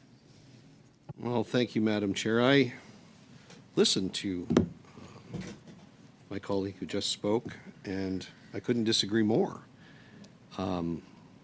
I've been a member of Parliament for 17 years. I would hope that none of the work that I've done has or could be referred to as a dog and pony show. This issue has captured the attention of the nation, and this is the committee of the House of Commons that is charged with overseeing the integrity of our electoral system. And the allegations are serious, the issues are serious, not only about the interference in the 2019 and 2021 campaigns most recently, but even in nomination contests, which are two separate issues, but all have the same underlying problems. So it doesn't look like a third time is going to be a charm for the Liberals this time around. I would remind people who are watching this meeting right now that this is the third time that my colleague Mr. Cooper has brought a motion like this before this committee. Once was on February 9th. The Liberals and the NDP amended that motion to remove Katie Telford and others and remove the parts of the motion that dealt with the production of documents from that particular request on February 9th. Then we did it again most recently last week, where again, the NDP and the Liberals amended the motion to remove Katie Telford and a few others, and again remove the production of documents request from that motion. I'm encouraged somewhat today by the change in tone from one of the parties here at the table, that these kinds of amendments to basically water down, if we took Mr. Turnbull's amendment It would basically gut the motion. It would reduce the amount of work this committee would do. It would remove summoning Katie Telford to the committee. It would remove inviting Jeremy Broadhurst to the committee, the Liberal Party of Canada campaign director for the 2019 election. And it would basically remove the production of documents request and simply replace it with an ATIP request that any Canadian could do, which I think undermines not only the intent of the motion, but undermines the work that we do as parliamentarians and continues to take this very serious issue nonchalantly. And we're all supposed to sit here and just say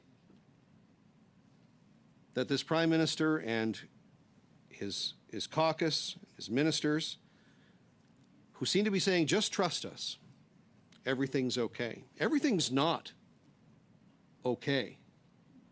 In the course of this meeting alone, the Pierre Elliott Trudeau Foundation returned $200,000 that it took. In the course of this meeting, by the time this meeting started and where we're at right now, that has happened.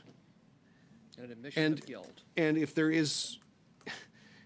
we are to believe anything, it's that this issue is not going to go away.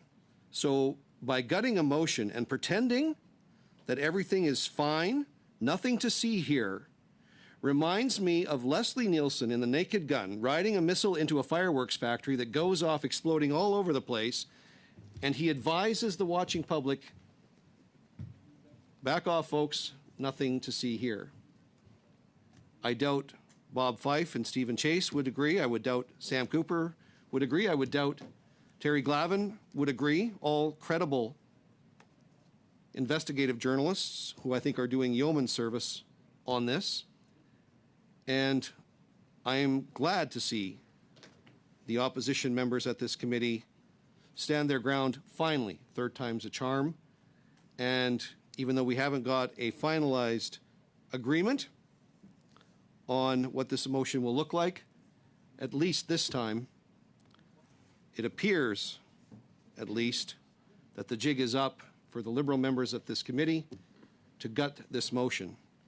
And I hope that all the opposition parties will work constructively to bring forward everybody and all of the information that we need to make an informed decision, informed recommendations to the government, so that the people that we keep summoning here, the people from CSIS, the people from the RCMP, the people from Elections Canada, and so on, the site task force, the people that keep coming back here and saying that the current rules and the current protocols are not sufficient, so that we can at least provide good information to their responses or good recommendations to their responses.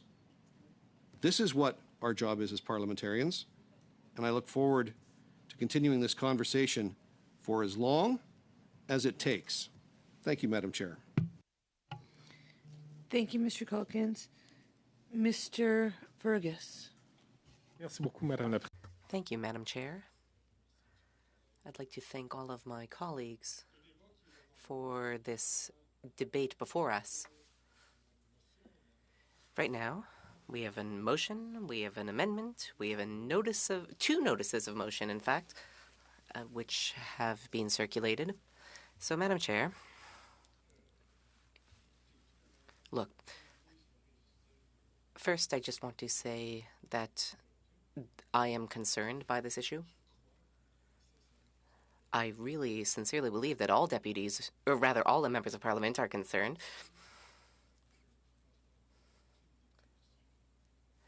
All members of Parliament around this table and all members of Parliament in the House. Because what we're talking about is interference in our democratic system.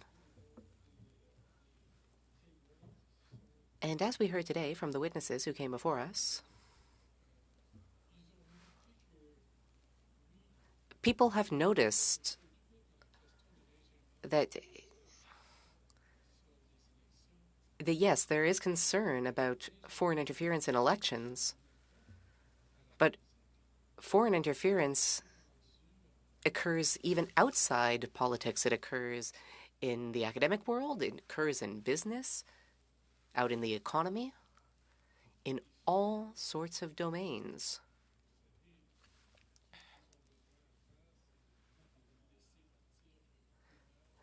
And all you've got to do is just put out a rumor, it spreads, and eventually we end up reading it on our phones. It gets picked up by newspapers. Yet today, Madam Chair, we heard testimony from responsible people, the people in charge of ensuring our national security. We heard from people who are tasked with ensuring election integrity, tasked with monitoring foreign interference. And these people have come to a number of conclusions about the issues described in the motion by my friend and colleague, Mr. Cooper.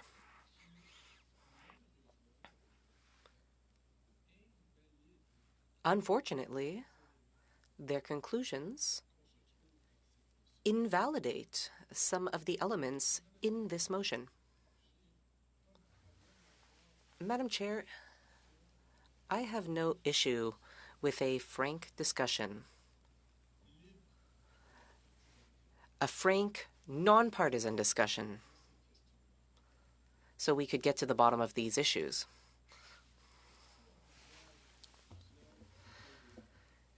Now, let's look at some of the elements in the motion. The motion has a number of different clauses.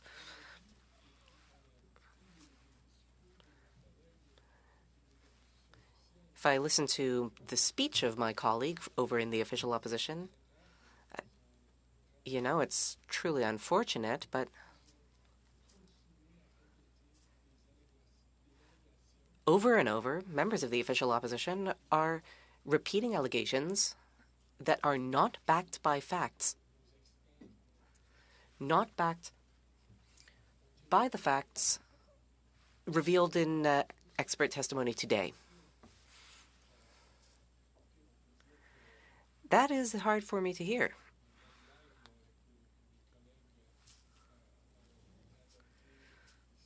My colleague made a good joke. They're very consistent. I don't know what's the word for this in French.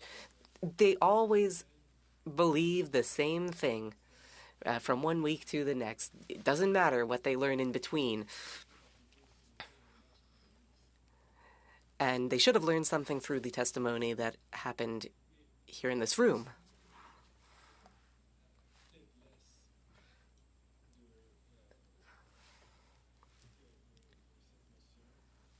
The main issue I have with this motion is a very serious problem.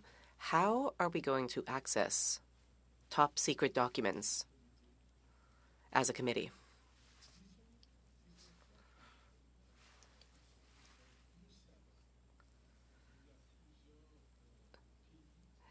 Madam Speaker, we know full well that there are some countries out there, countries that are not our ally, I'm going to put that in quotes,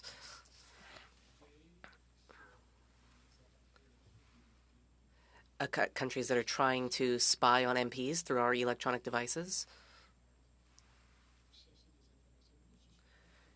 countries that are always out to get our information. But I'm far from convinced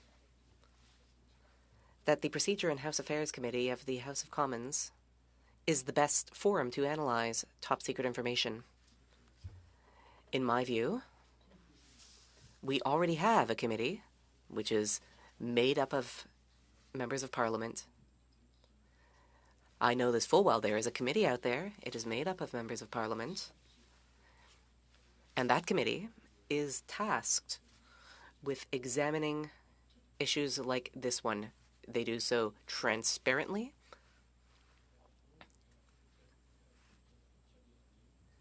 They do not have to deal with redacted information. And I am talking about the National Security and Intelligence Committee of Parliamentarians.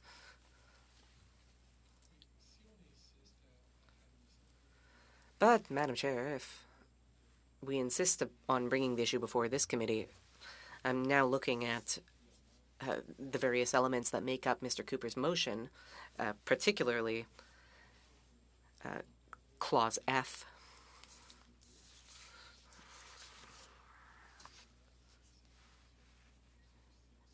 And really, I can't find a way to support this motion. I find it completely unworkable. Because this motion would cause some serious problems. It could really get us bogged down in difficulties. It could undermine our relationships with our allies, countries that are working with Canada under the assumption that that information will be protected, working with us to combat foreign interference. So, Madam Chair,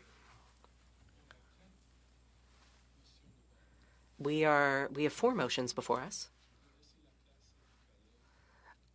I'd now like to allow my colleagues to weigh in on them. I hope that we will be able to find common ground. But one thing I would like to know is whether, after everyone has presented their motions, whether we will be able to take the time to have a good, fulsome discussion here in committee. See you, Ms. Normandin. Until next time. And I understand that Ms. Gill is coming in. I really hope we will be able to have a fulsome discussion about these topics. I'm sure that we will be able to find a way forward. I hope it will be a non-partisan way forward. That would be ideal, at least. I hope that we are up to the task before us, the task of defending Canadians' interests rather than our own political partisan interests. Because, of course, that would not be in the interests of Canada.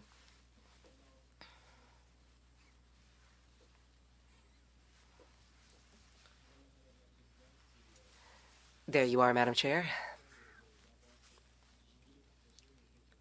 I just wanted to share my thoughts with my colleagues.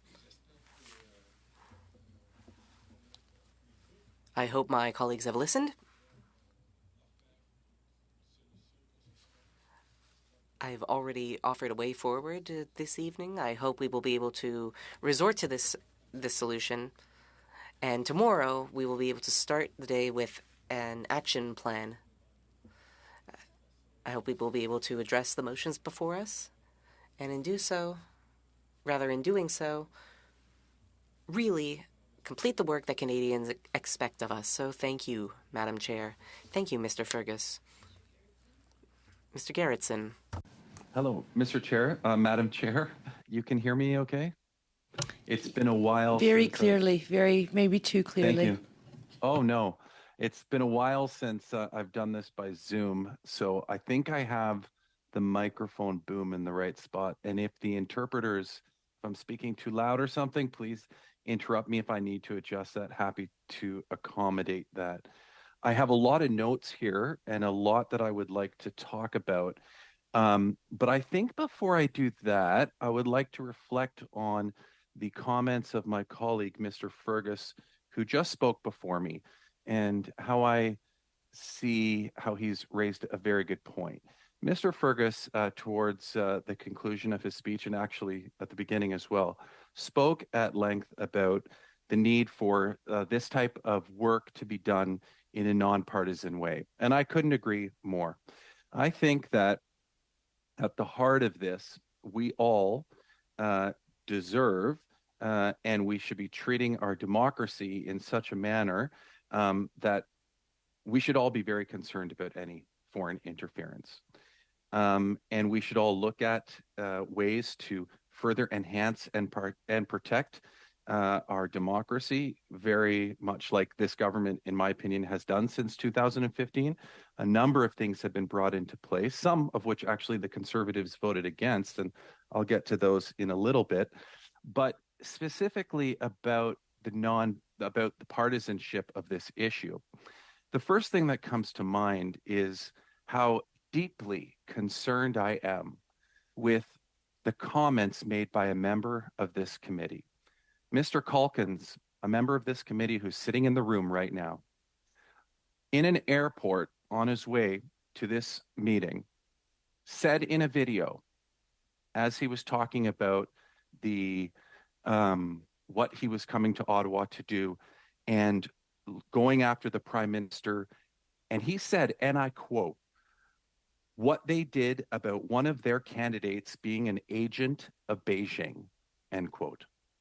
Mr. Calkins said that in a video, posted that on social media, made that comment about a duly elected member of parliament. And I find that deeply troubling. I mean, if I'm Mr. Dong and I heard that, the first thing I'd do is be contacting a pretty high-profile lawyer to take on this case, because I think that there is incredible opportunity to go after Mr. Calkins for defamation in this regard. I think that what we are witnessing coming from the Conservative Party and Mr. Calkins specifically in this regard, I mean, that's the story in my opinion. That's the story about what's going on here.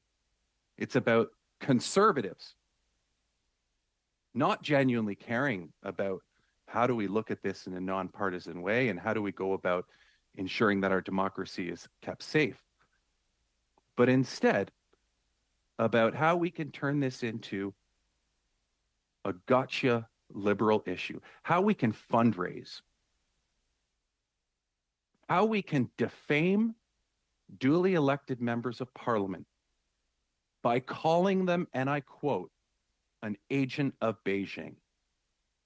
And so to my NDP and Bloc members of this committee, I ask you if this is what you want to be going along with. Do you want to be associating yourselves with the comments of Mr. Calkins that he made on his way to this very meeting? I think you have to really stop and think about that, because I know, I'm fairly certain, that the NDP and the Bloc genuinely are concerned about election interference, as they should be, as all democracies throughout the world should be. But going along with the Conservative approach on this and the comments by Mr. Calkins, I find to be so incredibly troubling. And to associate yourself with them by standing and supporting motions that they bring forward, I think the NDP and the Bloc either should reconsider their position or go talk to their friends in the Conservative Party about letting and allowing comments like that to stand from a sitting member of PROC. I would really like to hear from Mr. Julian and Madame Gill if they believe that Han Dong is an agent of Beijing. I'd like to hear from other Conservative members on this committee if they think he's an agent of Beijing.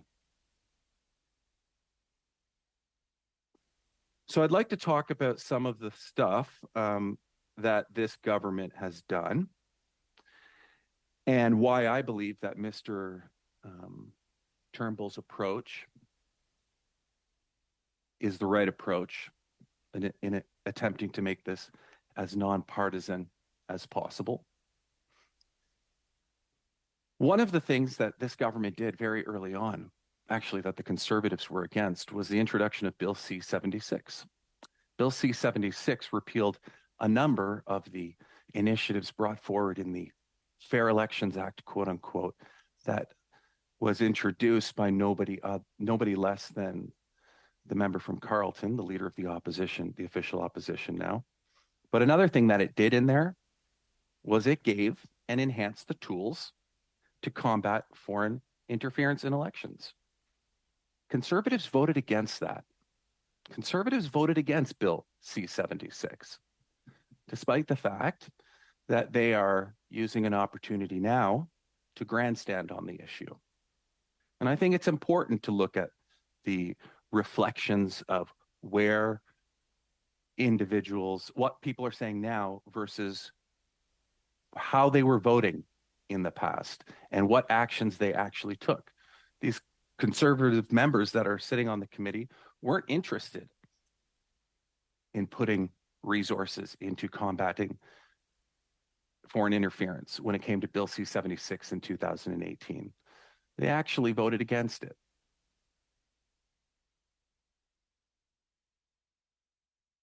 The other thing that this government did, and it was in place and it's been talked about a number of times, it was in place for the 2019 election and 2021 election, was the work to put in the critical election incident public protocol.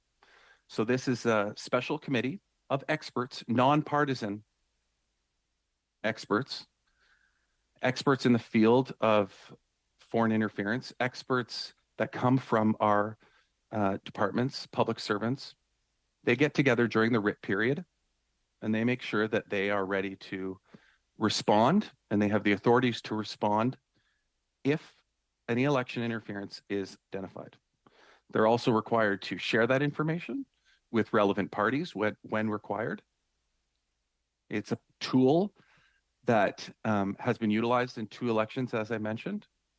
And then reports are generated based on the information by a third party afterwards. And one of those reports regarding the 2021 election was just tabled yesterday. And those reports, both in 19 and 21, indicated that the elections occurred in a transparent way, that there was no foreign interference.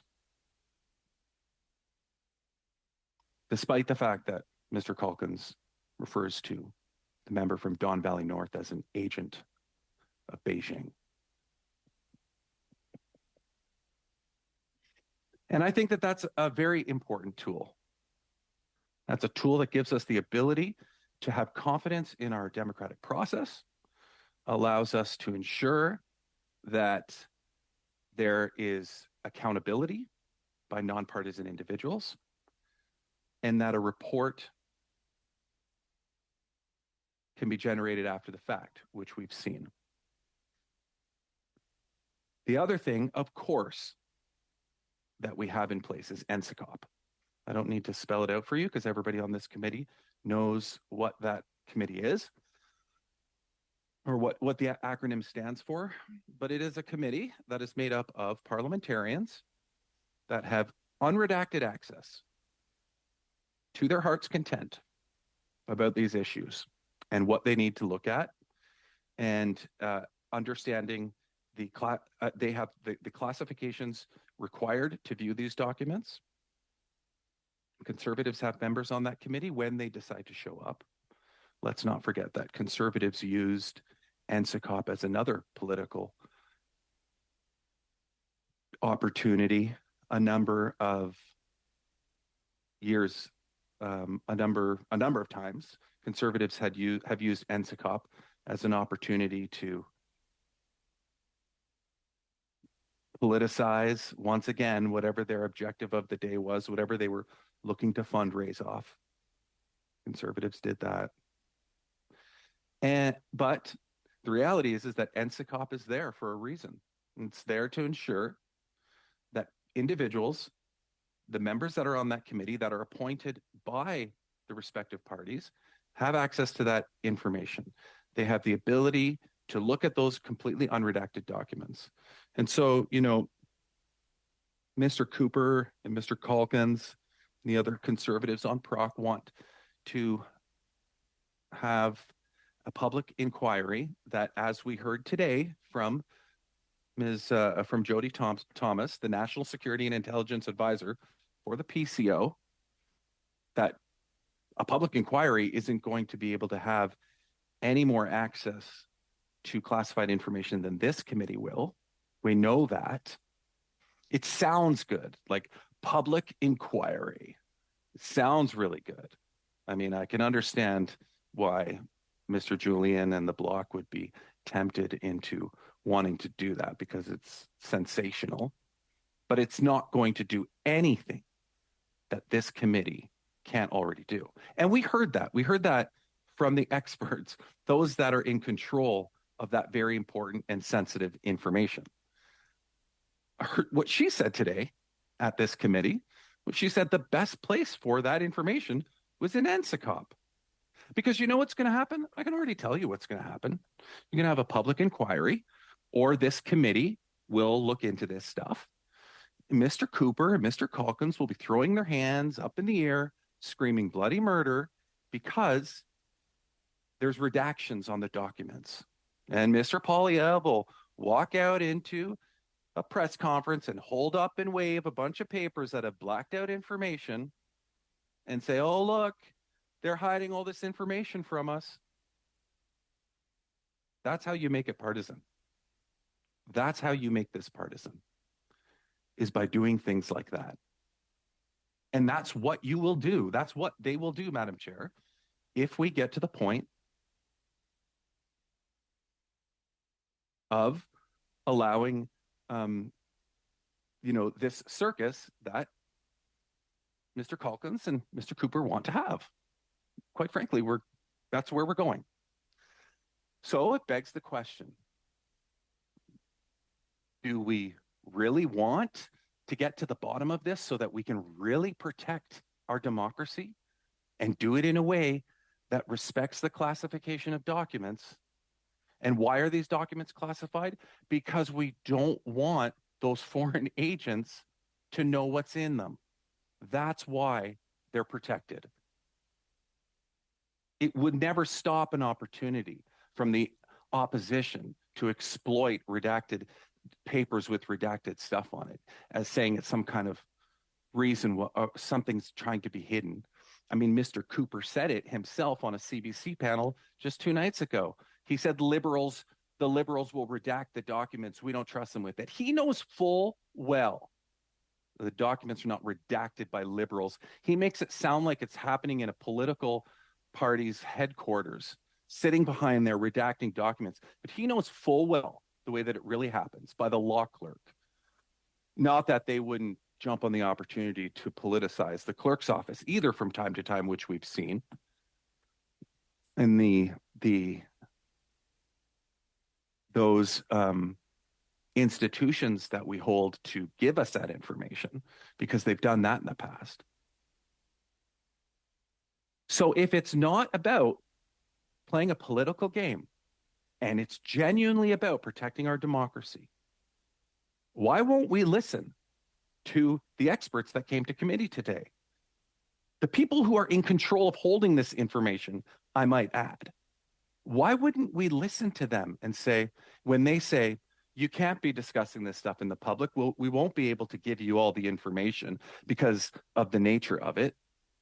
They're literally guarding they're the ones that seem to be wanting to protect our democracy more than conservatives right now. So why on earth would we not listen to them? I mean, the NDP have representatives on NSICOP. Conservatives have representatives on NSICOP.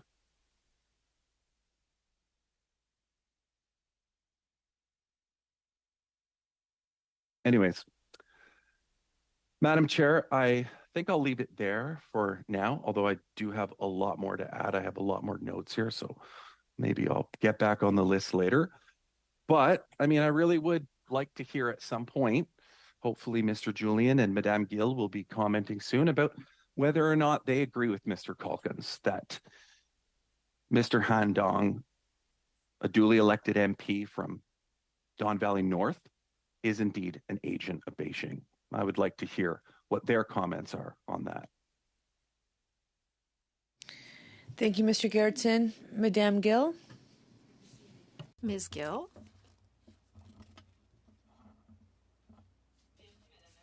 Thank you, Madam Chair.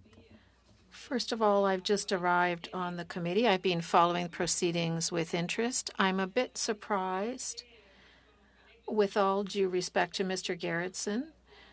I'm a bit surprised by what he has said, as well as what Mr. Culkin said. He said, Mr. Gerritsen has said that we would wish that the party politicize the situation. I'd say that's what he's been doing since the beginning of his speech. I understand that there are fears that may be personal or partisan, I believe. Now, however, how noble they may appear, but these are hypotheses. We're practically in science fiction with regard to what Mr. Poilievre might do. These are hypotheticals. I think it's difficult to arrive here. We're talking about protecting democracy. This is the very basis of our country, and that's what the committee, our citizens would ask.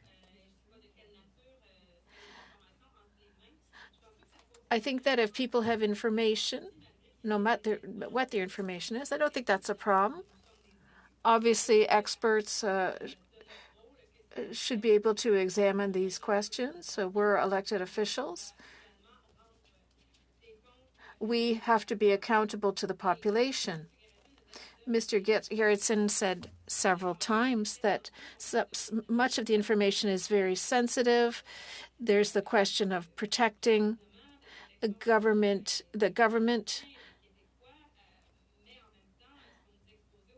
But what has been said before is that there's almost nothing to be afraid of. There's no reason to be concerned about revealing the information to the general public. So on the one hand, we're hearing that this would be very dangerous to reveal the information. And on the other hand, it's being said that there's nothing in these documents and we needn't be worried. There needs to be a motion to make sure that there's unanimous support. Right now, we're just having attacks. I don't know why would comment on what Mr. Culkin said. It's completely off topic. We're perhaps embarking on a slippery slope. We're not doing the work that we need to be doing, in my opinion. If we truly want to add meetings, 3 or 4 meetings per week, to do exactly what we're currently doing, that is nothing, not working for Canadians and Quebecers in my case, I'd say, well, that's not an interesting option. I hope we'll go more quickly to something else, that we'll be able to deliberate on these motions and work constructively. I think that's what the public wants us to do, rather than talking about hypothetical situations. Thank you, Madam Chair. Thank you, Madame Gill. Thank you, Ms. Gill. Mr. Julian. Well, Madam Chair, I'd like to ask through you to the committee whether we have unanimous consent to call the question. You're actually my last speaker, so after you, I was going to call the question if no other hands went up. Are we okay? Are you not wanting? Is that okay? Are we okay to call the question? So what I will do is we will call the question, and then I'll go back to the list that was for the main motion that I had kind of taken to the amendment. So, Madam Clerk, we will call the question on the amendment by Mr. Turnbull.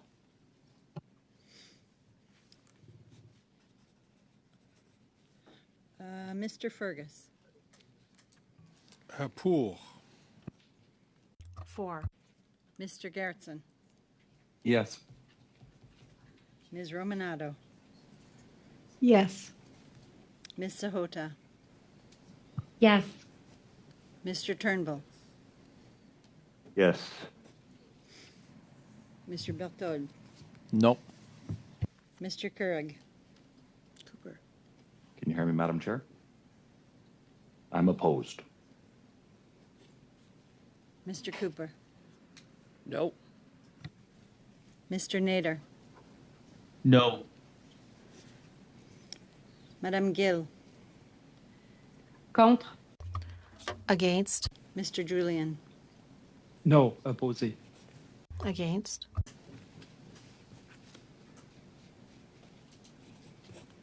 Yeas pour 5, nays contre 6. The amendment is defeated. My list now, as per the main motion, just to bring everyone up to speed, based on the members who are still with us, will be Mr. Julian. Mr. Julian, do you have your hand up because you're first on my list? Okay. Mr. Julian, followed by Mrs. Sahota, and then Mr. Fergus, and then I will take additional hands as they are raised. Mr. Julian, the floor is yours. Thank you, Madam Chair. And what I'm going to do is move an amendment to the motion. This is the motion that the NDP distributed before the committee meeting this morning. So everybody has had it in their hands now for a number of hours. However, as an amendment, it's a little bit different than as the main motion. So our office is sending that minor modification around as I speak, but I will read it for the record. That the motion be amended by deleting clause B. That's the one that talks about holding 3 meetings in each House adjournment week. That the motion be amended by deleting B and replacing the words in paragraph C and D with the following. B, invite the following individuals to appear before the committee: Katie Telford and Tasha Michaud, Chiefs of Staff to the Prime Minister and the former leader of the official opposition. 2, Jeremy Broadhurst, Azim Ismail, Hamish Marshall, and Walid Solomon, National Campaign Directors for the Liberal Party of Canada and the Conservative Party of Canada during the 2019 and 2021 federal election campaigns. 3, Jenny Byrne, leader of the official opposition's senior leadership advisor. And by replacing the words in paragraph F with the following, this is on production of documents: order the production of all memoranda, briefing notes, and any other relevant documents which are in the possession of government departments or agencies containing information concerning efforts by or on behalf of foreign governments or other foreign state actors to interfere in the 2011, 2015, 2019, 2021 general elections, provided that 1, the departments and agencies tasked with gathering these documents apply redactions according to the Access to Information and Privacy Act. 2, these redacted documents be deposited as a complete package within 2 weeks of the adoption of this order with the clerk of the committee to be distributed to all members of the committee in both official languages.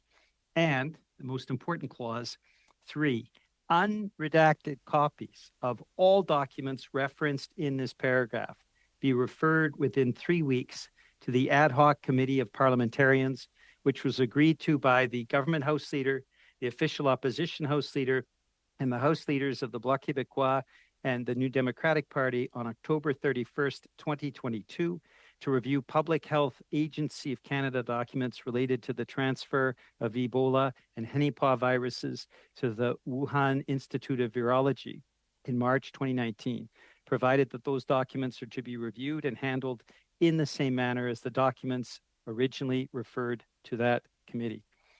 That is the extent of the amendments. I believe, Madam Chair, it's quite extensive, so we may want to suspend until we're sure that every member of the committee has received the written modification, though, as I mentioned earlier, we did circulate this hours ago. prior to the committee hearing so that every member of the committee had the chance to look at the NDP's motion. This is a slight modification as an amendment to Mr. Cooper's motion. Point of order. Point of order. Thank you, Madam Chair. I'd like to suspend for 10 minutes. Do we have agreement to suspend for 10 minutes? Oh, no, I'd actually like to move to adjourn. I think this is a good time for us to adjourn, take this stuff back, think about it, and come back tomorrow. So are you moving adjournment? I'm moving adjournment. So we call the question? So we'll have to call the question on adjournment. All right, Madam Chair, or Madam Clerk? That the committee do now adjourn is the motion. Mr. Fergus? Mr. Gerritsen? Yes. Ms. Romanato? Yes. Ms. Sahota? Yes. Mr. Turnbull? Yes. Mr. Berthold? No. Mr. Keurig? No. Mr. Cooper? No. Mr. Nader? Mr. Broussard. Oh, Mr. Broussard, sorry. I vote no. Madam Gill? No. Mr. Julian? No. Yeas pour 5, nays contre 6. Defeated. Motion is defeated. So we will continue with our speaking list. Mr. Cooper would like to suspend. Can I just have a show of hands if there is agreement to suspend? No. So I'm guessing that, 1 second. I'm going to just pause for 1 second.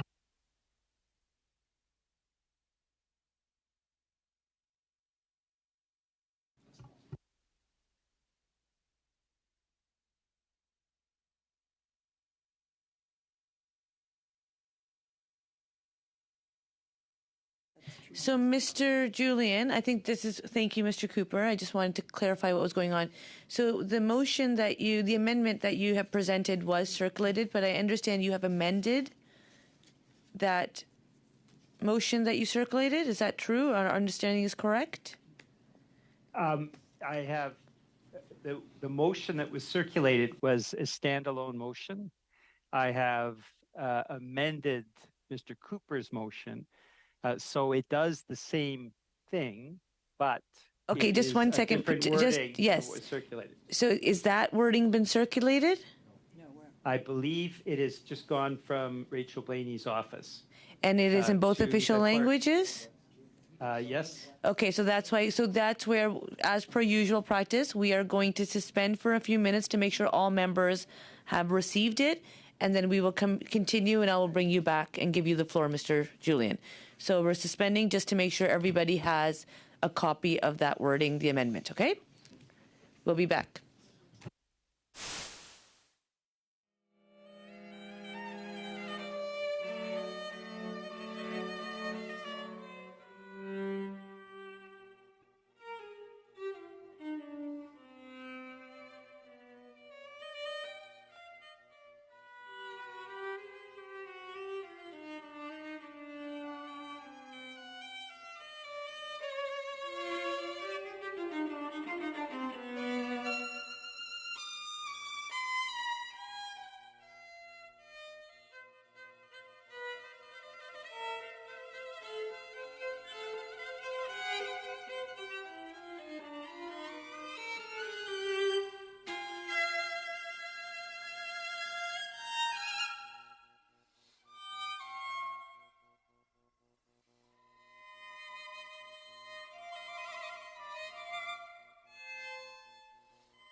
Sorry, I was kidding. One more time.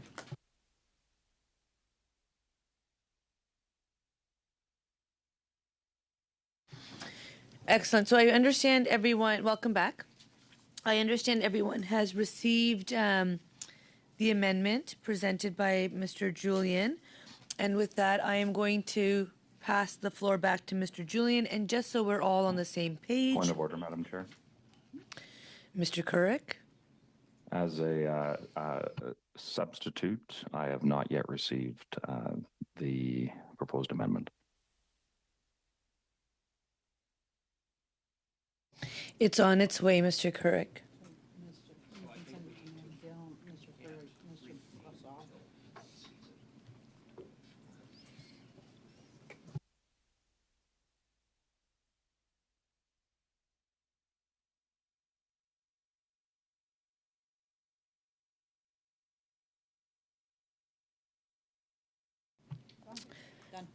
Mr. Couric, you should have that in your inbox. Excellent. I see a thumbs up. Thank you. So just so we know, the floor will go to first Mr. Julian, followed by Mrs. Sahota, then Mr. Fergus, then Mr. Couric, and now I see Madame Gill, and I will take names as hands are up. Mr. Julian, to you. Merci beaucoup, Madame la Présidente. Thank you, Madam Chairperson. And our preference, the preference of our leader and our caucus, would be the following: a public inquiry of national scope. These issues are extremely important. Now, were the Prime Minister to refuse to put in place a public inquiry, the onus would be on the committee to engage in an in-depth study. Now, it is my wish that there is a public inquiry. But in the meantime, we have to do our jobs, and so that is what I am proposing with this motion, that we look at the entire scope of foreign interference on the part of China and, of course, on the part of Russia. And that is why we are proposing the appearance of a number of people who are engaged in the Liberal campaign and the Conservative campaign. The Chief of Staff, Katie Telford, Tasha Michaud, the former leader of the official opposition. And as far as documents are concerned, well, what do we want? We want the documents to arrive in short order, but we also want them to be unredacted. That is the best way of getting access to documents that are of public security interest. Does a number of things. First off, my preference, the preference of the leader in the NDP, is that the Prime Minister call a national public inquiry. It is important that this be public, that Canadians get the answers that they are looking for. The reality is, I do not buy the argument that there's nothing to see here. There are concerns that have been widespread. There are allegations that mean potentially that the electoral laws of our country were breached. This is serious, not something that should be set aside. And having a national public inquiry allows us to respond to that. We've also heard the leader of the opposition talk about a national public inquiry, but in a very restrained way, talking about China's involvement, when we have seen multiple occasions the involvement of the Russian state government, the Russian state actors. We saw that with Donald Trump's election. We saw that with the Brexit referendum. We saw that with the financing of the United Kingdom Conservative Party. And we have found allegations, credible allegations, around the involvement of Russian state actors in supporting the so-called Freedom Convoy as well in Canada. And concerns, as I mentioned, the University of Calgary study that indicate a widespread misinformation campaign that is generated by Russian state actors. So I don't buy the leader of the official opposition saying, hey, there's nothing to see here with Russian implication and Russian involvement and Russian interference. So we need to tackle this together. That means ensuring that we are hearing from credible witnesses, as I've mentioned, the two chiefs of staff, Katie Telford and Tasha Michaud, the campaign directors of both the Liberal and Conservative Party campaigns, Jenny Byrne, who's leader of the official opposition senior leadership advisor. We saw a great deal of activity around the Freedom Convoy.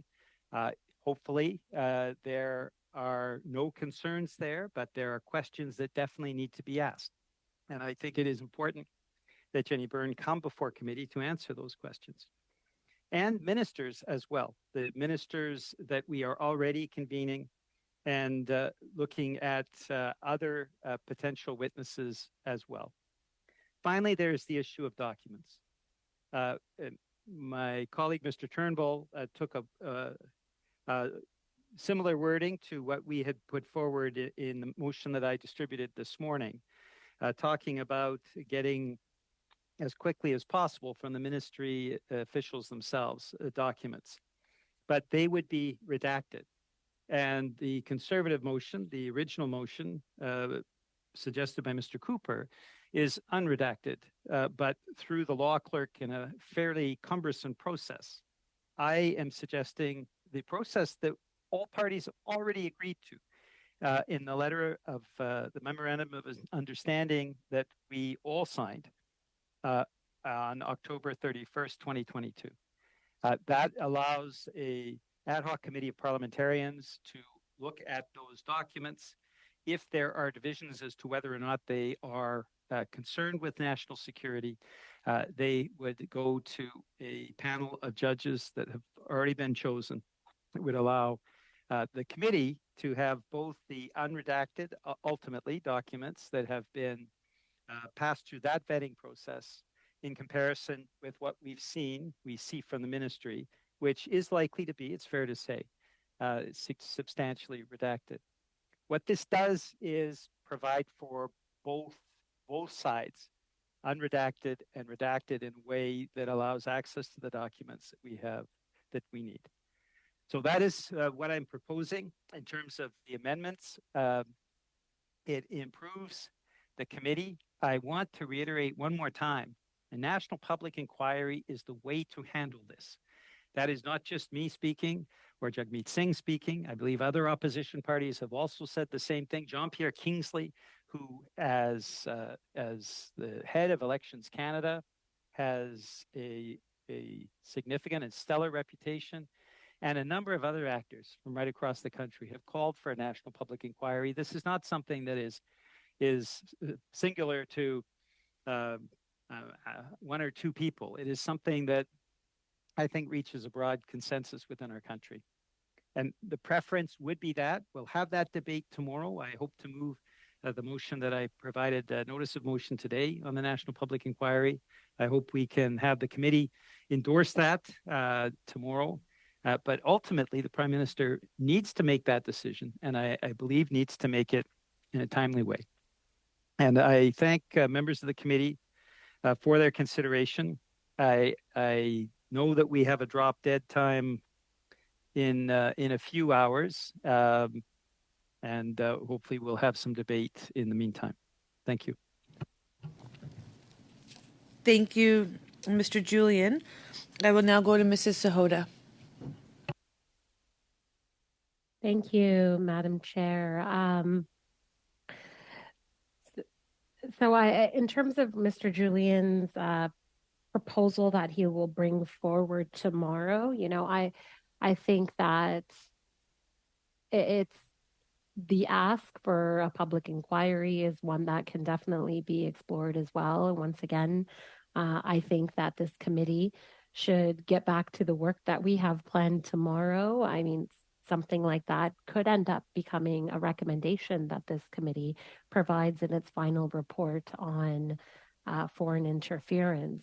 But in terms of the amendment that has just been brought forward by Mr. Julian, and I like Mr. Julian a lot, so I, don't criticize just for the sake of criticizing, but I wanted to point out that once again, I feel like I'm having deja vu, and we're going in we're having the same type of discussion we had last week on these issues, except now, unfortunately, Mr. Julian is taking a different side of the issue, or a contradictory side, if I may. Just the other day, when we went through a very similar motion to what Mr. Cooper has brought forward today, Mr. Julian sided with the issue of not bringing forward or inviting staff. And I can actually quote many things that were said in that meeting, and many things I agreed with him then over and still do in part. I just don't know which frame of thought Mr. Julian is bringing on any given day, because he had said that he cautioned this committee on inviting staff. He wanted to cite a number of people for the record. And Madam Chair, if you remember, you permitted him to quote many other people on this issue around political staff, as opposed to having ministers being brought forward to testify. He had said that they should come forward to explain what they did, what they knew, and what actions they've taken to ensure that whatever circumstance had occurred does or doesn't happen again. He quoted a former House leader stating that there is a clear case to be made that the accountability of political staff ought to be satisfied through ministers. Ministers ran for office and accepted the role of responsibility of being a minister. Staff did not. I'm quoting from, or Mr. Julian quoted that day from former Conservative government House leader Jay Hill, and then moved on, secondly, to name another member, a cabinet minister. He said that we believe that cabinet ministers are responsible for what happens in the names and responsible to Parliament. This is called ministerial responsibility, and it is one of the oldest traditions here in our country. The Liberal leader wants to do away with this tradition. Instead, he wants to import a foreign U.S. committee system that is used as a political weapon to bully, to intimidate, and to humiliate opponents. Something that Mr. Julian believed should never, or something that, this is a quote, something that I believe should never happen. Ministerial accountability is the reason why cabinet ministers answer questions in question period, and it is why they appear before committees to answer for their offices. We hope that all opposition committee chairs will follow the rules and procedures. This is the member from Grand Prairie, Mackenzie, that was being quoted, and the current Conservative Deputy Whip, speaking about the importance of not involving staff, but ensuring ministerial responsibility. And then even went as far as a third quote, which I still agree with, stating that this was a very germane conversation, and that the honorable member knows very well that for hundreds of years, the principle of ministerial accountability has been paramount here in the House and in its committees. This member was speaking again of the idea of inviting political staff rather than ministers. That final quote is from the member from Carleton, who is currently, as you know, the leader of the official opposition in the House of Commons. Though Conservatives have said very eloquently in the past that we should not have political staff brought forward, that issue of the issue of ministerial accountability is fundamental. Mr. Julian then agreed with them. And I have to say, I'm disappointed to see that first Mr. Cooper has gone down that road again, and now Mr. Julian has switched sides and is also going down that same road of wanting to bring in staff instead of the accountable ministers and those that are in charge. And once again, I have to state that, I think we're on to something. We were on a good roll. Our meeting today was a great meeting. We had a really good meeting today. And I know all of us, I could tell everyone was eager to ask questions. I know I had many more questions and would even be happy to have some of those same panelists even come before us today because they are the ones with knowledge as to what is happening in the foreign interference realm of this country. They are the ones that can best identify gaps. From what we have just received again from the public protocol committee, we have many recommendations. And I think that's something that our committee could look at as well. We've got in that report, I think it's on page 45 or so of the report for those that, have that report and are following along and taking a look at it or intend to read through it. We've got a good 16 recommendations, 16 really great recommendations from people that have good knowledge as to how we can better safeguard our democracy. And I think that we should also incorporate that report. Many of us have probably read it. We should debate and bring forward witnesses to discuss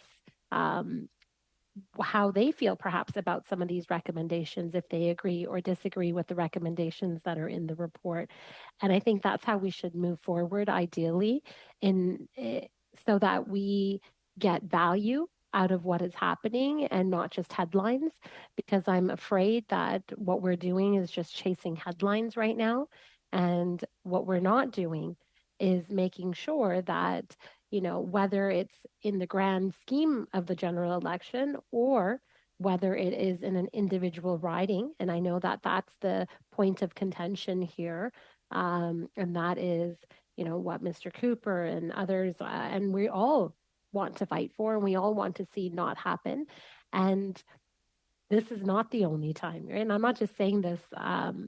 I'm not just saying this off the top of my head. You can go ahead and Google many other news articles of foreign interference taking place, whether it is in the election context or whether it's in between elections to intimidate members of parliament. And many countries have taken place in those types of activities. And I think it's really important that we are abreast of them, but that we do it in a very balanced way, that the public understands this in a responsible and balanced way. And what we're seeing right now through what I would say also some failures, I think it's great that media and many journalists have brought the issue to light, but I think they bear some responsibility in the way they report the issues as well. I think we all bear some responsibility. My colleague, Mr. Garretson, had, just said it was a very irresponsible thing and move for Mr. Calkins have to already decided that one of our members of the House of Commons is a foreign actor or agent. It just goes to show once again that we are coming at this from a very minds made up type situation, and we're not coming at it from an honest place where we want to put in place a system that builds upon the system that our government has already put forward, right? We've already taken steps. We are the first government that's properly acknowledging this, putting together a framework to address this. And is it enough? No, that's what we're realizing. It wasn't enough. They are initial steps. And this has never been done before. So we are in an area where, yes, foreign interference has always been a thing, and that's what we're hearing from all our security advisors. But we're also hearing that there might be an increase from some actors over others. And so how do we go about protecting our institution in a day of social media? That also wasn't a reality. I can recall in my 2015 election, that social media was important, but it was not as important as it had become by the time the 2019 election rolled out and then the time the 2021 election rolled out. And so it makes us all more susceptible and our institutions and our election process more susceptible to the information that gets shared on these social media platforms or through WeChat or WhatsApp. And we've all seen a lot of false information being spread. A lot of times we don't know the origins of that information. And at times we've also read in many reports that the origins of that information comes from abroad or comes through bots run by other foreign actors. And so that's what we need to get to the core of. How do we not let that situation happen again? And I think we all agree that interference has occurred. We have been told, what level of interference there was, whether it rise to the point of making an impact on the general election or not. And we as a committee can now change that framework, right? We can at least recommend to have that framework changed. If we do think that the threshold needs to be changed and all of those things, we can do that. And we have the knowledge and the people with the expertise at our disposal to come forward before this committee. So once again, it is a public forum. Perhaps the government moves in a direction of a public inquiry in the future. Perhaps that's something we also recommend at the end of our report. And I'm open to all of those discussions. But I think what we're doing right now is having an intermission, I feel, in the middle of our study. That is a valuable study. And I think we can discuss, having more meetings so that we can accommodate redistribution and we could accommodate this extremely, extremely important topic. But I think the way we're going about it, pretending and fooling ourselves that we can somehow receive all these unredacted documents and then also drag in all the staff that has ever served. And I have to thank Mr. Julian. At least he's, to some degree, being nonpartisan and trying to bring in staff, from both the Conservative Party and the Liberal Party. That's a good step forward. But it still leaves me a little confused because I think it was the principle that the ministers are accountable, the heads of departments, the deputy ministers, they are extremely knowledgeable. And that's what we should be doing. We should be having a very serious discussion about this, not just trying to make headlines and scare Canadians and go about foreign interference in a very irresponsible way. And I feel we're headed down that path of irresponsibility. And once we go too far, well, you know what's happened in other countries. And I feel if we go too far and we exaggerate what is happening to the point where we devalue our own institutions, then we are going to have quite the reckoning in the coming years. And so it is up to us to protect our institutions. And I'm not saying keep them the same. I'm not saying don't improve things. And I'm not saying let foreign interference be and let it occur. I am saying let's identify it. And that's what we have been doing. And let's identify the gaps and let's move forward. Let's fix this so that we don't have an increase of these types of incidences. And that's how I think we should all be coming together to approach this matter and approach this serious issue. And even from most of the articles and things that I'm reading and constituents that I've spoken to too, they are concerned and they are worried about this, as am I. I am worried about this disinformation. I've been on this committee for a long time. There are a lot of things that keep me up at times, and one of the main things is the stability and the integrity of our democracy and making sure that we continue to protect our democracy, because I truly believe in the democratic system. And we are seeing, authoritarian states emerge quite rapidly all around us. And I just don't want to see us go down a path where we end up destabilizing our own system. And we should be very cautious as to perhaps even the influences that might be encouraging us to go down that path. So be mindful, be wary, as to why we're doing these things and what the end outcome is that you want. And if the end outcome is just, I want some splashy headlines, I want the prime minister to look bad, I want to be in power, then okay, because that's what it's seeming like. But if the end outcome is, because regardless who's in government, and it could be anyone tomorrow, we want to make sure that we continue to have strong, strong, fair, free elections. And that is something that, Mr. Rosenberg's report has indicated that we did have a fair and free election, but it didn't deny the fact that there's interference. And I don't think anyone is denying that, nor is anybody looking to bury that or walk away from that fact. So that's still my position, and I'm going to have a hard time flip-flopping now and going back to supporting this amendment, because we've made it quite clear that we were all on, that the Liberal members and even Mr. Julian were on a similar page when it came to not inviting staff, and that we were going to make sure that ministers were those that were accountable. So I really am just thinking that this is becoming too sensationalized, and that's not the approach we should be taking in this committee. Thank you. Thank you, Mrs. Sahota. Mr. Fergus.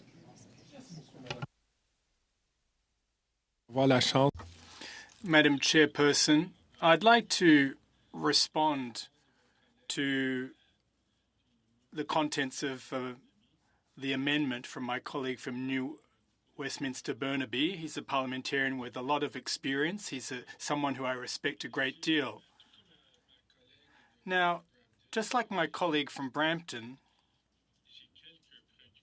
I do have some concerns. I must confess that I found it fascinating. Perhaps I have a crook neck now, because we've seen so many flip-flops as to who should be invited, deputy ministers, ministers, the Prime Minister. I remember very clearly that my colleague from British Columbia mentioned that this is an important tradition, i.e. ministerial accountability, which requires that ministers be responsible and accountable. And that was why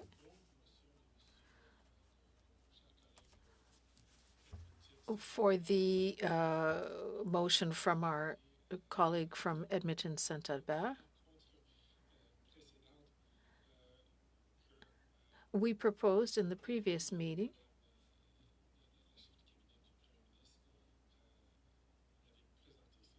he rather proposed inviting the Chief of Staff of the Prime Minister's Chief of Staff.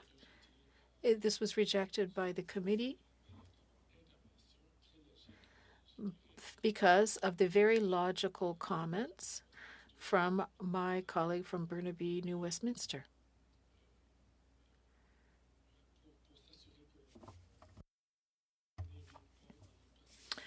The idea was not to invite political staffers.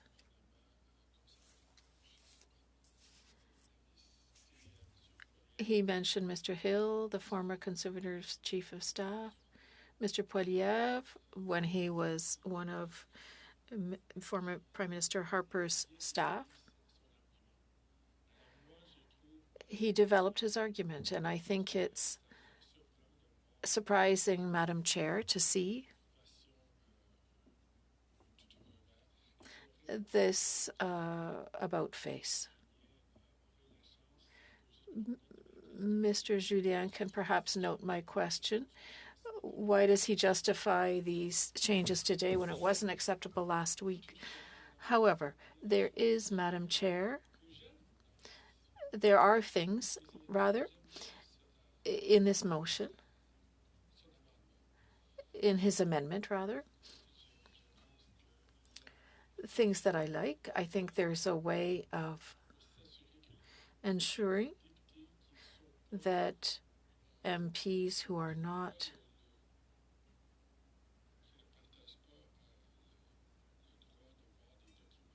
who do not have the right to see documents, top secret documents that is, have the chance to, through a system similar to what we did with the documents from Public Health Agency of Canada.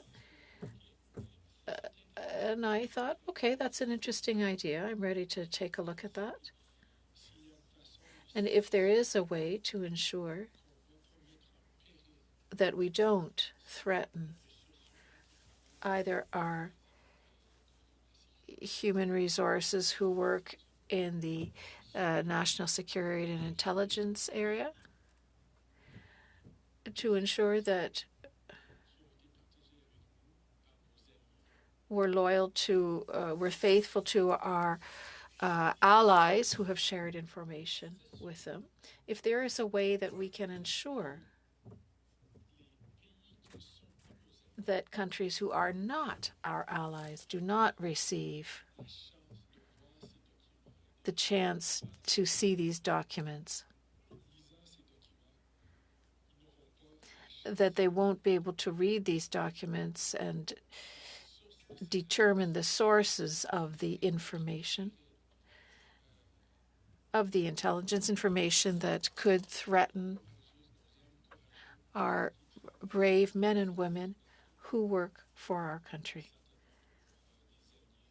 And of course, our allies as well, outside of our borders. I think that's our first goal and our first responsibility as parliamentarians, to protect the interests of Canadians and to protect the interests of this great country. Madam Chair, I'd like to have Mr. Julien clarify something for me. He started his comments by saying the best solution would be a national public inquiry on this question, a nonpartisan national public inquiry that could get to the bottom of things, protect top secret information, find out what exactly has happened, and the scope of foreign interference in Canada, and not just the interference by one country, for example, China, but others, such as Russia, and other countries that are giving us headaches, that have interfered not only in elections, but have impacted situations such as the occupation of Ottawa,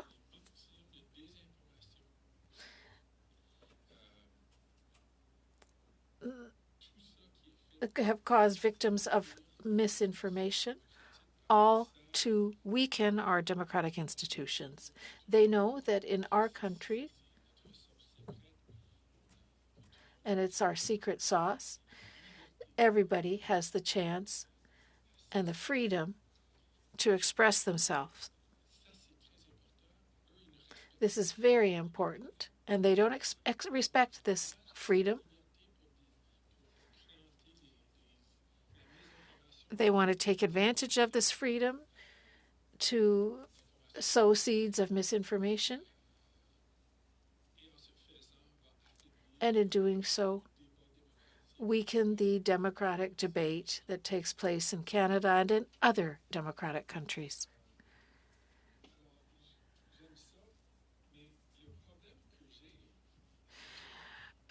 So there are things that I like, but the problem that I have is that if we do hold a national public inquiry, well, bravo.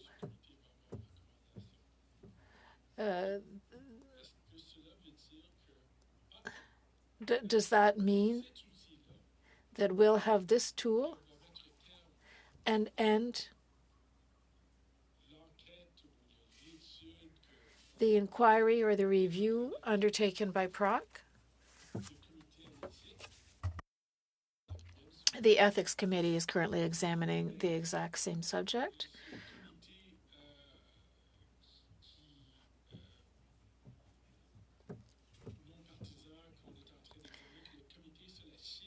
What about the Canada-China Committee? There are 4 committees in the House of Commons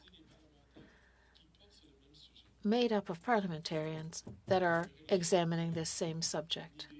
I'd just like to have an idea if my colleague is proposing that if we proceed with a national public inquiry, we'll stop the studies, all other studies. It doesn't make sense to repeat this work again and again.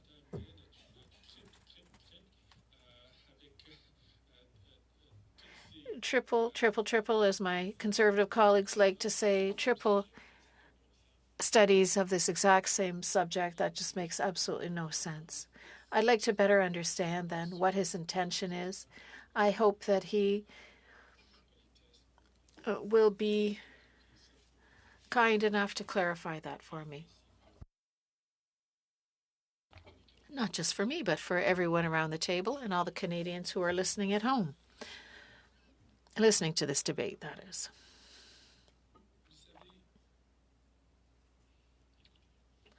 You know, well, listen. This is a fundamentally important debate. We are all concerned by it. I think that Canada, at its best, that Parliament at its best, has been able to overcome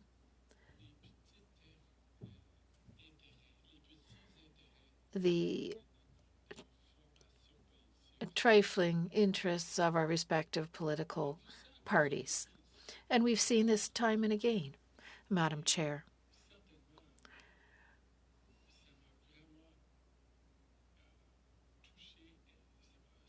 I found this touching. It's been truly heartwarming to see that we acted in this way at the beginning of the pandemic. All political parties, all members of Parliament rose to the occasion. We identified a common threat: the pandemic, the virus, and everyone did their share to help every single person in our country. The Bloc Québécois, the Green Party, the NDP, the Conservative Party, the Liberal Party, everyone together worked in a truly remarkable way. And what happened? What was the result? There was a feeling of pride in every province and every territory.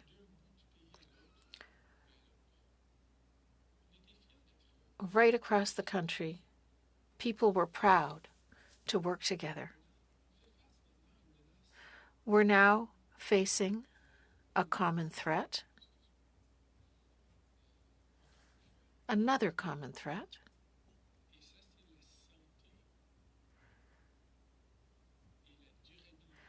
and it will affect the health, the integrity, and the survival of our democratic institutions. These institutions deserve that we all do our part. Madam Chair, I remember, and I've been here for some time now on the Hill.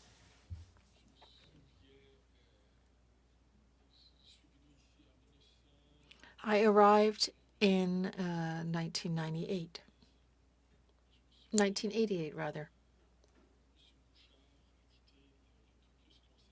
I remember when Mr. Bouchard left the Conservative caucus to form the Bloc Québécois. I remember very well the debate in Quebec, or outside of Quebec, the debate on why someone would want to break apart a country, why people who wanted such a thing did have a place, deserve a place in our federal parliament. I'm a liberal, an ardent liberal, but I have always defended, and I will always defend until my dying day, the importance of allowing every person, no matter what their opinion, if they have been able to convince their constituents to vote for them, they deserve a seat in Parliament. And I say that because it's much better to talk than to yield to violence.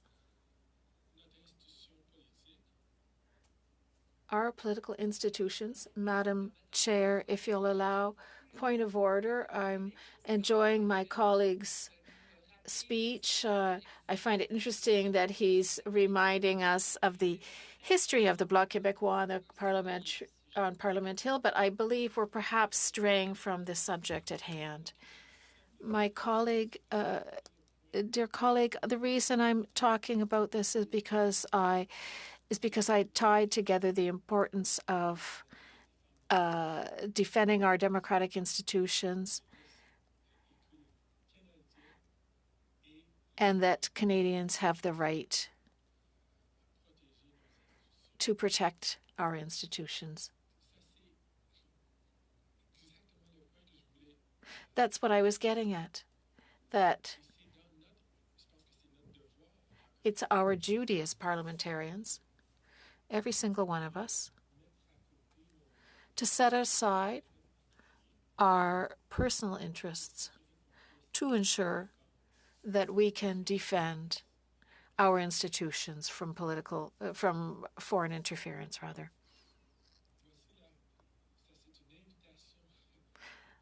This is an invitation that I'm extending to my colleagues. If we manage to do so,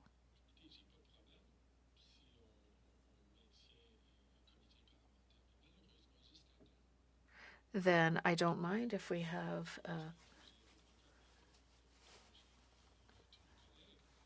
parliamentary committee.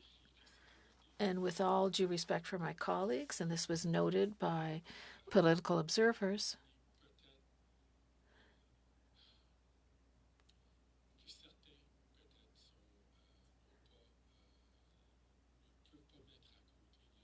it's possible that some people cannot, some MPs cannot set aside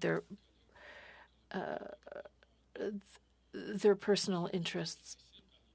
I'm very interested by my colleague's proposal for a national public inquiry because it would eliminate the notion of partisanship when determining the depth and breadth of foreign interference in our democratic institutions here in Canada. My colleague from Kingston and the Islands mentioned, and this disappointed me as well, I learned that we have a colleague I've learned that we have a colleague who accused another colleague of being a foreign agent for another country. That is against the rules of the House of Commons. We are not allowed to. We do not have the right to sow the seeds of doubt with regard to the character of our members of Parliament. All are honourable members And to say that someone is serving another country's interests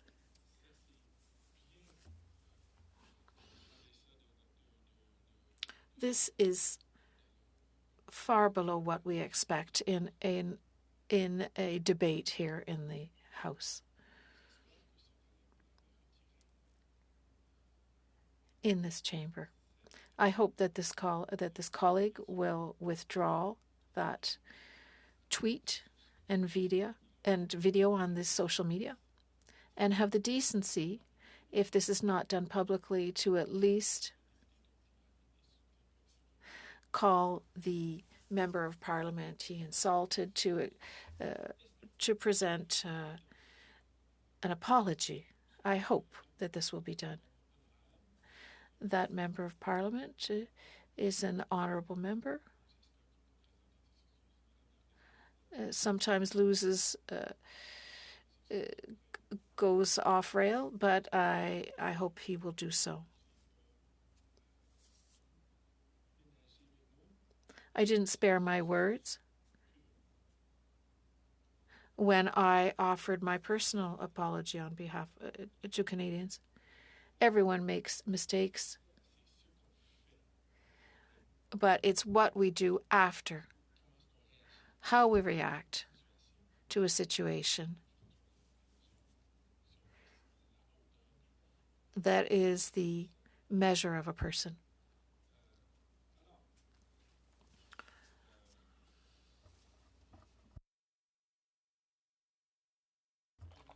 Madam Chair, we have an opportunity before us, an opportunity to set aside our partisan interests and seek common ground.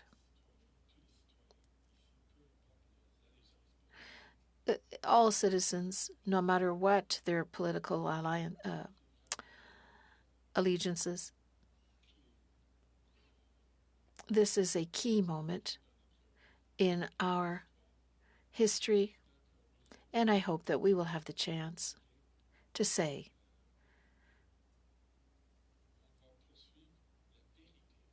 we will seek truth and not confine ourselves to narrow interests. Madam Chair, there's something else in my colleague's amendment.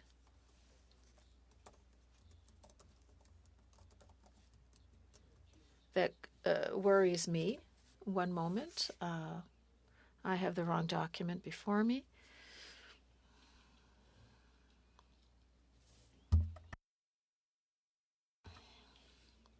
I'm sorry, Madam Chair. I think I seem to have misplaced the motion.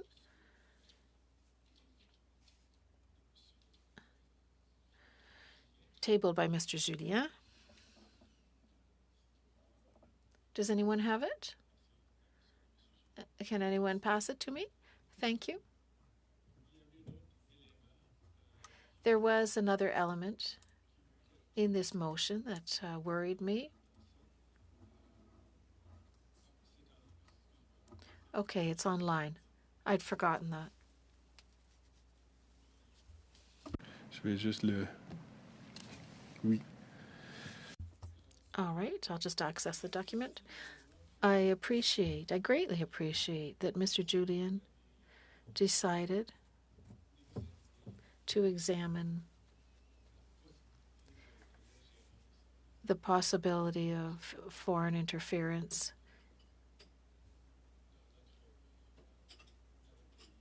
in our country,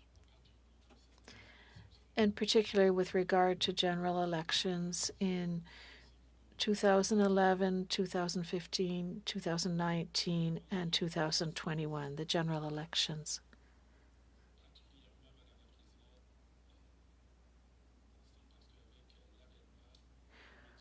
With the arrival of social media,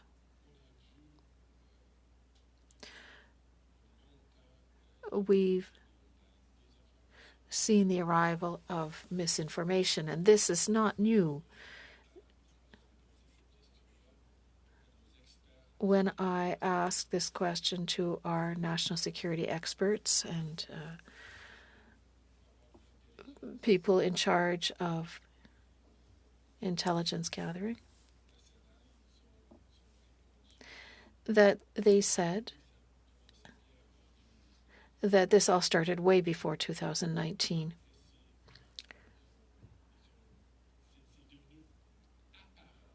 It has become obvious. It became obvious after 2016. It became obvious after 2016, but existed before 2016 as well.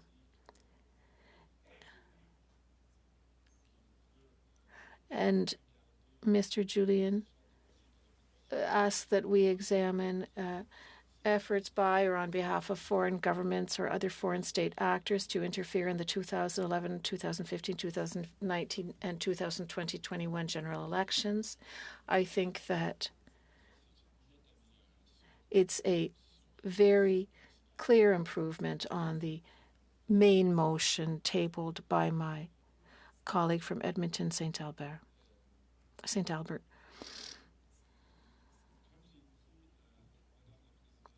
As I mentioned, Madam Chair,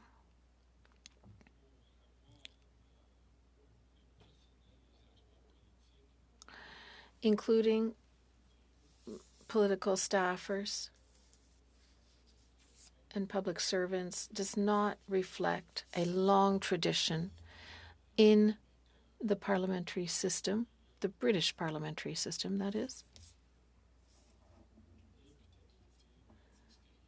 of a tradition of ministerial accountability.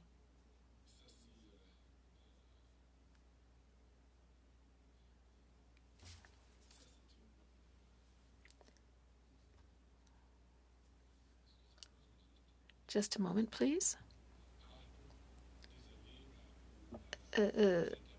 Sorry, I'll apologize to the interpreters. Apparently, I was touching my microphone while I was speaking. I apologize. I hope I didn't cause any problems. I'll be careful to keep my hands on the table in front of me and not to play with the microphone.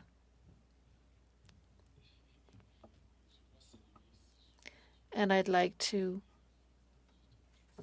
if you'll allow it, I'd like to deviate from my comments. I'd like to say on behalf of all members of Parliament here at the table how much we appreciate our interpreters and all House of Commons staff that are working so hard to support us, not just tonight, right now it's late, but every day.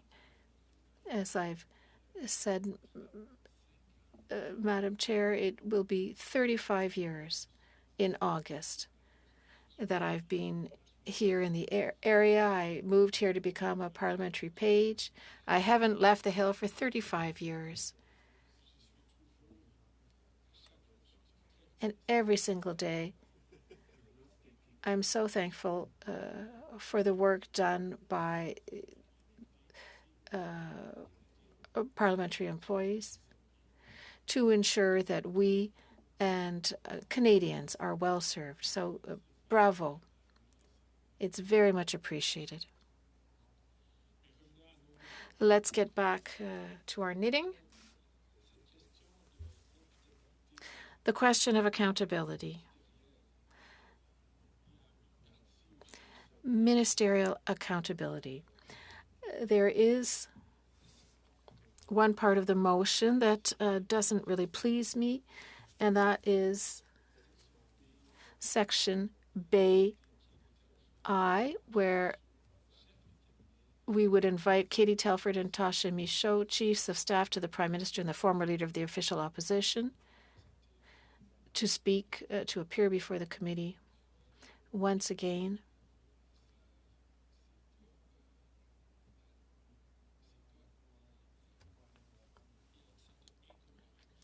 This is inconsistent to some degree. Just last week, and I will quote the document. Mr. Julien said, and I quote, unfortunately, I don't have the French version, I have the English one. On the issue of inviting staff, I want to cite a number of people for the record, Madam Chair, if you'll permit, around the issue of political staff as opposed to having ministers being brought forward to testify. I support ministers coming forward to explain what they did, what they knew, and what actions they've taken to ensure this never happens again. First of all, Madame la Présidente, il a cité l'ancien. He first quoted the former leader of the government in the House. That the accountability of political staff ought to be satisfied through ministers. Ministers ran for office and accepted the role and responsibility of being a minister. Staff did not. Il citait l'ancien.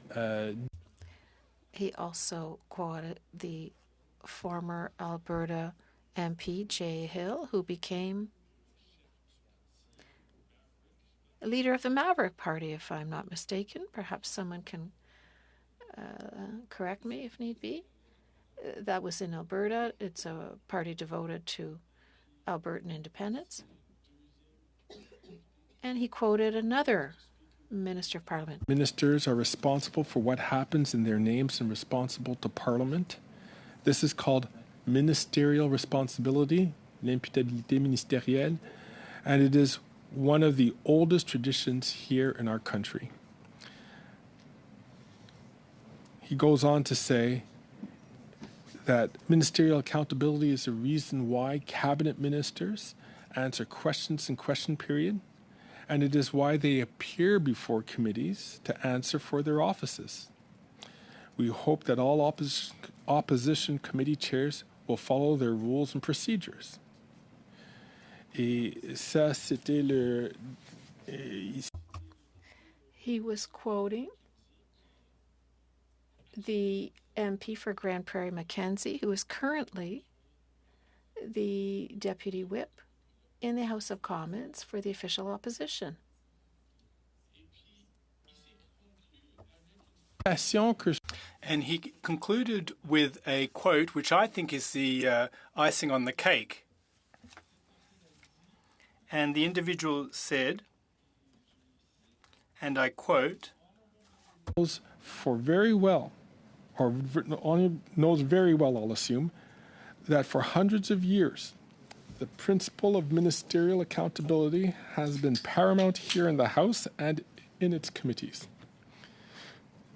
That final quote, cette citation, Madame la that final quote, Madam Chairperson, that my colleague Mr. Julien quoted, Mr. Poilievre, the member for Carlton, who is now the leader of the official opposition, and I hope that he has many years to master that role, even decades ahead of him, in order to master the role of leader of the opposition. But that's what he said when he was in Mr. Harper's government. So for all of those reasons, I take issue with Part B(I) of the amendment moved by my honourable colleague, and I don't want to mislead you. It was indeed B(I). So I believe, Madam Chairperson, that for all the reasons I've outlined, we have an opportunity right here before us to ensure that we do our jobs without any duplication, without any overlap. I don't know what the word is in French, but when you do things 3 times over, thrice over, it's a duplication, it's a triplication. And that is what those members across the way are engaging in. They say the same thing in the House of Commons day in, day out. Do you score brownie points for that? Do you rack up any points? Thank you very much to the member for chiming in. He's the member for one of the most beautiful regions in Quebec, in the centre of Quebec, Megantic Lake, in the eastern townships, of course. Sorry, Montérégie, I stand corrected. My colleague from Saint-Jean has just corrected me. And of course, in the Ottawa Valley, Elmer is, of course, the most beautiful riding of Quebec. And that is why, moreover, that many of my colleagues have made their second home in Elmer, and I'm very proud to be their Member of Parliament when they are here attending parliamentary activities. And at each and every election, I invite them to distribute my election advertising, but I remain optimistic. One day, perhaps I'll do so, but for the time being, they haven't taken up my offer. Now, Madam Chairperson, there are a number of things that we can do, that we should do, but other things that we should not do. There should be no triplication. There should be no overlap, thrice over, with 3 standing committees of the House of Commons investigating the very same issue. Especially, and even more so, were there to be a public commission of inquiry. Now, it's my fond hope that my colleagues, who are, I must point out, quite busy and have a lot of work already representing their fellow citizens and constituents, that perhaps were there to be a consensus to hold a public commission of inquiry, well, then they drop the issue of holding studies in our House of Commons standing committees so that those committees can go back to doing the jobs that they set out to do on behalf of all Canadians. There have been a number of motions to investigate a whole host of other topics and issues that warrant our consideration and would be a better use of our time and of our resources.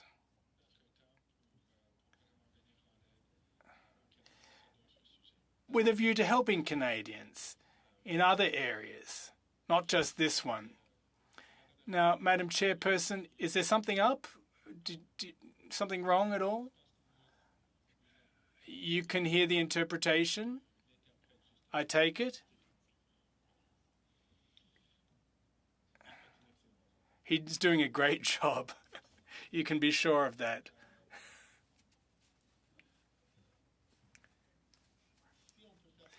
Now, Madam Chairperson, I think that were we to proceed in that manner, we would be truly serving our fellow Canadians.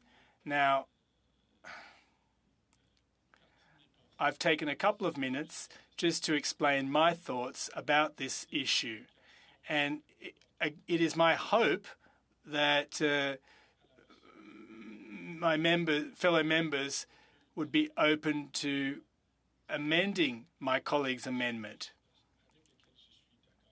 Again, I'll say it once again, there are certain parts of his motion that I do agree with. There are other parts that I do not agree with, and I do hope that we can reach a consensus and therefore do the job that we have been tasked to do. Now, Madam Chair, I think at this point, I'll stop now and listen to Ms. Normandin's sub-amendment. No, there is no sub-amendment? No, my sub-amendment will come later, says Ms. Normandin. Well, I look forward to hearing that. But in any case, Madam Chairperson, I think that I will stop there and I'll have other things to say at a later point. Thank you. Thank you, Mr. Ferguson. Mr. Cooper, the floor is yours. Thank you, Madam Chair. I will be moving at this time an amendment that the amendment be amended by the following. A, replacing the proposed new paragraph B with the following. B, invite Katie Telford, Chief of Staff to the Prime Minister, to appear alone for 4 hours. So, Mr. Cooper, I'm going to just say, can you hold on? Yes. 30 seconds. We're going to just get this passed around. I understand that it's come to the clerk. We received it, and we will just make sure it's sent to all members. It's in both official languages. And we'll just note that there are some members who are not regular members of the committee to make sure they receive it so that we're all on the same page.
Excellent. I understand everyone should have received it. I can see it in my inbox. Mr. Cooper, back to you. Thank you, Madam Chair. So let me start again in terms of reading my amendment into the record. That the amendment be amended by A, replacing the proposed new paragraph B with the following. B, invite Katie Telford, Chief of Staff to the Prime Minister, to appear alone for 4 hours within 2 weeks of the adoption of this motion, provided that she be sworn or affirmed. C, invite the following individuals to appear before the committee on a 2-hour panel: Tasha Michaud, Jeremy Broadhurst, Azam Ismail, Hamish Marshall, Waleed Solomon, Jenny Byrne, Jennifer Howard, and Anne McGrath. And B, deleting the paragraph in the amendment concerning paragraph F of the main motion. I will now, Madam Chair, make some very brief remarks on the motion. First of all, let me just say that it is important that Katie Telford appear alone, that she appear to answer the questions of this committee, because Katie Telford is in an entirely different position than any of the other witnesses, in that she is the Prime Minister's Chief of Staff. She has been with the Prime Minister through all of the relevant times concerning the 2019 election and the 2021 election. She has security clearance. She's privy to classified information. She's privy to briefings that the Prime Minister would have received. And she is not just any Chief of Staff. As the Prime Minister once said, when you're talking to Katie Telford, you're talking to me. And so it's important on that basis that Katie Telford appear on a standalone basis for 4 hours. I have, with respect to the names that I have added, Jennifer Howard and, pardon me, Anne McGrath. Jennifer Howard is the Chief of Staff to Jagmeet Singh. It seems appropriate that if we're going to have other Chiefs of Staff, that Jennifer Howard, the NDP Chief of Staff, also be invited, as well as national campaign directors and managers of the Liberal Party, of the Conservative Party, to come before the committee, that we also hear from Anne McGrath of the NDP. So the motion would simply provide that we would hear from chiefs of staff and campaign chairs of all three parties, not just Liberals and Conservatives, all of which may have insights regarding the 2021 and the 2021 election. And with respect to the production order, we are proposing, or the effect of deleting the rest of Mr. Julian's motion would be to maintain the production process that is set out in the main motion, which provides that the parliamentary law clerk would be in a position to undertake redactions or determine the appropriateness of certain redactions and make the final call, having regard for national security considerations. It must be noted that the parliamentary law clerk is independent. He has a full security clearance.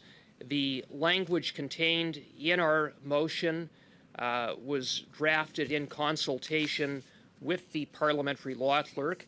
And I would note that there is a precedent for this. This is precisely the process that was proposed and adopted with respect to the Winnipeg lab issue. The NDP voted for that type of production process involving the parliamentary law clerk 4 times, twice at the Canada-China Committee and twice in the House of Commons. So with that, I urge the adoption of this sub-amendment.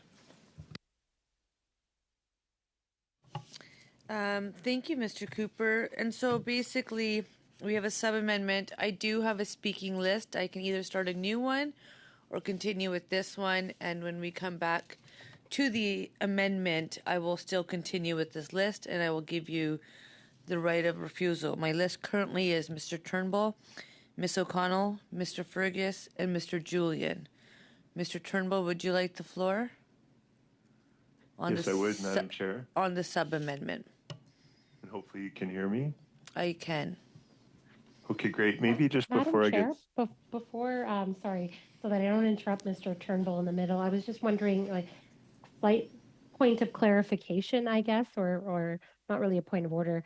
Just wondering if procedurally, I believe even from the title that what Mr. Cooper moved is a sub-amendment to Mr. Julian's amendment, which is amending his original motion. Within the sub-amendment now, first, I guess the first question is, can the mover of the original motion move a sub-amendment? And if I could get that answer. And then the other thing is that the mover of the original motion is now sub-amending not just what Mr. Julian's amendment is, but also changing timing of his original motion. So, I mean, maybe he's free to do that, but I'm not sure. It just wanted to be clear on the procedure of that and whether that's allowed.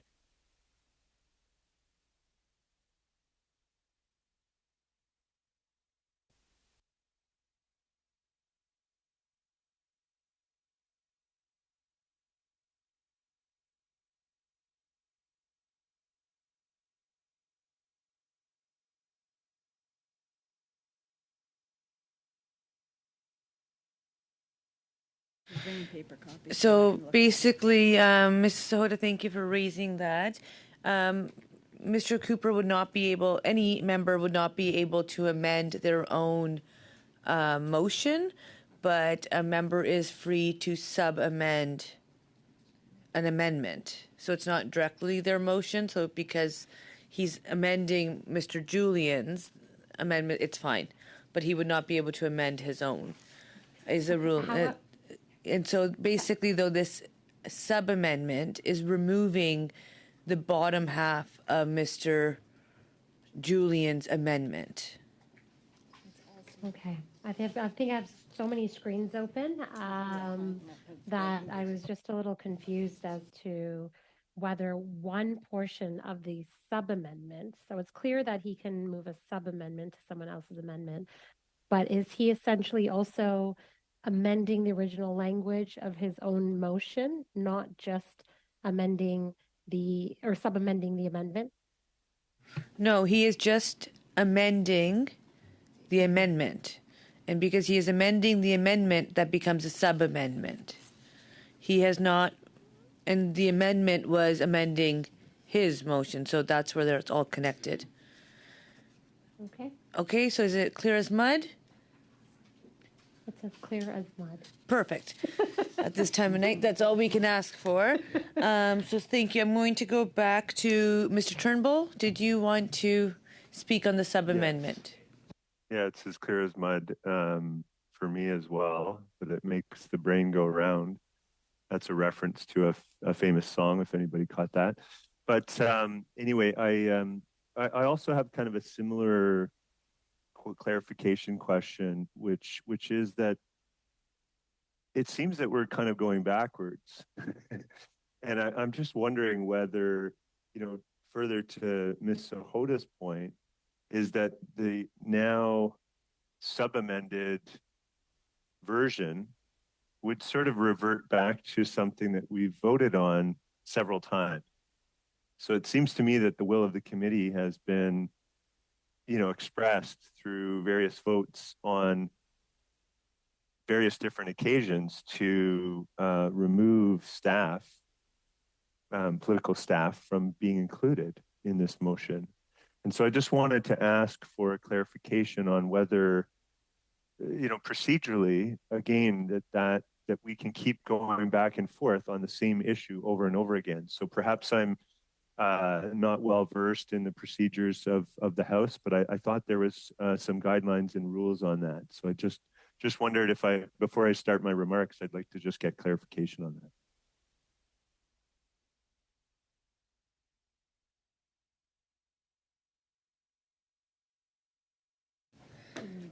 that.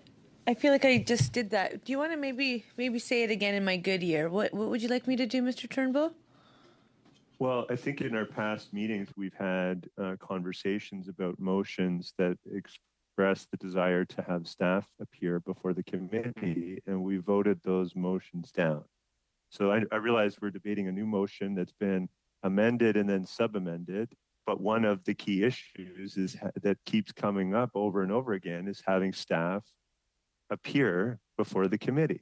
And Mr. Julian has talked about ministerial accountability in his past remarks, and members of this committee have quoted him emphatically and in agreement with him.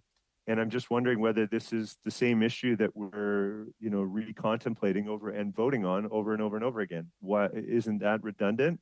And isn't there some procedural procedural rule that prevents us from doing that. Is that clear, Madam Chair? That was really well done. Yes, I needed you to elaborate that point. I thank you. The lights have turned on.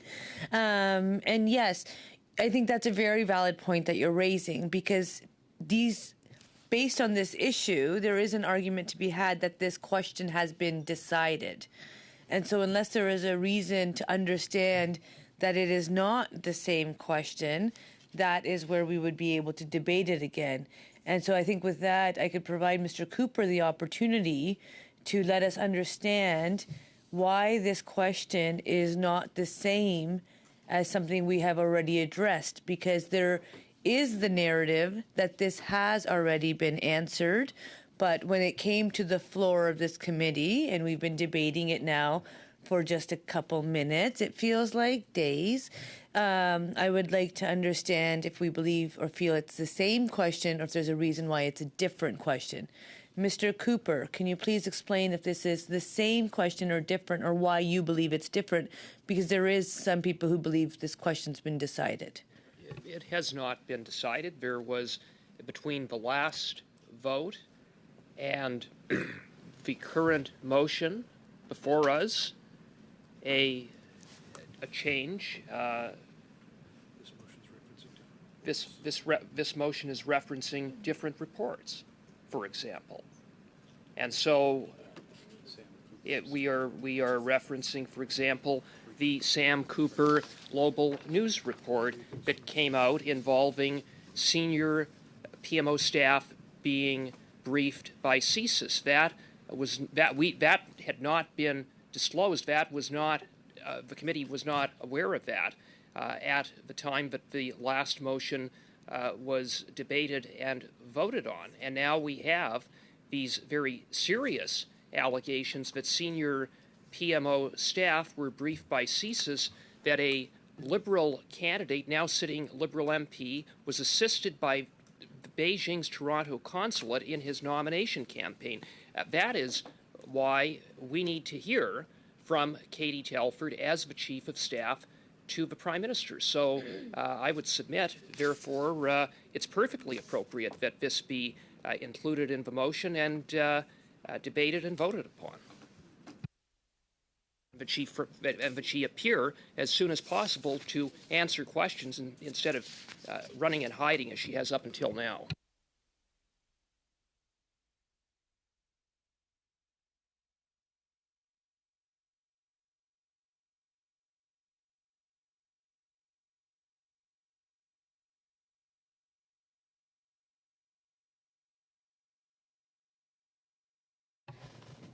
Okay, we are just going to take a pause from what's happening in regards to the motion in this. I think, in all honesty, I would feel that this question has been addressed. But at the same time, it's for members to decide, and I am just here acting as your chair. Mr. Cooper, I appreciate your comment. Mr. Cooper, yeah. I think I've demonstrated that I'm always here to get along and find a way forward. I'm not sure what more I can do to demonstrate I'm here to play nicely in the sandbox. I would welcome if there's other members who would like to share their thoughts as to, do we feel like this question has been answered, or have the parameters changed enough that we have not addressed it? So I just am going to take, and I'm going to give it a 5-minute just cycle to say I would love to hear some thoughts. So we got to hear Mr. Turnbull. We got to hear Mr. Cooper. Is Mr. Julian, would you like to speak? I would, Madam Chair. I find this deeply saddening how, with such an unserious approach from the official opposition, they bring forward a motion, it's amended, maintaining that motion, and they try to one-up it, throwing in all kinds of additional people that are not involved at all in either the allegations of Chinese interference, which affects both Liberal. Sorry, so Mr. Julian, perhaps. Hold on, just a moment. No, Mr. Julian, I need to just make sure that you're going to get the floor back in regards to the sub amendment. Do you feel like this question, the concern that Mr. Turnbull raised, is a matter that has already been addressed, or do you believe that there is enough change that this has not been addressed? I find the sub-amendment of Mr. Cooper ridiculous, and I'd like to move to adjourn. That just changed a lot. So the question's been called. Madam Clerk. Mr. Fergus. I'm in favour. Ms. O'Connell.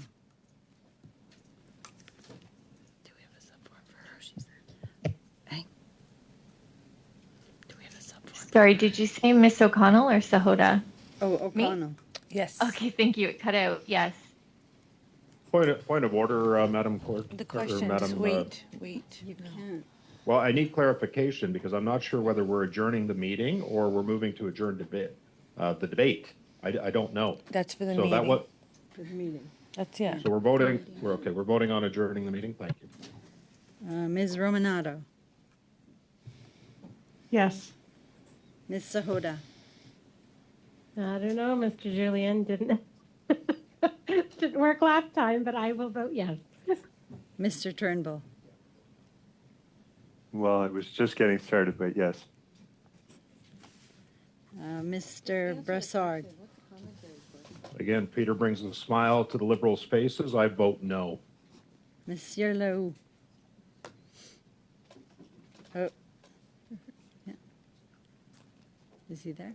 Wait. Monsieur Leroux? But no. Mr. Cooper? No. Mr. Nader? No. Madame Normandie? No. And Mr. Julian? Yes, oui. Yeas pour 6, nays contre 5. Meeting's adjourned? Yeah. Meeting is adjourned. We'll see you at 10 a.m. Have a good night. Thank you, everyone. To staff and to supporting people, interpreters, HOC, we really appreciate what you do to be here with us. So thank you from the bottom of our hearts. Bye for now. Good night. Safe travels.